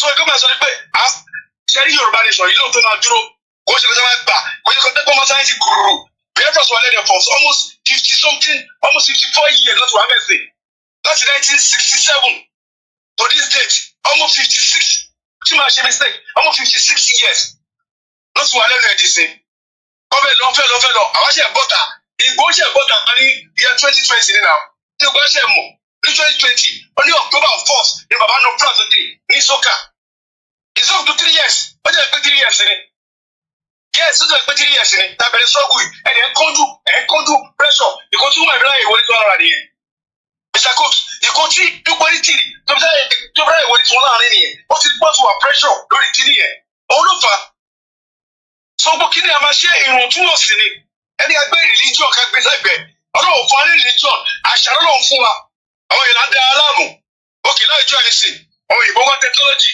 ẹ lọ China fún ọ̀tá lóyè àwọn 13 years 14 years ló ń ṣe Nàìjíríà àwọn wá rí bẹ́ẹ̀ wọ́n fẹ́ dìbẹ̀ lórí Quran wọ́n dìbẹ̀ lórí Bible wọ́n wọ́n dìbẹ̀ lórí technology pọ́kẹ́ o mọ́tò tó tẹ̀ ṣe báwọn ṣe ń ṣe fóònù tó ṣe báwọn ṣe ń ṣe ordinary two big ẹ̀ lè ṣe Nàìjíríà tójú òtí ni religion lẹ́ ń ṣe religion ẹ bá lọ́wọ́ àfà àwọn olùbẹ̀ ṣe debate láti ṣọ̀wá ní ẹ bọ́dà bọ̀ ṣe debate àwọn ọmọ àpò àgbẹ̀ debate rẹ̀ ṣe wọ́n technology àtẹ̀yẹ pastor onímọ̀ technology wọ́n ní kíláà ní debate àfẹ́ mosque mọ́ àfẹ́ church mọ́ a ní ilé iṣẹ́.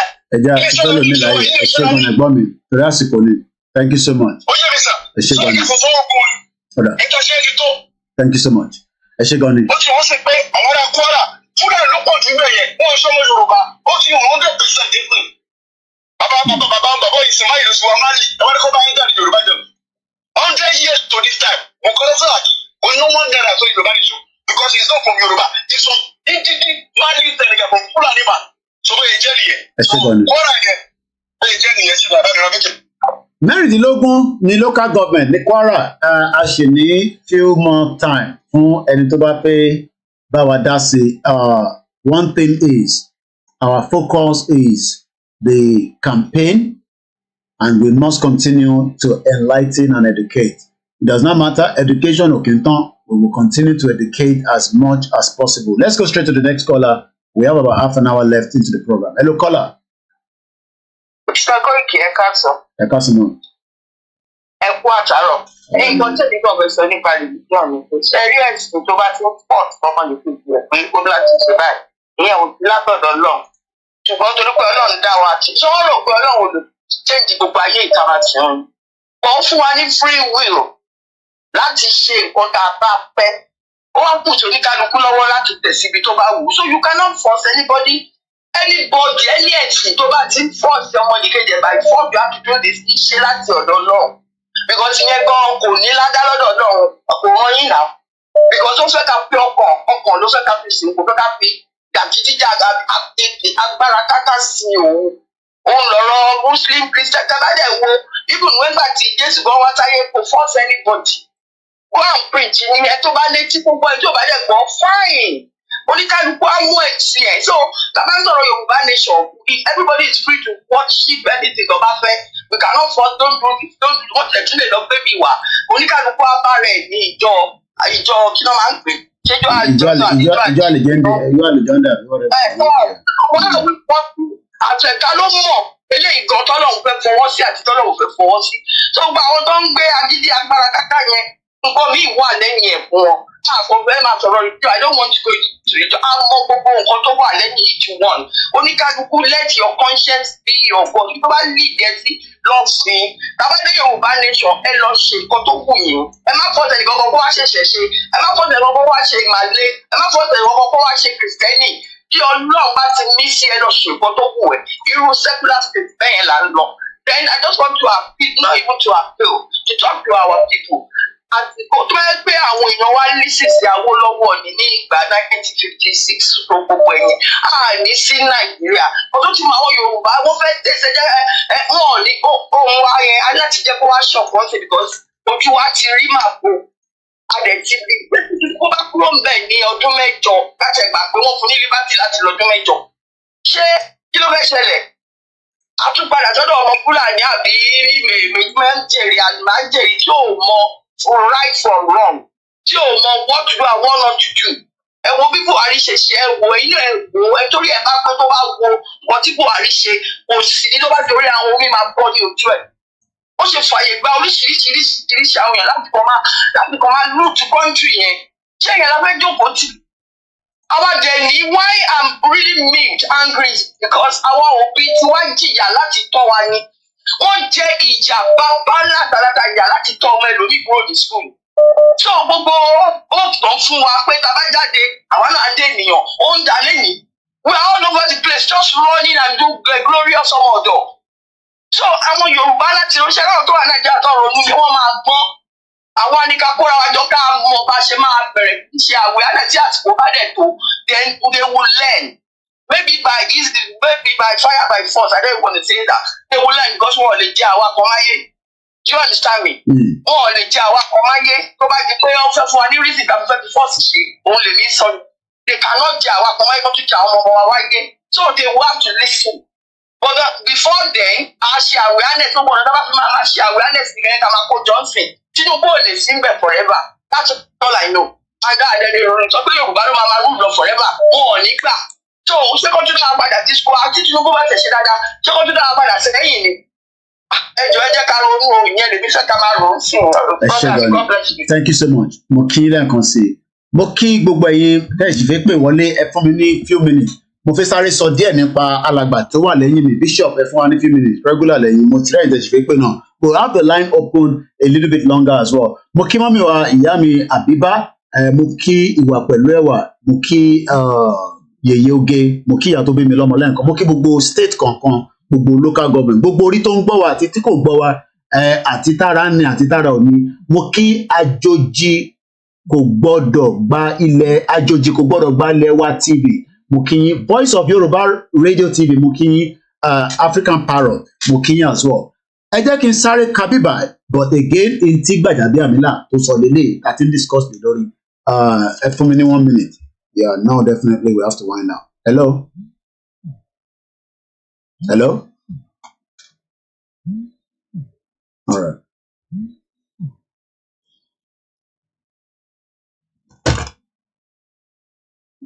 I'm a wind down program in Missy Lightway.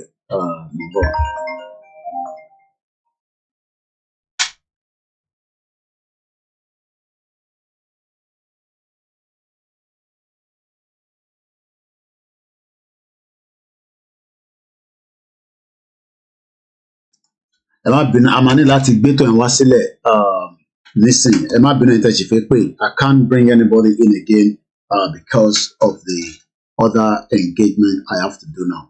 I will come back and we will continue with the program. We gotta go now. Thank you so much. Torí àsìkò ni even though we started early but the program today was a little bit heat up. It's always like that sometimes but I gotta go now. I'm just going to play the anthem and then we'll close the broadcast. The weight of Nigeria is not the weight that any normal, ordinary human being can carry, except with the help of Almighty Allah. It is evident, therefore, that the Almighty Allah is with our president. He is carrying the weight for him.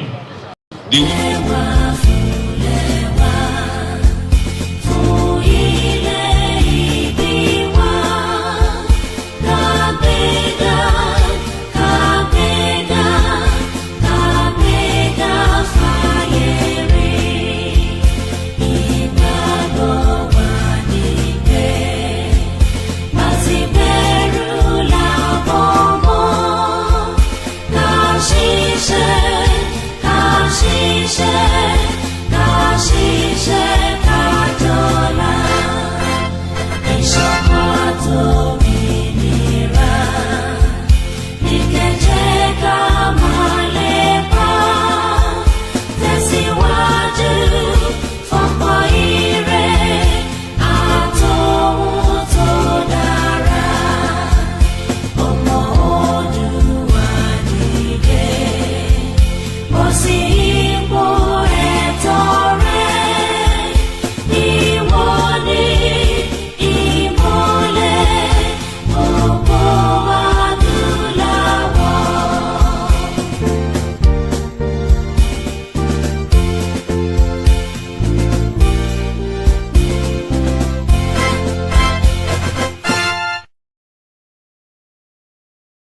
Thank you so much, everyone. Màá padà wá nírọ̀lẹ́ later. I will complete the second part of this program. Ẹ má bínú ẹ̀yin tí mo jẹ́ kẹ́ wọlé lórí call. I'll share more of the call later on. Bye for now. I gotta go now. Thank you so much.